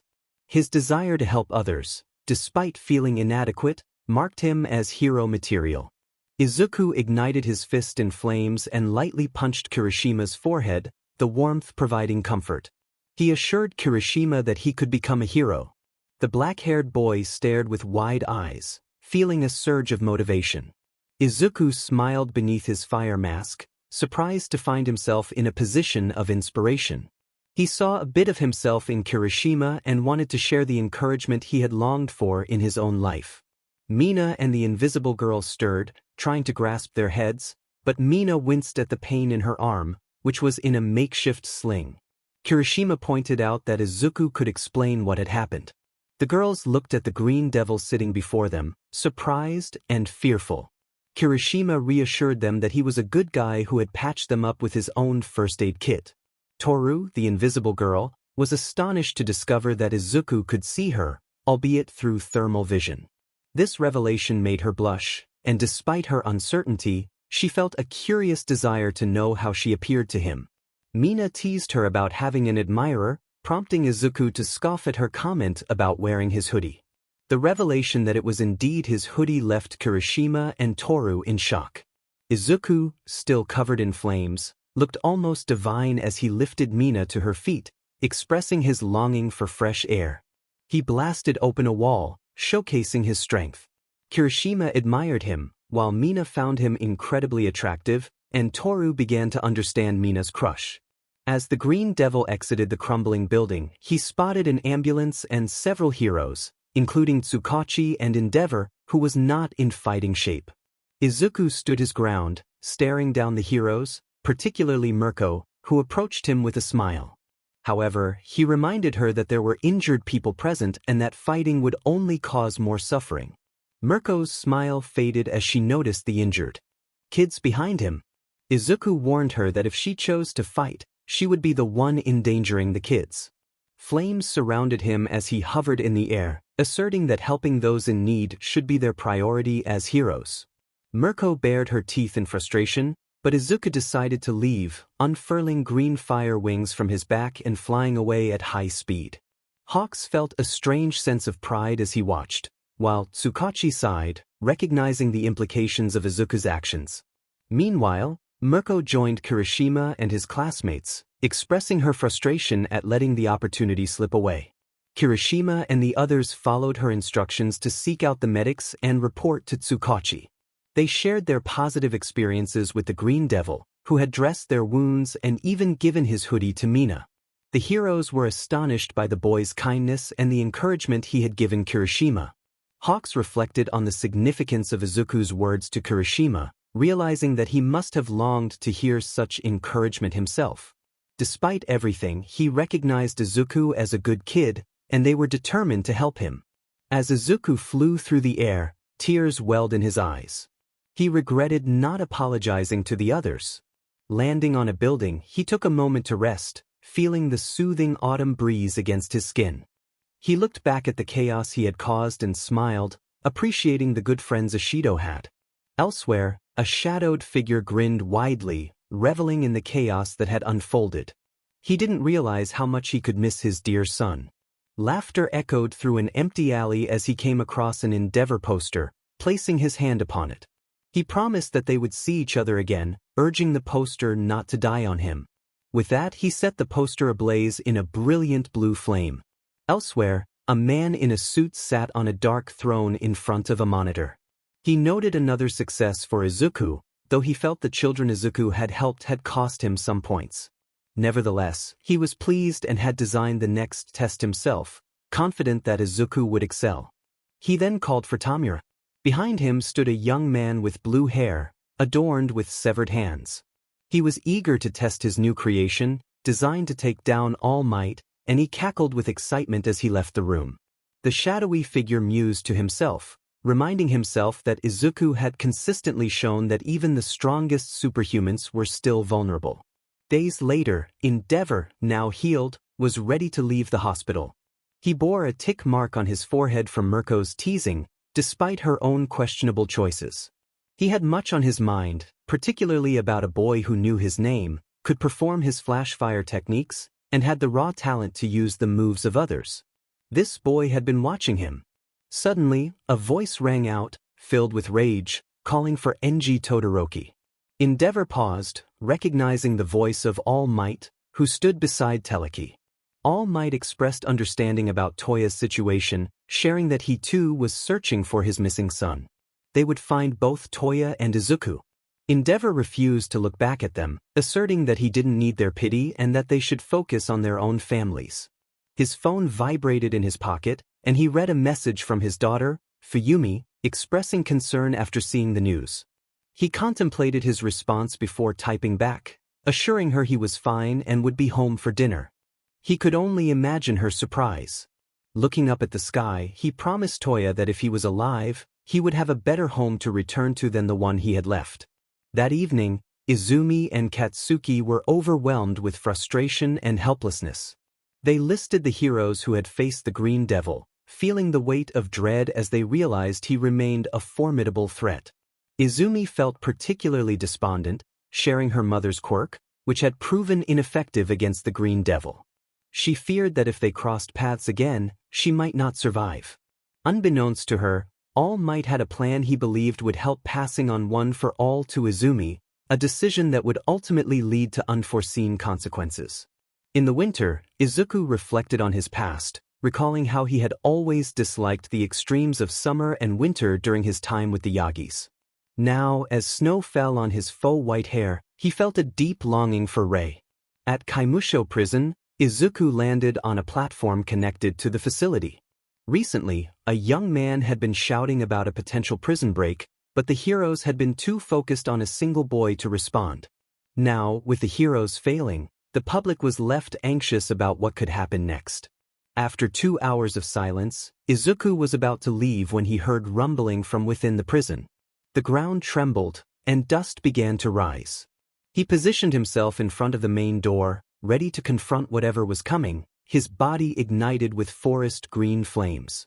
With a loud crash, the main doors were shattered by someone with immense strength.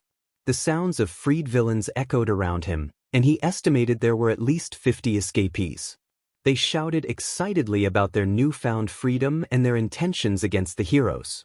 Among the chaos, a familiar voice emerged, declaring that under his guidance, they would even take down All Might. Stepping through the dust was a young man with shaggy blue hair, covered in detached hands. Izuku recognized him immediately, feeling a surge of anger.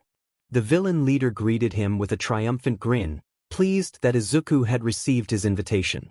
While the leader and Izuku seemed to share a history, the other prisoners were confused and annoyed, questioning who he was.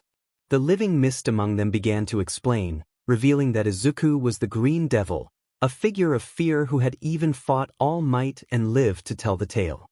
The prisoners looked on in awe and fear at the short figure standing before them. They had heard the guards talk about him, but they didn't expect him to be so small. Izuku noticed how most of them recoiled, but the Handyman, Mistman, and Birdman showed no fear at all. Those three were the truly dangerous ones. The leader welcomed him to the group, proclaiming that they were all beaten down and oppressed by a hero-saturated society. He urged Izuku to join them in tearing down the last pillar holding this twisted world up and creating a new world fit for everyone, boasting that not even All Might could stop them. However, Izuku surprised everyone by refusing the offer, thinking of the large gathering of followers interested in recruiting him and deciding to keep his distance until he could learn more about the leader. He expressed his disinterest in following someone who seemed to overcompensate for their shortcomings. The leader scratched his neck, confused by Izuku's defiance. The Mist Man interjected, reminding Izuku that if he wasn't with them, he was against them. As he spoke, the escapees began preparing their quirks for an attack, warning Izuku that it would be an unwise decision to oppose them. Flames formed an X over Izuku's chest, and wings sprouted from his back as he prepared to defend himself. The villain leader scoffed, dismissing Izuku's resolve and commanding his followers to attack. A wave of criminals charged at him, an army of 50 against 1. Izuku raised his arm, manifesting a huge fire hand that he used to grab several inmates tightly. He swung down on the next wave, easily taking out half of the attackers. He taunted the leader, questioning the quality of his recruits, but the leader remained unfazed. A man with sharp claws lunged at Izuku, trying to swipe at his throat. Izuku dodged and countered with an uppercut, knocking the man unconscious. The next wave of attackers used long-range moves, hurling lightning, fire, and dark energy bombs at him, creating a cloud of destruction. When the smoke cleared, a swirling column of green fire surrounded Izuku, leaving him unharmed. The prisoners were stunned, realizing that a single child had made them all look weak. Frustrated, the leader scratched his neck furiously, watching the chaos unfold from a nearby watchtower. He expressed concern that Izuku would wipe them out before they could accomplish anything. The Mist Man reminded him that their mission was to recruit, which they had partially succeeded in, but it was clear that Izuku was more trouble than he was worth. They decided it was time to unleash the Nomu. The leader lamented that he never thought he would be forced to fight children on his big start but acknowledged that they had to begin somewhere. Just then, Izuku enveloped a man in cold flames and tossed him aside. Spotting the leader, he flew straight at him, ready to strike. The Nomu was unleashed, and Izuku prepared for battle. He pulled back his fist and struck with explosive force, but to his shock, the creature did not recoil from the impact. Instead, it reached for him, prompting Izuku to hover in the air to avoid being caught. The leader grinned, taunting Izuku about the creature's enhancements designed to defeat All Might. In an instant, the Nomu lunged at Izuku, grabbing his ankle and throwing him to the ground. Izuku realized that this was one of the powerful creatures from the news, much stronger than he had anticipated. As he landed, he saw the Nomu coming at him from above and unleashed a powerful attack, creating a large explosion at the center of the creature's body. Despite the intense blast, the Nomu remained unfazed. With incredible speed, the Nomu grabbed Izuku's extended arm and began to crush it. Izuku cried out in pain as he felt the pressure, but he quickly retaliated, unleashing intense flames that melted away the creature's grip. As the Nomu attempted to strike him down, Izuku dodged and positioned himself behind the monster. He focused on the creature's exposed brain and coated his arm with a searing hot energy before stabbing it through the monster's head. The Nomu let out a pained cry as the flames began to consume it. The leader and Kurogyari watched in awe and dread as the Nomu's regeneration struggled to repair the damage, but it was futile with the flaming sword lodged in its brain. Izuku shouted for the creature to say its goodbyes, knowing that its vital part was now under siege. The Nomu thrashed about, trying to escape, but it was too late. The flames engulfed its head, and the creature's last howl echoed in the air before silence fell, followed by a heavy thud. Izuku pulled his arm free from the remnants of the Nomu, standing over the defeated creature. Exhausted from the effort it took to melt the monster's inhuman organs, he took a moment to catch his breath, only to narrowly avoid a furious strike aimed at his throat. Tamura yelled in frustration as he lunged at Izuku again, momentarily forgetting about his surroundings. He leaped above the shouting boy, who was clearly overwhelmed by the situation. Suddenly, a portal appeared right in front of Izuku, with a hand reaching out. He was astonished to realize that the villain was a living portal. As he swerved to the left to evade the danger, he felt a grip on his forearm, pulling him into the swirling gateway. Tamura shouted that he would deal with Izuku himself, and Izuku felt the fabric of his sleeve tear away. He could sense cracks forming over his forearm, and pain surged through him. Izuku yelled in anger as he felt the heat of flames escape from his wounds, causing Tamura to release his grip and roll to extinguish the fire on his hand. Assessing his injuries, Izuku noticed the cracks on his arm, which looked as if they could break completely with another hit. Tamura seized the opportunity and attacked again, swiping his palm across Izuku's chest, causing more cracks to form and blood to seep out. His rage was palpable. In response, Izuku unleashed a wave of flames from his chest, aiming to stop Tamura and seal his wounds. The effort left him on his knees, gasping for air, as he had pushed himself beyond his limits. Just then he heard a familiar voice that sent chills down his spine. Kurogyari appeared, shielding Tamura and declaring it was time to send Izuku back to where he belonged. Suddenly, the sound of gunfire erupted, and Tamura fell to the ground, hit by bullets. Kurogyari protected him from the prison guards, and they were forced to retreat.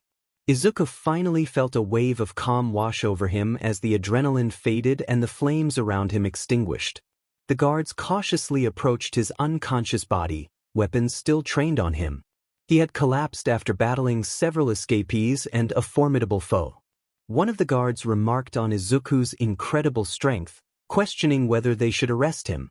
Another guard put down his weapon to check on the boy, ordering the others to return the criminals to their cells and to find a doctor for Izuku. They planned to interrogate him once he regained consciousness.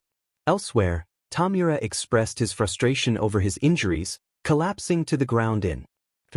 Kurogyari hurried to fetch bandages and disinfectant, lamenting the failure of the Nomu to defeat a mere child. The figure known as the Master reassured Tamura, suggesting that despite the setbacks, there was still progress to be proud of. He noted that while they had lost some of their forces, the prison break would instill fear in society. Tamura, determined to make Izuku pay for the setback, regained his footing. The Master observed Tamura's growth and the potential for rallying others to his cause, even if they were already imprisoned. He hinted at a plan to deal with Izuku once and for all. 2 months later, Tsukachi visited the warden's office, incredulous that the Green Devil was in their prison. The warden confirmed that Izuku had intervened during the escape and had been critically injured. They had decided to keep him sedated until he was stable enough for a full assessment. Tsukachi inquired about Izuku's status, and the warden explained that they had not classified him as a prisoner yet, wanting to understand his full story first. The detective was pleased with this approach, as many were calling for severe punishment for Izuku. He promised to return and requested updates on the boy's condition. Before leaving, the warden handed Tsukachi a folded note that Izuku had written during brief moments of consciousness. The note contained alarming information about a villain with multiple powers and a plot involving All for One. Tsukachi felt a chill run down his spine, realizing the implications of Izuku's knowledge. He folded the note and tucked it away, reflecting on Izuku's aspirations to be a hero like All Might.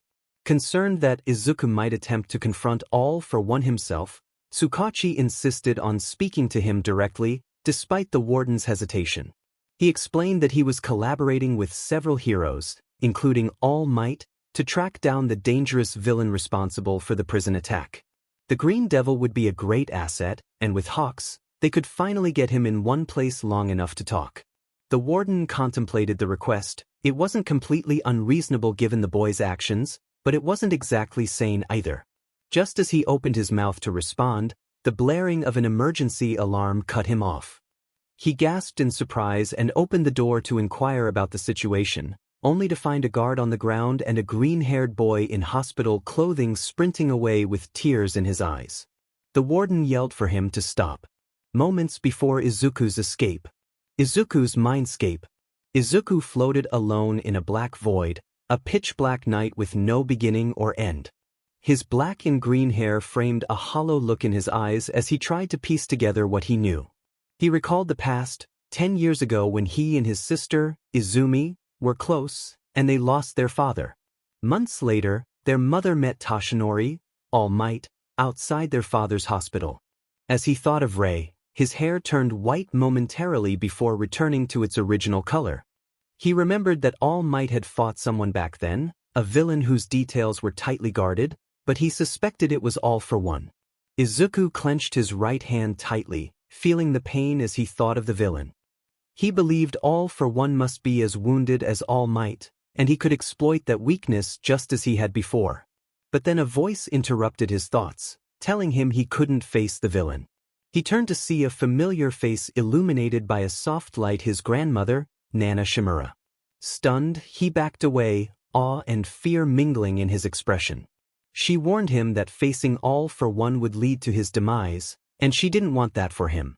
As Izuku's heart raced, the mindscape began to shake and crack, enveloping him in panic. Instead of hearing Nana's voice, he was haunted by the horrific memories of chaos and destruction he had caused. He feared that the figure before him would reject him, and he felt the weight of Izumi's voice echoing in his mind, reminding him of the anger their family would feel toward him. Reality. Izuku jolted awake in his hospital bed, drenched in cold sweat. His heart raced, and he whimpered as he clawed at his hospital clothes, desperate to escape. He noticed a Quirk suppressant cuff on his left wrist and grabbed a pen before bolting for the door. He sprinted down the prison halls, trying to pry off the cuff with the pen as sirens blared around him.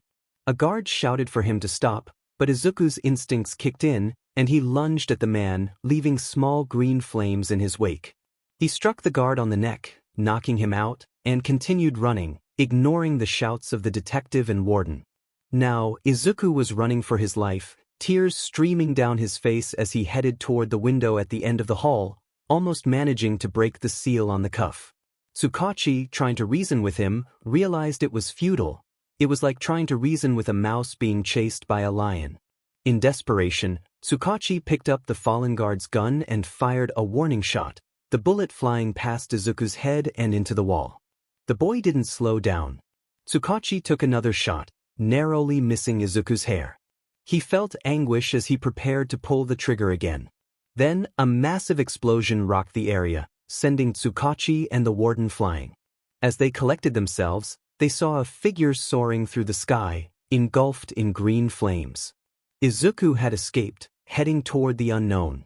Tsukachi dropped the gun, wiping away his tears.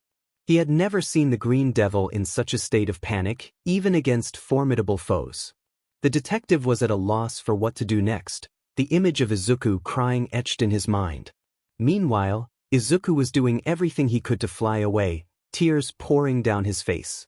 He unleashed explosions from his palms, a large pair of wings on his back, and flames at his feet. He thought about flying into the comforting embrace of his family, hoping they would welcome him after his nightmare. 1 week later, Izuku had taken time to gather himself after the haunting dream of his grandmother. He examined his body, noting the new scars on his right arm and chest, still not fit to fight. His self-belief had vanished, and desperation drove him to walk through familiar suburban streets, carrying his yellow backpack beneath dark clouds.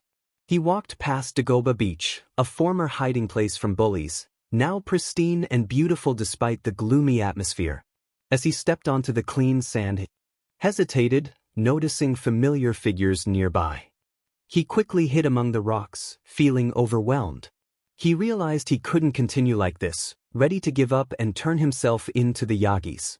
As difficult as it was for him to admit, he realized he couldn't face this alone anymore. He needed his family. On the sandy shore, All Might and Teleki stood proudly, watching their star students, Katsuki Bakugo and Izumi Yagi. Izumi's face twisted in discomfort as she swallowed hard. Katsuki huffed, expressing his relief at avoiding a difficult situation. Inko commented on her surprise that Izumi could handle it, noting that she was defenseless against the green pyromaniac. Inko and Toshinori smiled proudly at Katsuki's willingness to help. Izuku wondered what they were discussing and why Izumi looked so ill. Katsuki declared his determination to be the #1 hero, asserting that even as a duo, there could only be one best. Izumi, shaking off her discomfort, confidently replied that she would soon be as strong as All Might, to which Katsuki retorted that it didn't matter to him. All Might approached the two and placed his hands on their shoulders, expressing pride in their hard work over the past few months. He praised Izumi's inheritance of his quirk, one for all, and acknowledged Katsuki's potential as a successor. Izuku felt a burning sensation in his chest, realizing that while Izumi and Katsuki received praise, his own struggles remained unseen. He was puzzled by the mention of one for all and what it meant to inherit a quirk. Katsuki inquired about the arrival of tech support, to which Inko replied that they wouldn't come until Japan's crime rate decreased. Katsuki confidently stated that once Izumi mastered her power, they would take on villains, starting with the Green Devil. Izuku felt a sense of bitterness, thinking that they believed their powers were all they needed to be heroes. All Might mentioned that Melissa would be joining them soon, and Izuku, confused, wondered who she was, having never met anyone by that name. All Might's expression shifted to seriousness as he addressed Izumi, informing her that she had inherited his quirk, one for all. He encouraged her to take pride in knowing that she would one day be seen as a symbol of peace. Izumi nodded, accepting the responsibility without fully understanding its implications. Meanwhile, Izuku was overwhelmed by a wave of emotions. He had been missing for a year, and during that time, crime had surged. He felt like the quirkless son of the Yagi family, lost in a world of heroes. Trying to escape his thoughts, he flew away from the beach, unnoticed by the others. Half a mile away, Izuku arrived at the Yagi household, crashing through the front door. He picked himself up, feeling little pain, and noticed the memorial table had transformed into a regular decoration table adorned with flowers and family pictures, except for one that brought tears to his eyes. He rushed upstairs, his emotions igniting a fire in the house without him caring. He entered Izumi's room, desperate for answers. The sight of bunk beds made his heart ache, reminding him of happier times before he was misdiagnosed as quirkless. On the bottom bunk, he spotted her laptop displaying a picture of a blonde girl he had never seen before. Curious, he wondered who she was and hoped Izumi's diary would provide clarity. He closed the picture and opened the digital diary to a random page. The entry revealed Izumi's frustration about his absence and her feelings of being overshadowed by his memories with their father. Izuku felt a surge of disgust and understanding. He realized that her animosity stemmed from her own regrets and insecurities. Flipping to another page, he read about Melissa, whom Izumi was excited to have around for creating gear. The mention of being quirkless struck him deeply, making him feel like a replacement for someone who could be a hero. Overwhelmed, he lost control and vomited on the laptop, collapsing to the floor in despair. He finally grasped the depth of his sister's resentment and the family's attempts to move on without him. After regaining his composure, he left the room, unaware of the damage he had caused. He pushed himself to look into his parents' room, finding nothing had changed since his last visit, except for Nana's picture hidden away. He picked it up, holding it close as he cried, feeling the weight of his family's loss and his own struggles. The flames continued to climb the house as Izuku's emotions surged within him. He thought of Toshinori, who had once mentioned that his quirk was somehow passed down to Izumi. Izuku pondered whether it had originated with him or not. His gaze fell upon a burning picture of his grandmother, and he felt a wave of realization wash over him. It dawned on him that Toshinori had trained him, and he questioned whether Toshinori had been quirkless too. The thought struck him hard, as he recalled how Toshinori had never done anything to help him. As he flipped the paper in his hands, he noticed something written on the back, undoubtedly from Toshinori. It read that he had chosen to pass on their quirk to Izumi, believing she would make them proud as its ninth wielder. Toshinori expressed regret for Izuku, stating that he couldn't leave the power in his hands, fearing that Izuku lacked the bravery to be a hero. This revelation shattered Izuku, making him feel like a failure in his father's eyes, as if he had no purpose in the world or within the family. Izuku's anger flared as the paper in his hands turned to ash. He realized that his father's words had been the ultimate betrayal. If those who were quirkless had been treated like he was, it explained the rift in their relationship. His father had chosen to ignore the painful reminders of his past, focusing instead on becoming a symbol of greatness, while Izuku felt like a monster in the shadows. With determination, he turned to his old room, bypassing the ladder and burning through the flooring that separated him from his past. As he approached his mattress, he was met with a sight that left him breathless. It was a shrine dedicated to the deceased, with his picture at its center. The realization hit him hard. His family believed he was dead, having moved on from the painful memory he represented. He felt himself drowning in despair as the flames of his anguish consumed the house around him. He knelt there, grappling with the reality of his existence. He was the embodiment of their regrets, a living reminder of everything they wished to forget. In that moment, he understood that he had a role to play in their lives, but it was one of a villain, not a hero. He had wanted to be a hero, but fate had cast him as their adversary. Time lost meaning as he sat there, mourning the loss of his former self. Eventually, he rose to his feet and approached the shrine. He removed his red sneakers and placed them down to burn, then retrieved an ultra-rare all-might trading card from his backpack, placing it in front of the shrine. With his hands together in prayer, he stood there as the flames began to engulf the attic. He closed his eyes, tears streaming down his face, feeling a sense of liberation for the one he had lost. He vowed to show his family what true suffering was, calling it a farewell gift from the Green Devil. As the roof collapsed and the floor gave way, he fell through the wreckage. When he opened his eyes, he saw them, his family and Bakugo, standing outside the doorway, the very people who had made his life unbearable. His expression turned into one of fury, his eyes wide with a manic intensity as his tears evaporated. The house was consumed by a massive pillar of green fire, obliterating the structure that had once been their home. The flames raged on, and as the Green Devil unleashed two powerful explosions towards the family, he was propelled away, desperate to escape them. With explosions erupting from his hands and flames jetting from his feet, he became a blazing missile, incinerating everything in his path. The fire expanded as he tore through his childhood neighborhood, leaving destruction in his wake. The intensity of the flames grew, claiming numerous lives as he continued his rampage without hesitation. The devastation was monumental, and the memories of his past haunted him as he pressed on. In one house, he caught a glimpse of familiar faces from Aldra. His flames surged, fueled by rage as he sought vengeance against his abusers. He sped towards a playground that held memories of his childhood. Years ago, he had been invited to play heroes and villains, but he had always been cast as the villain. The taunts of his peers echoed in his mind, and he felt the weight of their judgment. In the present, the Green Devil let out a primal scream that resonated throughout Mizudafu. His flames intensified, growing to the size of a building as he left behind a trail of destruction. The earth smoldered beneath him, and countless lives were lost in the wake of his fury. Finally, he set his sights on Aldra Junior High, his speed increasing as he approached. He was determined to make them pay for their cruelty. In an instant, Aldra was erased from existence, along with countless others, as the Green Devil unleashed his wrath upon the world. Suddenly, small explosions began to erupt all around the figure of the devil. They grew in size, trailing flames that added to the chaos. The explosions continued to expand until a massive detonation shook the ground, devastating everything within a mile and a half. As the green sun burst forth, the flames behind him flared up before nearly extinguishing. Izuku, now transformed into the Green Devil, pulled himself from a crater. He felt a strange sense of relief after releasing his pain and surveyed the destruction around him.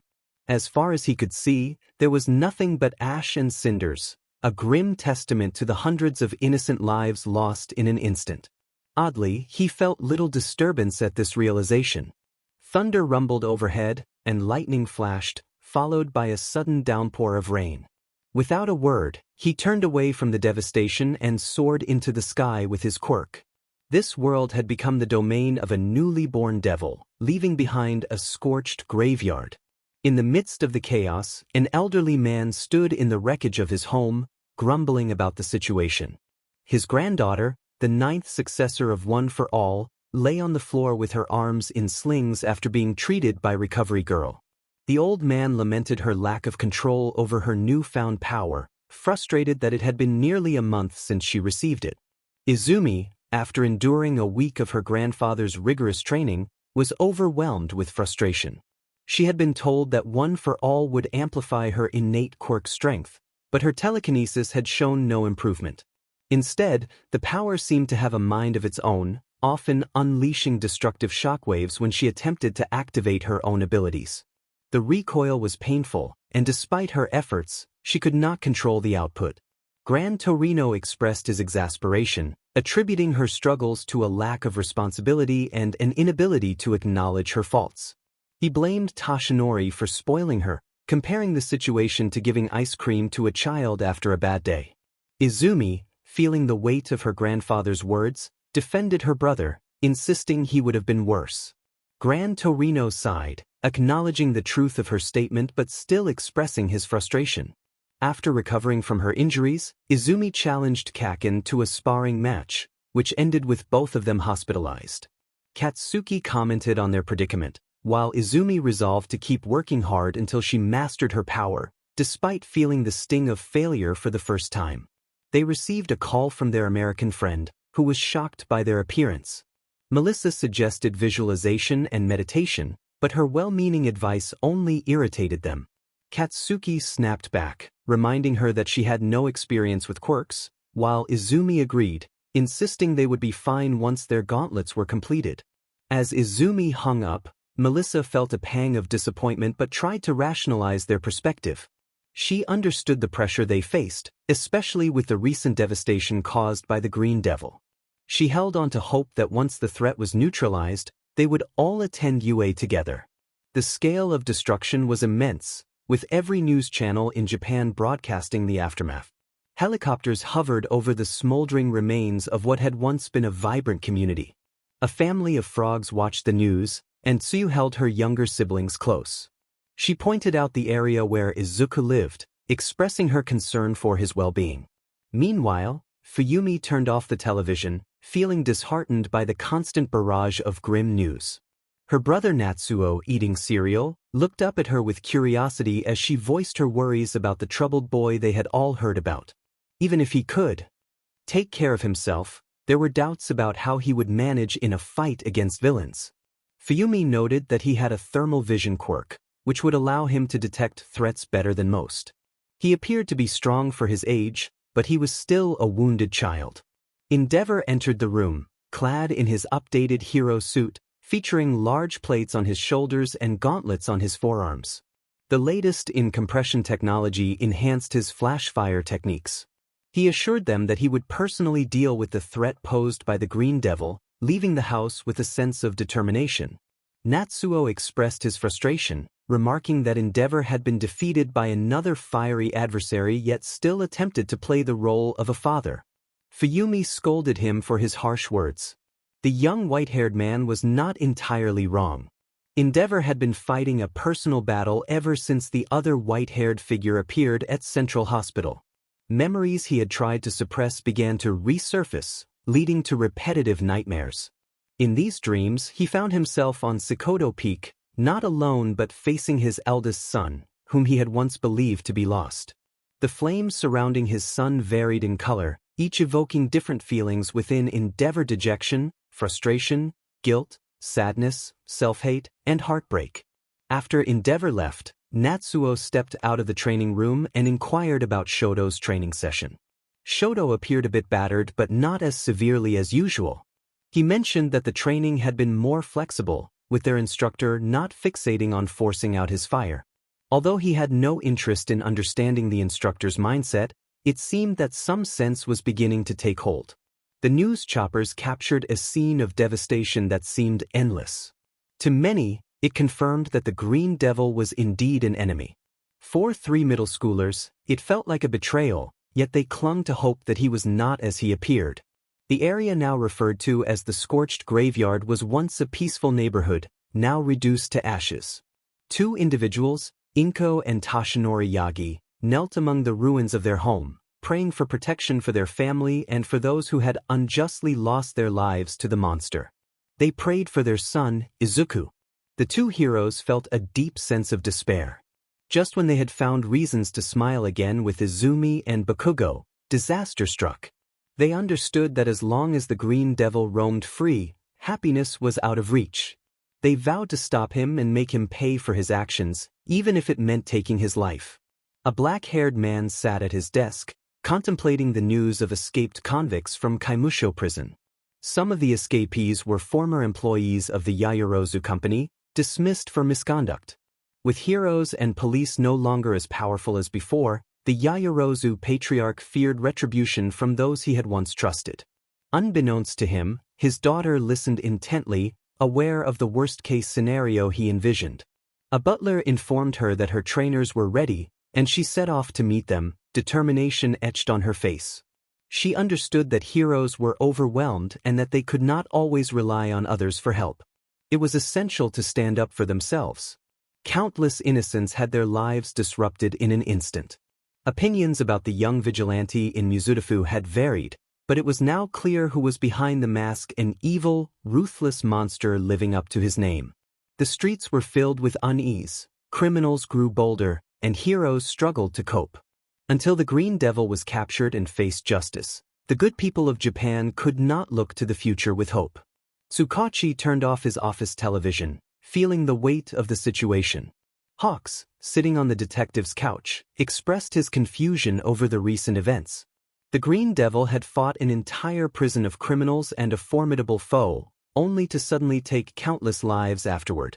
Hawks recalled that even in moments of panic, Izuku had not harmed anyone seriously.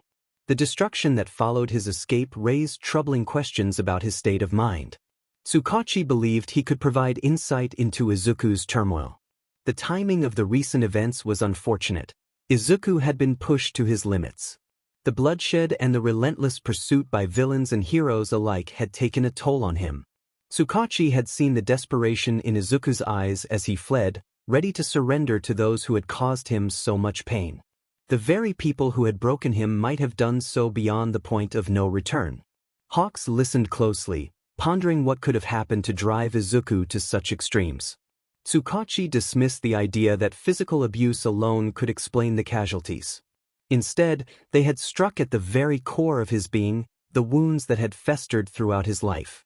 Hawks's eyes widened as he began to grasp the gravity of the situation. His quirkless status was no longer accurate. He possessed an incredibly powerful quirk now. Tsukachi clenched his teeth as the words rose in his throat.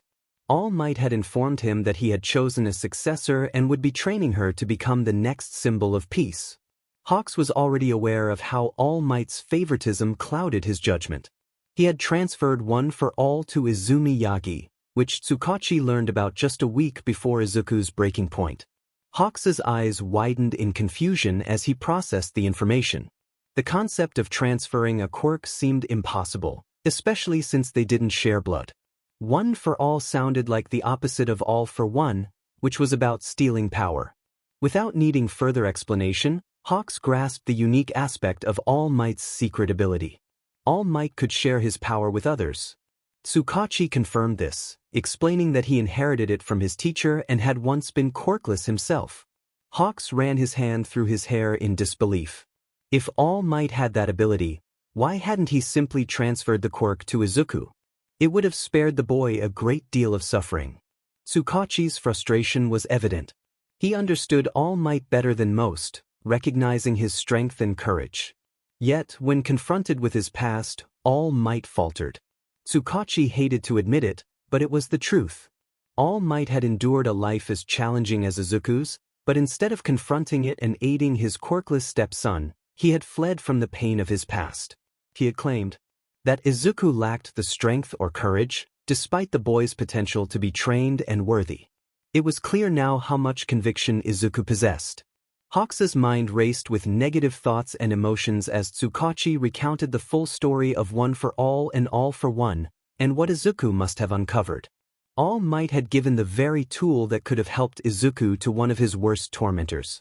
Hawks felt a new sense of disgust toward the so-called Pillar of Justice. However, the turmoil he felt paled in comparison to what Izuku must be experiencing, which had driven him to extreme actions and ruined countless futures. He reflected on his previous admiration for the number one hero and took it back. For the first time, Hawks struggled to contain his emotions. All Might had essentially handed All for One the perfect weapon to dismantle society. Forgetting about the boy's quirk, All for One now possessed a wealth of knowledge about other quirks and their weaknesses. If he chose to go public, he could expose everything about All Might, Telekinesis, and One for All, inciting chaos among villains and eroding the public's faith in heroes. If he allied with All for One, it would spell disaster. The Demon Lord muttered to himself in annoyance, realizing that this situation was not part of his plan. Everything had been progressing perfectly. Young Izuku had finally recognized his family for the hypocrites they were, abandoning him completely. The chaos that ensued was merely the icing on the cake. All that remained was to reach out to the boy, to lift him during his darkest hour, and nurture him into the greatness he was capable of achieving. Then, he would have the perfect weapon to destroy All Might and his legacy. However, spring had arrived, a season of renewal. The illegal drag trader, proud of his operations, stood in a warehouse filled with illicit substances. He was no different from the other criminal groups eager to reclaim their dominance in the dark side of superhuman society. In the midst of his boasting, a new customer entered. The figure, cloaked in ragged black fabric, concealed their face in shadow. They walked in, their combat boots echoing with each step. The trader greeted the newcomer with enthusiasm, offering a variety of substances. However, the cloaked figure remained unimpressed and expressed a desire for information. The trader hesitated, realizing he was speaking to a child, but dismissed the concern, thinking it was a sign of the crumbling hero society. He boasted about his operations, but the cloaked figure quickly silenced him, demanding information on clients. The trader refused, insisting that he couldn't divulge details about his associates. The cloaked figure did not leave. The trader, feeling threatened, pulled out a spiked weapon. The cloaked figure surveyed the warehouse, noting the abundance of boxes filled with drags. They inquired about the flammability of the contents.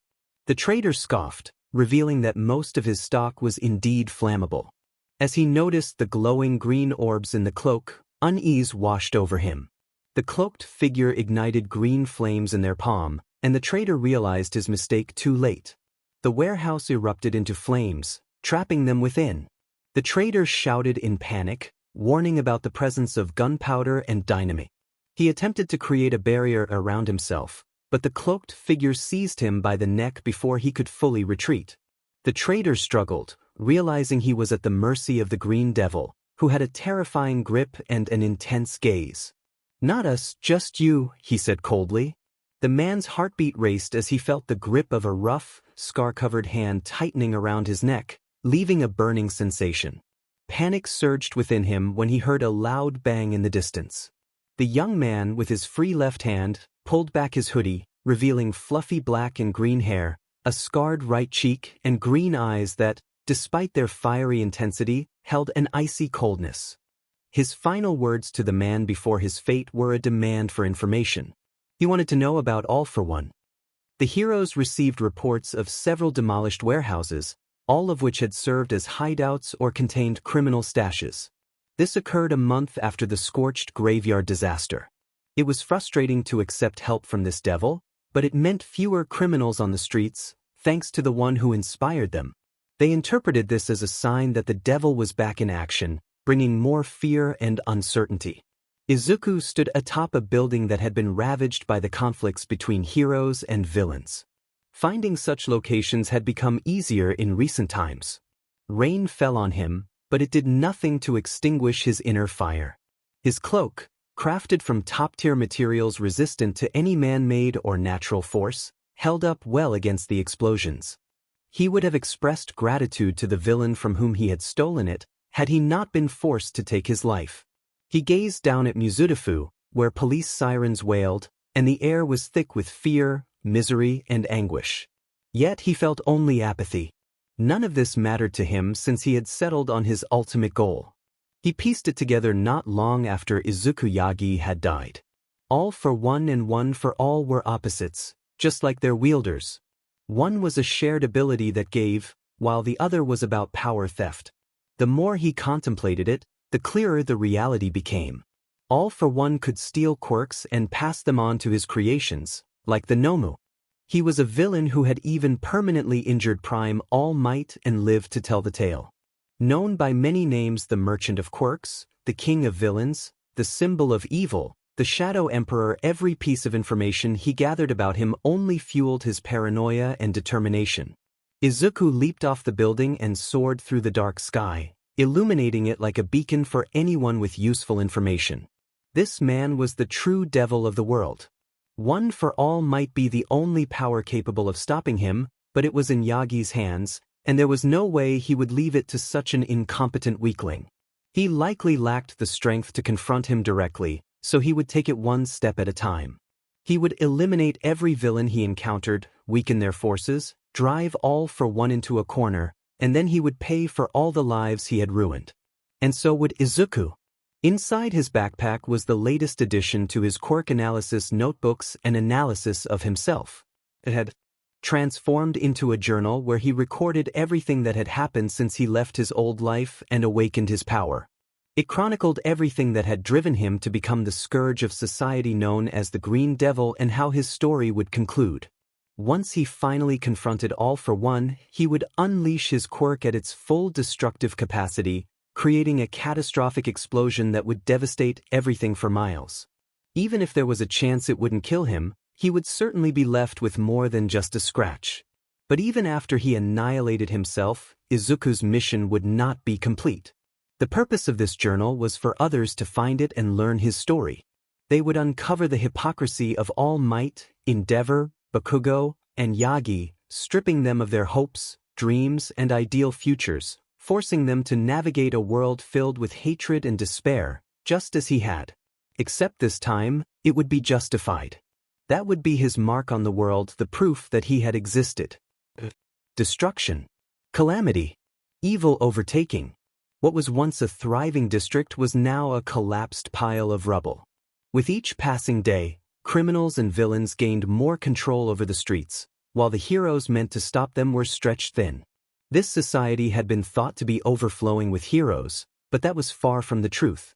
As peace dissipated and gave way to anarchy, the public directed their fear and blame at their protectors, leading the heroes to hang up their capes and resign.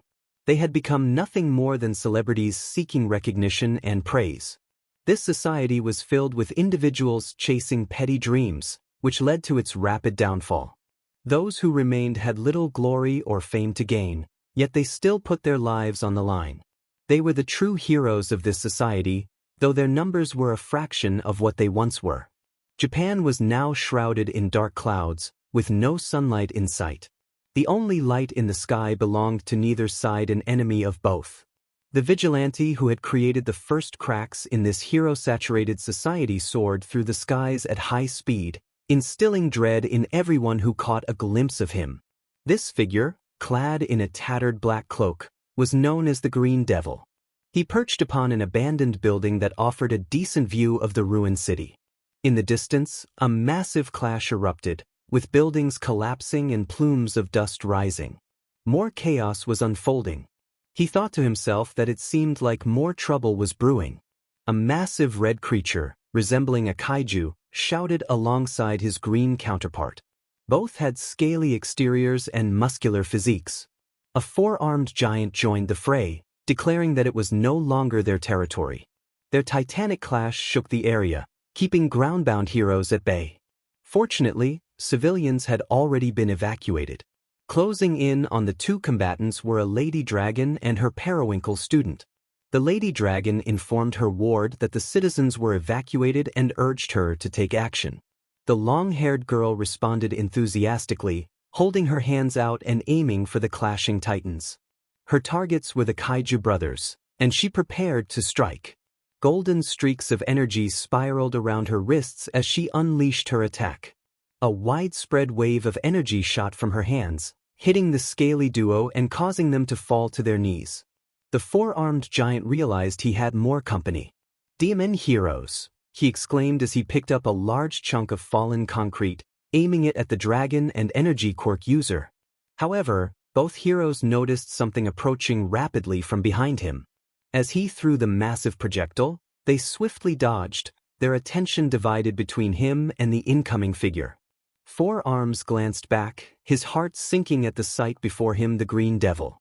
The kaiju brothers froze, their eyes wide with fear. The devil's emerald green wings expanded dramatically, and two additional wings sprouted from his lower back. He soared past the giants, his wings slicing through their forms effortlessly. Four Arms was left incapacitated, and the kaiju brothers fell, their massive bodies hitting the ground with a resounding thud. Though Four Arms remained alive, he was in excruciating pain. He clutched his midsection, desperately urging his organs to stay in place. Above the chaos, the Dragoon hero and her student hovered, their faces reflecting horror at the scene unfolding below. The Green Devil displayed a ruthless efficiency, showing no mercy as he continued on his path. He glanced over his shoulder and caught a brief glimpse of a blue-haired girl, likely a hero student given her youth. He couldn't help but think bitterly about how desperate they must be to enlist students. Yet he acknowledged her impressive power and skill. Izuku's attention shifted to a group of police cars patrolling the streets. He dove down, deactivating his quirk as he walked through the rain in a black cloak and combat boots. Coming across a puddle, he paused to look at his reflection. A scarred, weary boy with white hair stared back.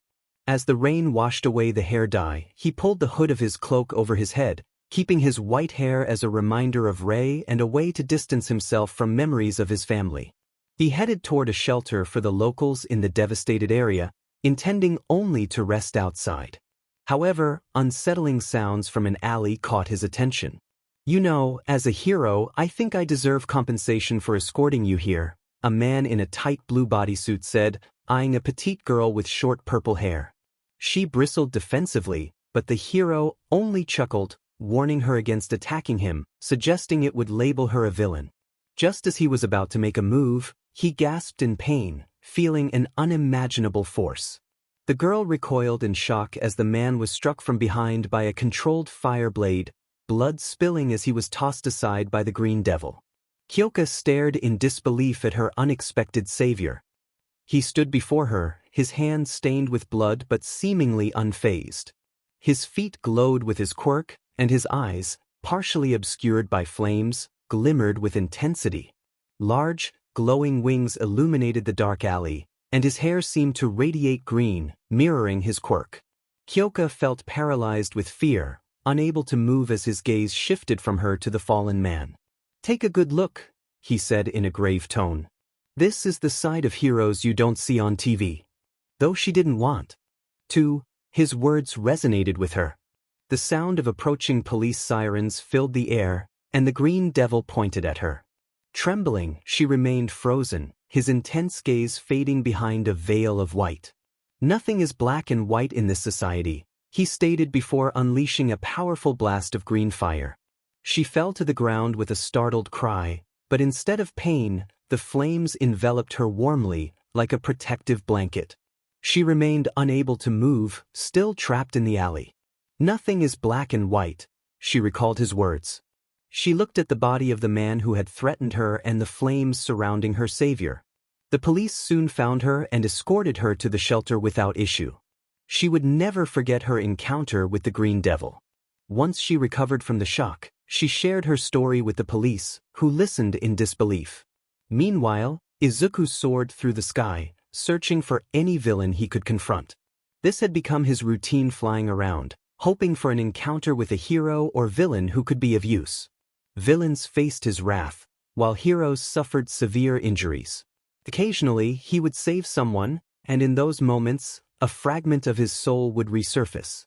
Yet, he bore the weight of countless lives lost, refusing to let guilt hinder his mission. The scale of destruction was unimaginable. All Might, Teleki, Tsukachi, Izumi, and Bakugo stood before a scene that felt like a nightmare. Bodies lay scattered across the ground, utterly devastated.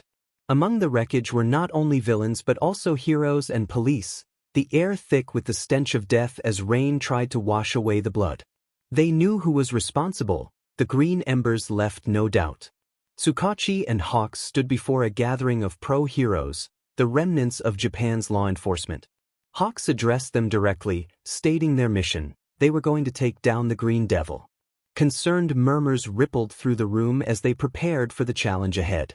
Tsukachi expressed concern about their plan, emphasizing that pursuing the demon without a strategy would be reckless, even with their numbers. He then turned to the large screen behind him, which displayed a satellite view of the planet, zooming in on Japan. Thanks to Shield Tech's modified satellite, they had been tracking the demon for several days, waiting for the right moment to act. The situation was becoming urgent. The screen shifted to show a weak figure, shrouded in smoke and green embers, trudging through the cold, empty streets alone. This was a real-time feed, revealing that the demon was growing weaker, neglecting to eat or sleep as he should. Tsukachi noted that the demon was driven by a desperate goal, and they knew what it was. He was after All for One. The room erupted in shocked murmurs. All for One was a well-known figure among the heroes, though his existence was still kept hidden from the public. The knowledge of a man who could steal quirks was dangerous, especially given the current turmoil. Some speculated whether the demon wanted to join All for One, but Tsukachi quickly dismissed this idea. They had reason to believe the demon was actually against All for One. The few villains he spared had been captured and interrogated, revealing that the boy sought to eliminate All for One himself. This revelation shocked the heroes, particularly All Might, who understood the immense threat All for One posed, even in his weakened state. Endeavor questioned why they should interfere, suggesting that the demon was on his last legs and should be allowed to meet his own demise. Many in the room agreed with this sentiment. All Might, however, surprised everyone by suggesting that while the demon might not succeed in defeating All for One, his battle would certainly draw attention, allowing them to finish both threats at once. The detective and Hawks were taken aback by All Might's willingness to risk his son's life to make their mission easier. They realized that this could complicate the real battle ahead. Hawks pointed out that allowing All for One to capture such a powerful quirk could lead to disastrous consequences. If the demon were to side with All for One, it would spell doom for them all. Tsukachi echoed this sentiment, stressing that they could not allow the demon to reach All for One or vice versa. Hawks refocused the group on their mission, emphasizing that despite the demon's exhaustion, he would be unpredictable and fight fiercely when cornered. He noted that the demon had a tendency to learn and adapt during battles. If he managed to escape and recover, they might not get another chance to stop him. This was a decisive moment. If the demon followed their predicted path, he would reach an abandoned district in about an hour, where they could engage without endangering civilians. The teams were organized to intercept him. The forefront team, led by Hawks, included Best Jeanist, Ingenium, Death Arms, Kamui Woods, Edge Shot, and Backdraft. Their mission was to further exhaust the demon's energy, making it easier for the heavy suppression team, consisting of All Might, Endeavor, and Teleki, to take him down.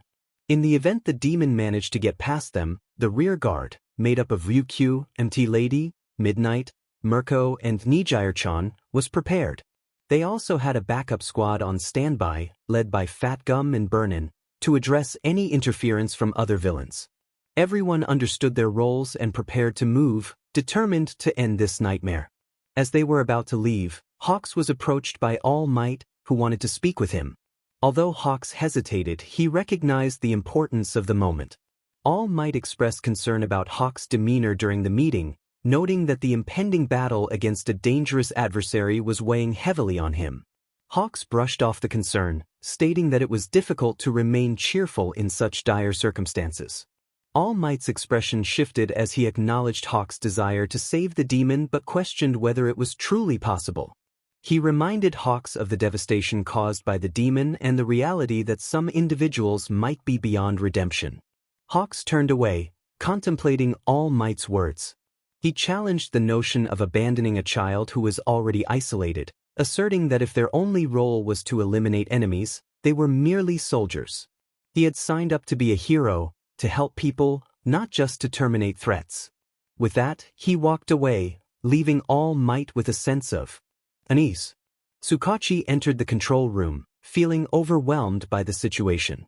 He lamented the decision to send so many heroes after Izuku, putting young lives at risk. Hawks attempted to lighten the mood, suggesting that perhaps fighting fire with fire was necessary.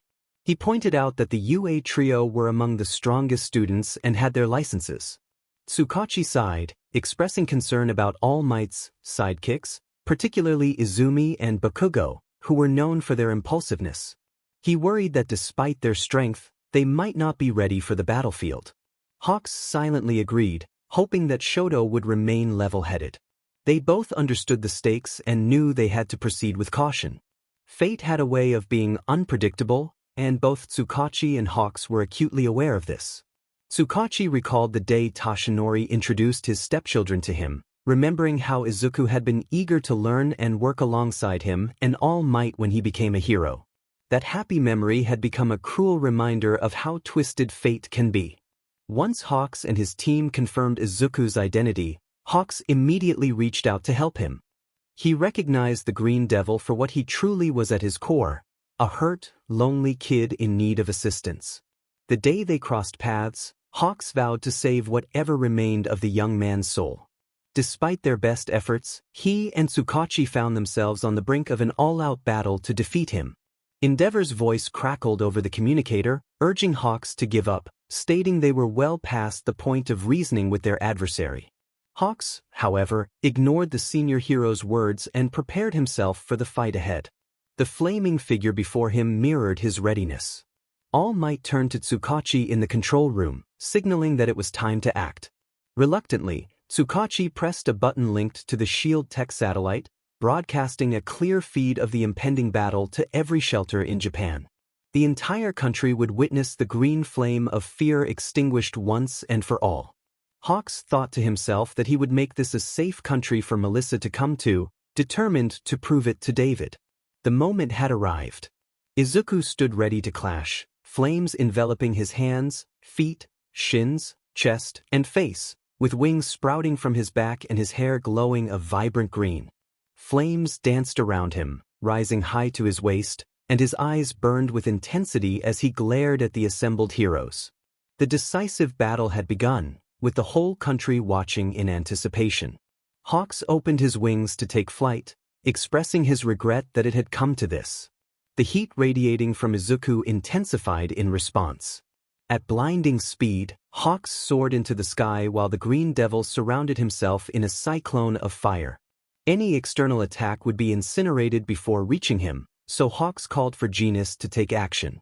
Suddenly, the devil found himself bound by Genis' black cape, and his flames were significantly weakened. Genis began to explain the exceptional quality of the material he used, capturing the devil's full attention. He remarked on its durability and flexibility, noting how kind it was for the Green Devil to wear the perfect pocket for him to zip him into. With that, the heroes moved to attack. Although Izuku was restrained, he remained dangerously hot and could not be approached directly. However, Kamui Woods, aided by Backdraft's icy water, made an attack possible. Kamui extended his arms into thick, log-like appendages, aiming to knock out the enemy. Despite being captured, Izuku managed to dodge Kamui's attack but was doused in freezing water. As Izuku prepared to take flight, the bottom of his cape grounded him, forcing him to kneel. His thoughts were interrupted by a sudden strike across his face. He recognized the thermal energy of Ingenium's attack just in time to evade the worst of it. Kamui seized the opportunity and landed a solid hit on Izuku's shoulder. Frustrated, Izuku unleashed a torrent of flames, nearly incinerating his cape and breaking free from Genis' hold. As he did, Kamui Woods and Ingenium moved in for their next strike. Before they could retreat, Izuku surged toward them with unexpected speed, grabbing Ingenium's right leg and Kamui's left arm. The impact caused Ingenium's engine to explode, and Kamui's arm was severely burned. The Green Devil then aimed his palm at Genis, but Hawks swiftly pulled him out of harm's way. Seizing the moment, Hawks hoped that someone sharp and stealthy would exploit the brief opening. Izuku gasped, feeling a sharp pain in his stomach. He dropped to one knee, clutching his midsection and coughing. Edgeshot, having returned to his regular form, landed nearby, his body covered in burns. He had kept his intrusion brief but had nearly been incinerated by the intense heat emanating from Izuku. He realized that the boy's insides burned far hotter than what he released. Death Arms, the heavy hitter of the forefront team, charged forward, fists ready. He had been eager to confront the Green Devil after the humiliation he had suffered. However, as he approached, Izuku erupted in flames, crafting a blade from his arm. Fortunately, Hawks's feathers were quick enough to pull Death Arms out of the way, but not entirely. The pro-hero lost his right arm at the bicep, letting out a cry of agony that echoed through the desolate city. The sight shocked everyone watching, except for one. The Green Devil quickly regained his footing and lunged toward Death Arms, who was now severely injured. Observers were baffled by Izuku's ability to move and fight with such intensity. He placed his hand on Death Arms' wound, eliciting a cry of pure agony from the hero. Izuku dismissed him as a bore, and with that, a large explosion sent Death Arms flying. The Green Devil took to the air again, attempting to flee the scene. Hawks pursued him, keeping pace but unable to close the distance for an attack. He hoped that the heavy suppression team would have an easier time. Just as he thought this, the Green Devil began to lose speed and altitude. The flames that surrounded him began to fade, and he suddenly dove sharply toward the pavement. As he tried to rise, an invisible force held him down, affecting only the parts of him that were not engulfed in flames. Telekinesis, also known as Inko Yagi, was holding the Green Devil down from high in the air. Due to the injuries he had inflicted on her spine, she struggled to move anything below the waist, which diminished her effectiveness as a hero. Now, she could only operate at long range, but she remained a formidable presence. Izuku's fury surged when he recognized who was above him, reigniting his flames. He rose to his feet and saw Endeavor and All Might charging toward him. Memories flooded back his abandonment, neglect, and the betrayal that shaped him into the monster the world perceived. The man who tormented the kindest woman he had ever known was now in his sights. Endeavor shouted that the Green Devil was wounded and unable to defend himself, while All Might insisted that one powerful blow would be enough to end the fight. They were unaware of the danger they were rushing into, but Hawks was not. He warned them to stay alert. Suddenly, a massive green eruption occurred. The pavement melted beneath the Green Devil as he unleashed a furious howl, evaporating every falling snowflake with his intense heat. The four heroes were caught off guard by the overwhelming force. A blast of green energy shot toward Endeavor and All Might, the impact sending them flying. Hawks called out to his comrades, while Inko cried out in concern for All Might. In an instant, Inko found herself in the presence of the Green Devil, who struck her with a devastating blow. Hawks moved swiftly to intervene, but Izuku's hand still struck her, causing a horrific scene that horrified him. He focused on getting Inko to safety, realizing the grave mistake they had made. Meanwhile, Endeavor and All Might struggled to regain their footing.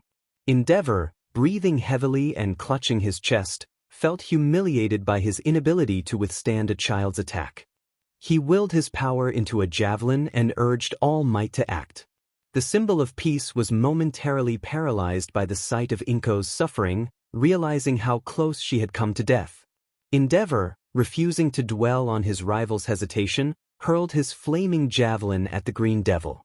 The demon caught the attack, glaring back at them with a fierce intensity. Endeavor cursed silently, knowing the danger was far from over. The Green Devil charged at them with incredible speed, leaving a trail of flames behind. Determined, Endeavor crossed his arms over his chest, building his heat to its maximum.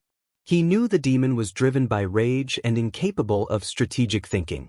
This time, he would turn the enemy to ash. Hawks shouted a warning, but Endeavor was resolute. He unleashed a concentrated beam of firepower, but the Green Devil soared through the attack, barely harmed and filled with an unholy rage. Endeavor watched in disbelief as Izuku prepared to retaliate, pulling back his fist, radiating intense heat. Hawks, realizing the danger, pulled Endeavor out of the way just in time. He warned that they couldn't let their guard down, but Endeavor growled in frustration, dismissing the younger heroes. He turned to face the Green Devil, who had incinerated the feathers that had carried him. The sight of the furious boy sent a chill down Endeavor's spine as Izuku readied his attack. With a voice that echoed like a demon, the Green Devil unleashed his devastating move, striking Endeavor squarely in the back. The impact sent him crashing to the ground, surrounded by emerald flames. Hawks rushed to assist him, but the situation was dire. All Might, determined to turn the tide, launched a powerful shockwave toward the Green Devil. As Izuku dodged, All Might closed the distance, vowing to end the fight. However, Izuku countered with a swift strike, using Endeavor's javelin to pierce All Might's wound. Blood sprayed, and the hero quickly removed the weapon, but the Green Devil wasted no time in delivering a punishing blow. All Might fell to his knees, bloodied but defiant, refusing to give in. He prepared for a final confrontation, pulling back his fist as Izuku unleashed a roar of rage. The sky seemed to ignite as the two heroes clashed, their immense powers colliding in a shockwave that reshaped the battlefield. Hawks, carrying his injured comrades, was thrown back by the force of the explosion. He watched as the arena transformed, realizing that Izuku had become a far more formidable opponent than before. In the fiery chaos, All Might struggled to rise, but a flaming tendril held him down, threatening to engulf him in the inferno. He saw the Green Devil approaching with his fist pulled back, filled with frenzied anger. The man in question pulled his own fist back to meet him. They collided with a force that reverberated through the area. All Might unleashed his attack without hesitation. He no longer viewed the demon before him as a child but as one of the greatest threats to innocent lives he had ever encountered. The time for dialogue had passed, and he was determined to use every ounce of strength he possessed to bring the beast down. Yet, even with his resolve to unleash his full power, the Green Devil withstood the blow and swung back at him. Toshinori felt a jolt. He had grown weaker since his last injury and had passed one for all to Izumi. His hero work had been reduced from 8 hours a day to 4. The Green Devil, however, had endured days of insufficient rest and nourishment, suffering from a wound of his own. Theoretically, he shouldn't have made it past the forefront team. What was driving him? As Toshinori pulled his fist back for another punch, he sensed that his hero time would be further diminished after this encounter. The sounds of All Might and Izuku's intense battle echoed around them. Each time they exchanged blows, shockwaves rippled through the ground, sending flames leaping higher. The entire city block was engulfed in fire, and Hawks struggled to maintain a safe distance while keeping an eye on Izuku. If this continued, the whole block would be reduced to ashes. In the fiery arena, suspended above the ground, All Might and Izuku were locked in a fierce clash.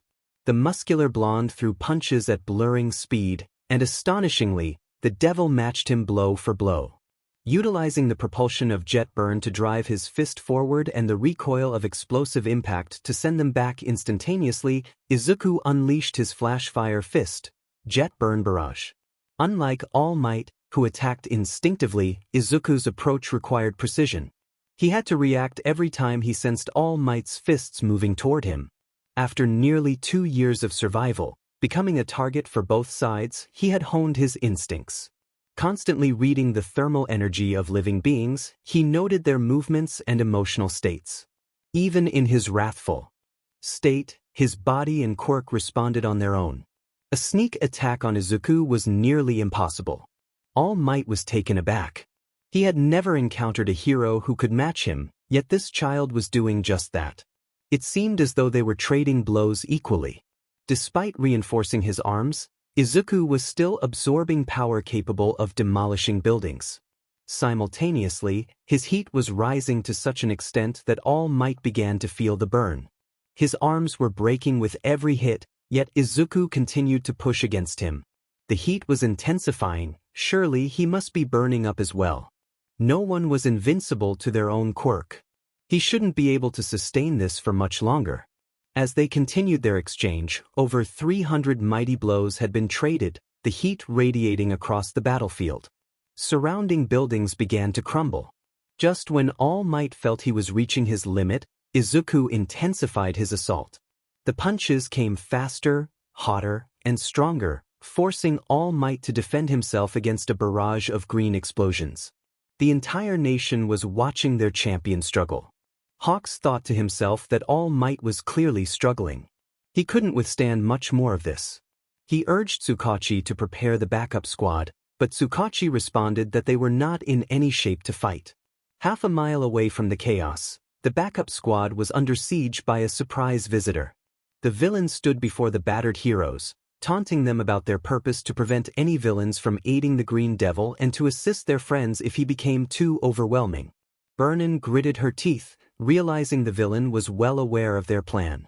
The villain turned his back to Burnin, Fat Gum, Lemillion, and Sun Eater, hovering above them with cold blue eyes. Katsuki growled, expressing his frustration at the situation, while Shoto Todoroki and Izumi prepared their gear, determined not to be defeated by a mere thug. The lean man above them smiled wickedly, claiming he was not there to kill anyone but to witness the potential of future heroes. He wanted to see what they could offer, assuming there would still be a society left after that day. Meanwhile, in the control room, the only sound was the impact of All Might hitting the ground and the Green Devil escaping yet again, leaving destruction in his wake. Hawks chased after him as best he could, but his wings had caught fire, threatening to incapacitate him.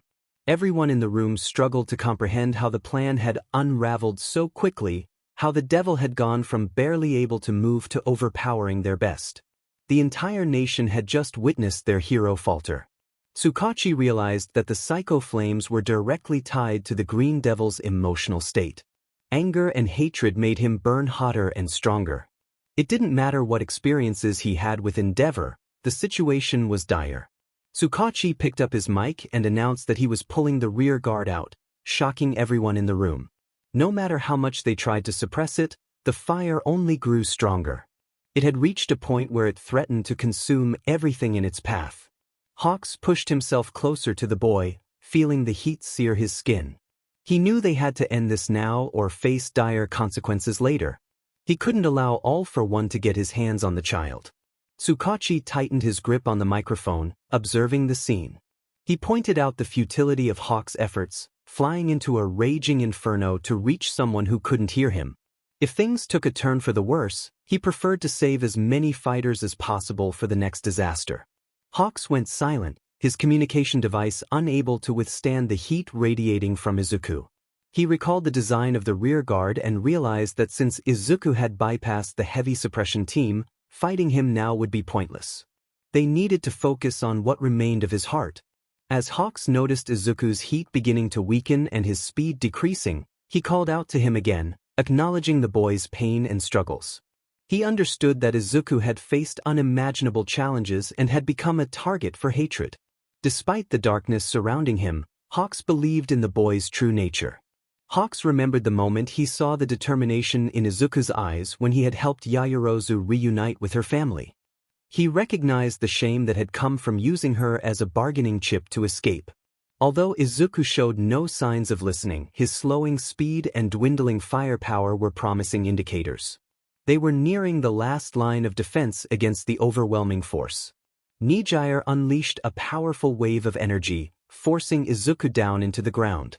Ryukyu, in her dragon form, praised Nijire for her efforts and instructed her to stay close. Hawks joined them, expressing his doubts about whether it was truly over. Nijire pointed out that Hawks' wings were smoking, to which he acknowledged without concern. Mirko, eager for her turn to confront the Green Devil, rushed to the crater where he had landed. However, she halted abruptly when she saw a green light emerging from the dust, and a figure slowly rising. Intrigued, she prepared for a fight. Suddenly, Izuku hunched over, expelling the remnants of his stomach's contents onto the ground. Mirko watched in disbelief as the substance melted through the earth, realizing the extent of his condition. When the dust settled, the sight of the Green Devil was difficult to bear. He was a battered boy with lifeless eyes, his arms hanging limply at his sides, smoking and dripping. The aftermath of All Might's punches had left him in a state of devastation. Even Mirko was taken aback by the sight of his injuries, but she recognized him from their brief encounter when he had trusted her to look after his friends. Izuku attempted to fly away, but Mirko leaped at him, ready to engage. He managed to match her kick with a burst of flames, creating distance between them. As Mirko landed, she assessed her leg, noting that he was clearly on his last legs. Izuku struggled to maintain his flight, spotting a large pink cloud of gas ahead. From within it emerged Midnight, who playfully questioned when he had last rested. The memory of his 13th birthday, a day that had been special thanks to her, flooded his mind. Unable to attack, he chose to fly upward, avoiding the gas, only to find himself facing Empty Lady. As M. Lady reached out to grab him, Izuku hesitated, but his instincts kicked in, and he backed. But suddenly, he felt himself bound by golden rings of energy, and Nijire's triumphant voice echoed in his ears. Gritting his teeth, he summoned the last of his strength to break free from the restraints. Hawks observed the scene, noting the protective bond between Ryukyu and Nijire. He understood that Izuku longed for a familial connection, something he had been deprived of since childhood. With a renewed sense of purpose, Hawks reminded Izuku of the hope he had instilled in others. He urged him to remember the words that had inspired him to become a hero. The other heroes were taken aback by Hawks' approach, while Midnight watched with keen interest. As Hawks drew closer, Izuku released another burst of heat, singeing Hawks' wings. Despite the pain, Hawks pressed on, determined to reach the boy.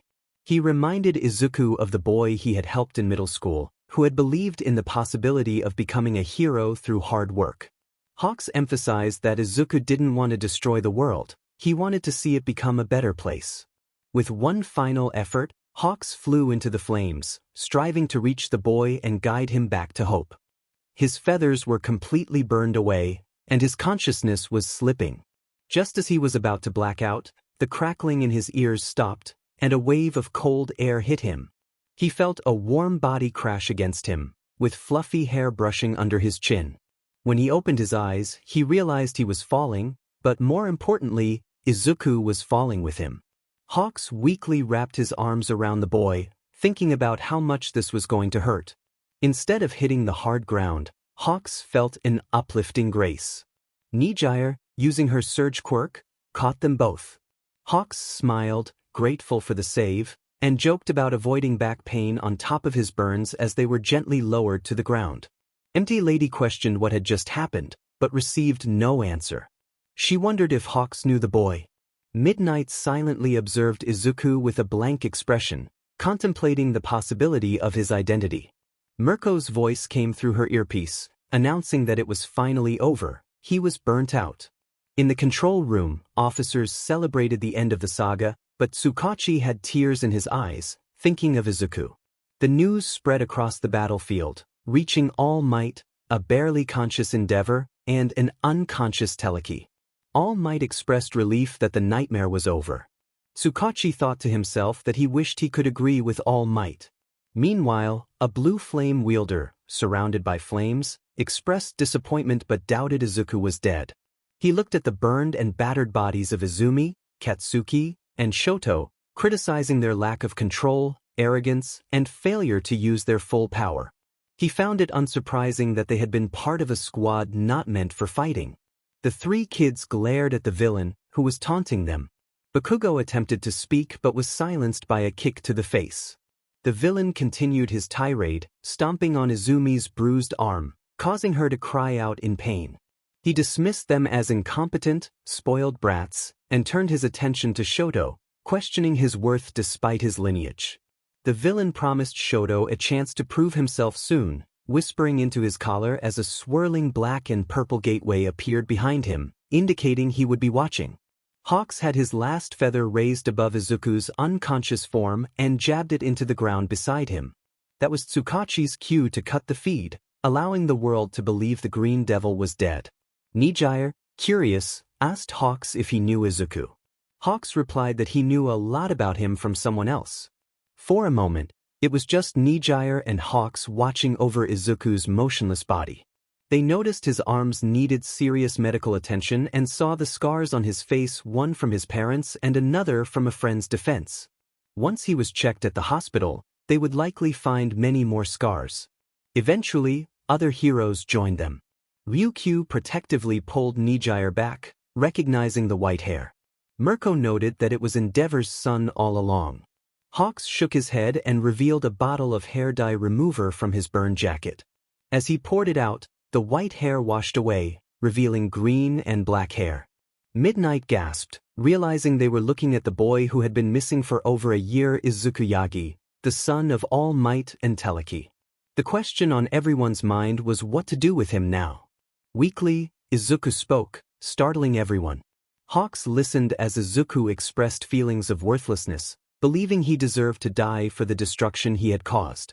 The others around him, especially Midnight and Hawks, struggled to hear his words. Hawks responded, suggesting that even if the world thought he was dead, he couldn't just disappear, as All for One was still after him. Izuku declared his intent to kill All for One to atone for his actions. Hawks offered a tired smile, acknowledging the long road ahead for Izuku. The others looked at Hawks in disbelief, questioning his decision to offer rehabilitation to someone who had instilled fear in Japan. Izuku gasped, calling Hawks an idiot. Hawks chuckled, recognizing the label of optimism. Midnight gently placed her hand on Izuku's broken one and asked what had happened to him. This simple question prompted a tear from Izuku, who expressed his hatred for those who had wronged him, admitting he had broken under the pressure. Midnight wiped away his tear and one from her own cheek as the sound of an approaching ambulance filled the air. Izuku's final words before passing out were a vow to burn the country before ever forgiving those who had hurt him. It was finally over. The flames of the devil had been extinguished, and the people of Japan witnessed it for themselves. They could finally regain their livelihoods. The dark clouds that had loomed over them for so long had finally parted. Construction crews and restoration hero teams were working around the clock. In an unknown location, All for One chuckled to himself, feeling a sense of superiority. He expressed pity for those who believed heroes could save them. He noted that Hawks had spared a boy, allowing the world to think he had died by the hero's hands. All for One warned that such a decision based on sympathy would eventually come back to haunt Hawks. A black-haired man, seemingly unfazed, acknowledged the situation but remained indifferent, stating that as long as the boy was alive, peace would elude.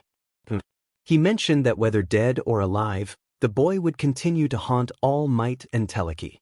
All for One commended the man for his actions against their reinforcements, guessing that it was partly to further torment Endeavor. The man grinned, revealing that his motives were twofold: to twist the knife in Endeavor and to give the boy some presents, referring to the battered Yagi and Bakugo. On Eye Island, footage of the Green Devil's final stand against the heroes resembled war footage, showcasing destruction, fierce combat, and loss. This footage spread worldwide, first reaching a man-made island in the US, where a genius inventor and his talented child were the first to witness it. David Shield felt a deep sorrow for Toshinori, expressing regret over his daughter and Katsuki but acknowledging that it was over now. His daughter, sitting beside him and holding his hand, kept her eyes fixed on the screen, asking how soon she could fly out to Japan. At Central Hospital, the heroes who had fought against the devil bore incredible wounds. Citizens praised their bravery, and Death Arm received a significant amount of sympathy after losing an arm to the pint-sized monster. He contemplated retirement, but Tsukachi and All Might assured him they knew someone who could provide the best prosthetics. They awaited Death Arm's decision on their offer. Meanwhile, Toshinori moved through the hospital like a ghost. His body had become frailer due to the devil's targeting of his stomach wound, and his time as a hero was now limited to 2 hours. Retirement loomed over the living legend, but that was not what weighed heavily on his heart. He passed Ingenium's hospital room, where the turbo hero had his leg heavily casted, and his younger brother was visibly upset about the severe injury. Toshinori reflected on the potential loss of another family. He continued on and saw Izumi receiving her prognosis. The doctor explained that her arms had suffered due to the extreme blowback from a new aspect of her quirk. Although her support gear had prevented a full break, she had sustained serious injuries. The doctor noted that while her body was attempting to heal, it was doing so at a slower rate than expected, showing signs of frailty beyond her years. Izumi listened with growing concern as the doctor warned her that her body was becoming weaker and losing its ability to heal. He expressed uncertainty about her future as a hero and mentioned that he had already informed her father of the situation. Toshinori struggled to comprehend the gravity of Izumi's condition. Just as they dealt with one crisis, another emerged. He feared that one for all might be too much for her. He vowed to fight alongside her for as long as necessary, determined to protect her. As he passed Inko's room, he found her stable and asleep after surgery. A doctor approached him with her results, revealing that her injury was not severe enough to force her retirement. However, he cautioned that she would never be able to have another child. Toshinori felt his world shatter at the news. The dream of having a son or daughter with Inko, especially after losing Izuku, was now extinguished. He stood motionless in the hallway, a single tear rolling down his cheek. Anger surged within him as he thought about the Green Devil. Just then, a voice called out to him. It was his old friend, Naomasa Tsukachi, who looked worn down from the relentless pressure of dealing with the aftermath of the Green Devil's emergence. Tsukachi expressed the need to talk, and All Might agreed, leading him to a private space. Tsukachi inquired about Izuku, catching Toshinori off guard. He wondered why his friend was asking such a question at that moment. Tsukachi pressed for details about Izuku's daily life, mood, and recent experiences. Realizing that Tsukachi was serious, Toshinori began to share. He described Izuku as a quiet and timid boy who often stayed in his room. He had good grades but few friends. When Tsukachi asked why, Toshinori hesitated, knowing it was a complex topic. He explained that Izuku had always been interested in observing and cataloging quirks. He could have been a great analyst if he hadn't been so focused on being a hero. There was a sense of longing for a different path, one like Melissa's. Tsukachi acknowledged the difficulty of the situation, and Toshi nodded in response. He expressed that he had done his best, but the outcome was still troubling. Tsukachi turned his gaze toward All Might, frustration evident in his eyes. He pointed out that Izuku had been quirkless and told he couldn't be a hero in a household where hero work was practically the family business. With family members like Shimura, Inko, and now Izumi, it was easy to imagine how isolating that must have felt. Toshinori was uncomfortable with the implications of Tsukachi's words and asked if there was anything else he wanted to discuss, clearly eager to change the subject. Tsukachi sighed but pressed on, inquiring about Izumi and Izuku's relationship. All Might explained that while they sometimes clashed, it was typical sibling behavior. When asked if Izumi would ever bully Izuku due to their strength difference, he dismissed the idea as absurd. Tsukachi then asked how often Toshinori had seen Izuku hurt in any way. Toshinori replied that Izuku always seemed fine whenever they met. Finally, Tsukachi asked if Izuku ever showed signs of feeling unimportant or unwanted. Toshinori, growing impatient, urged Tsukachi to be straightforward about his concerns. Tsukachi clenched his fist, hiding his agitation from the hero. He insisted that there was something important for both Toshinori and Inko to see and asked to be informed when they were ready. With that, Tsukachi left Toshinori feeling confused and skeptical. The detective entered the elevator and descended to a lower floor. Before the elevator doors opened, a black screen appeared above the row of floor buttons, announcing the identification of Detective Tsukachi and granting him permission. The doors opened, revealing a narrow, white metal corridor. He entered the first of two rooms, a conference area where Hawks was the only occupant, casually sipping iced coffee with his feet propped up on the desk. Tsukachi expressed his disappointment, explaining that Toshinori seemed oblivious to his family's actions and had provided minimal information about his son. He was unaware of Izuku's struggles or the cruelty he faced from others. Hawks remained focused on his drink, acknowledging the neglect, abuse, and isolation that confirmed the darkest chapters of Izuku's journal. Hawks retrieved a charred forest green notebook, revealing handwritten accounts of Izuku's experiences since awakening his quirk. While much of it was painful, there were also moments of joy shared with supportive friends. Those connections were crucial in helping Izuku retain some semblance of hope. Mina Ishido was noted as his first friend and study partner, while Momo Yaoyorozu had been the first to help him confront his fears. Kyoka and Kirishima were also mentioned, as Izuku had done for them what he wished someone had done for him. The mention of Mrs. Todoroki brought clarity to Izuku's disdain for endeavor. As Hawks flipped through the pages, he marked the more distressing entries with feather bookmarks. One entry detailed Izuku's return home after helping Ishido, where he learned that his mother viewed him as a reminder of her late husband. Another entry reflected on the pain of discovering his father's true feelings about him and the family's tendency to replace him with another quirkless child. It was a pivotal moment, marking the day Izuku Yagi truly felt lost. Unlike his family, Izuku couldn't simply forget and move on, even though it might have been easier. He continued to observe and learn the truth, realizing that no force could heal the wounds inflicted by his family. Just when they thought Endeavor had it rough, especially with the Toya situation, Hawks reflected on his own decision not to have children. Tsukachi approached a wall with steel shutters, where no light or sound could penetrate. He inquired about Izuku's condition, prompting Hawks to press a button that raised the shutters. The sight that greeted them was always difficult to bear.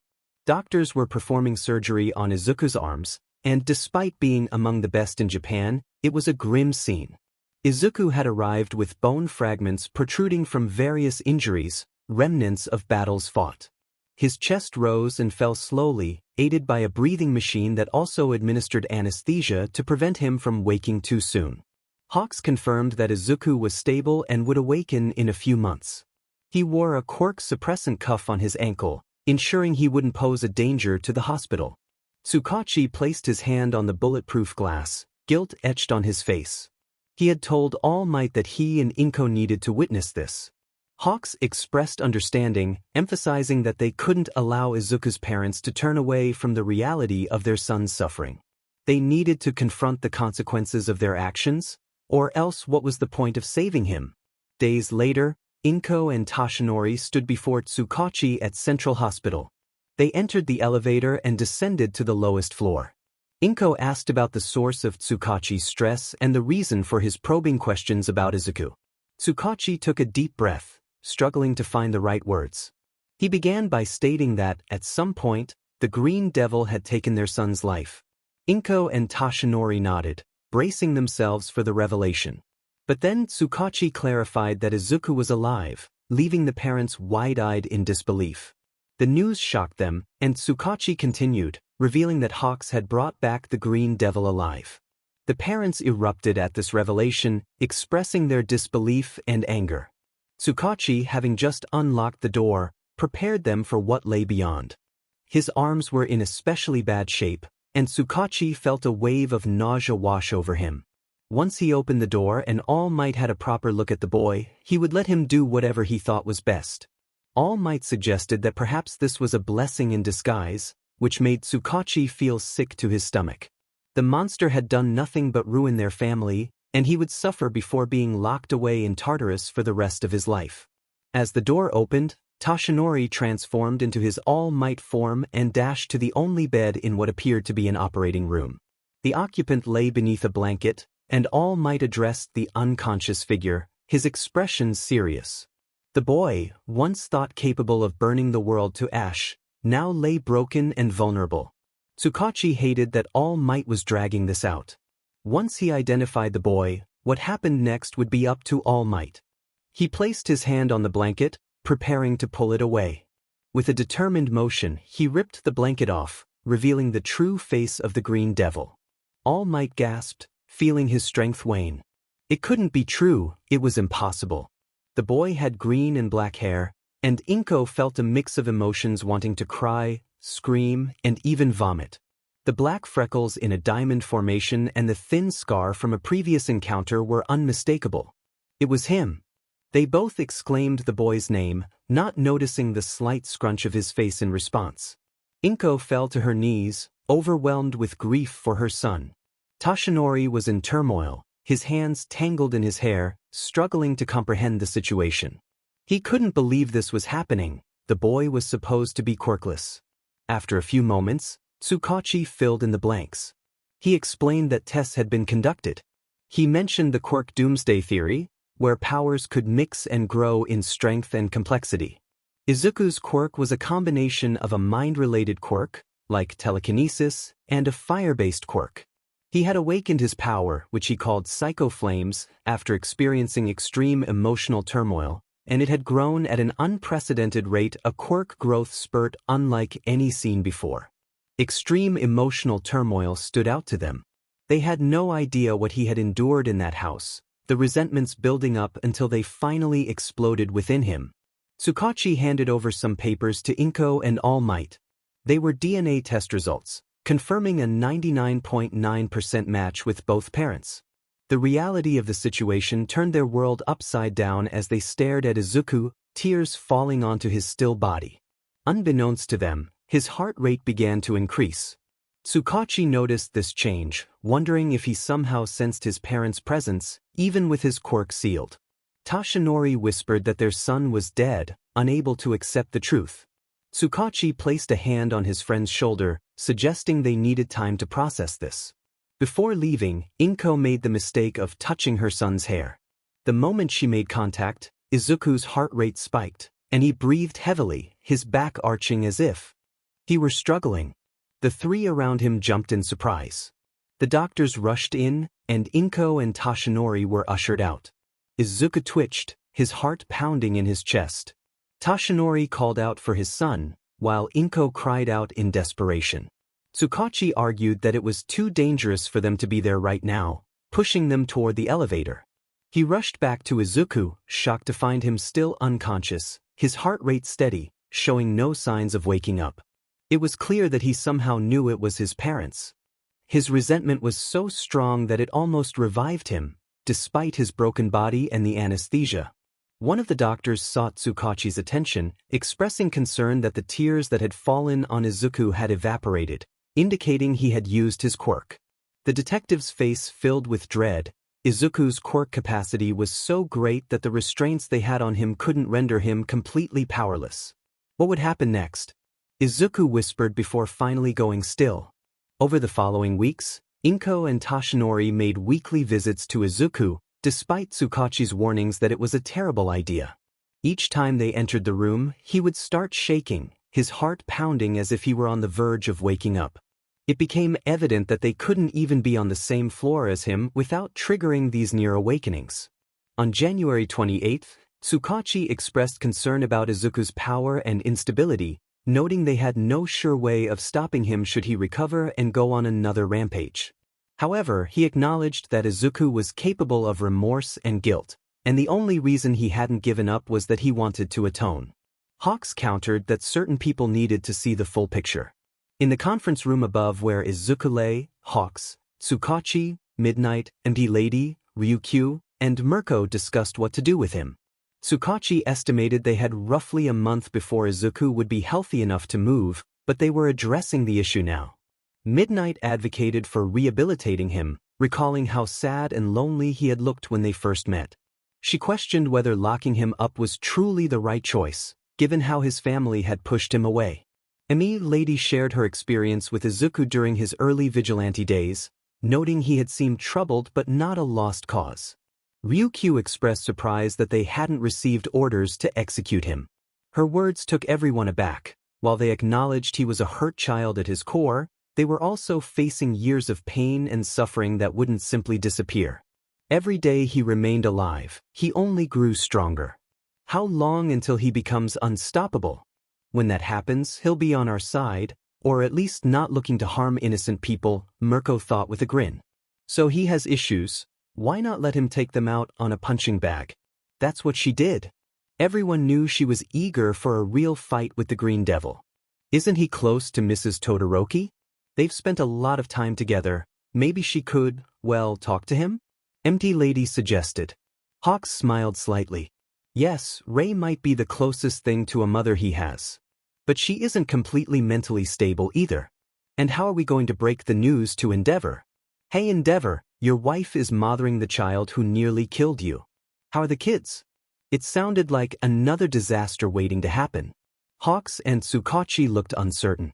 I know this shouldn't even be an option, but what about his family? We've seen Inko and All Might wanting to change things, so maybe.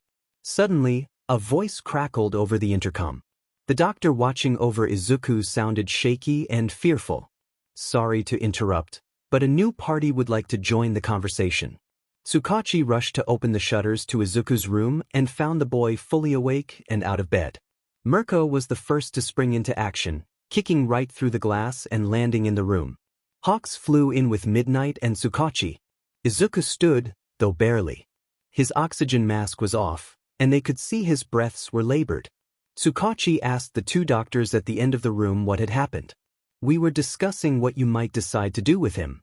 We briefly talked about the possibility of him going to his parents, and he immediately woke up and said he'd rather die, the doctor explained.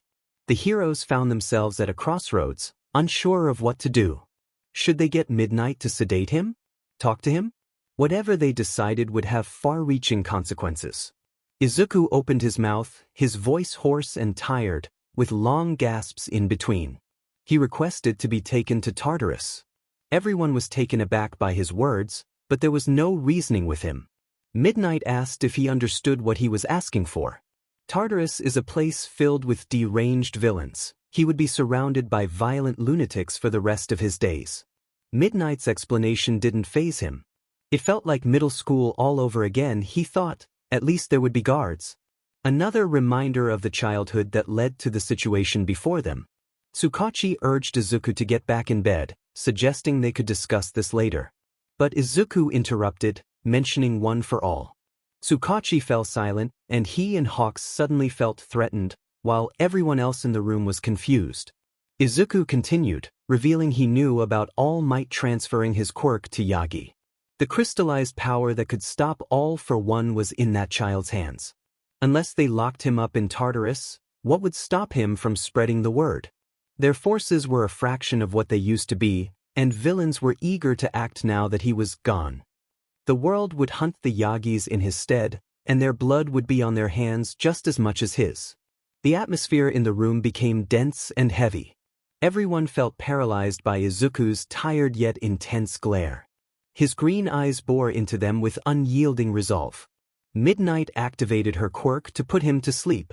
Everyone covered their noses to stay awake, but Izuku didn't resist. Midnight caught him as he fell and held his limp body close. Tsukachi looked shaken, his quirk allowing him to detect lies, which could be a curse at times. There wasn't a single word Izuku didn't mean wholeheartedly. He would unleash the world upon his family unless they gave him what he wanted. Tartarus it is, then, Hawks said dejectedly as he flew back to the meeting room. I have to make a call. He exited the room and stood outside the door. He knew Izuku was dangerous not only because of his power, knowledge could be a deadly weapon too. Fine, they would take him to Tartarus, but only until he had cooled his head. As Hawks walked, his phone rang, but he stopped in front of two chairs outside the room. He asked Inko and Toshinori, who were frozen in place, if they had heard everything. Hawks pulled something from his jacket and handed it to them. He had bookmarked the important pages and urged them to read them carefully before walking away. Inko and Toshinori looked down at the charred book in their hands, written in Izuku's handwriting.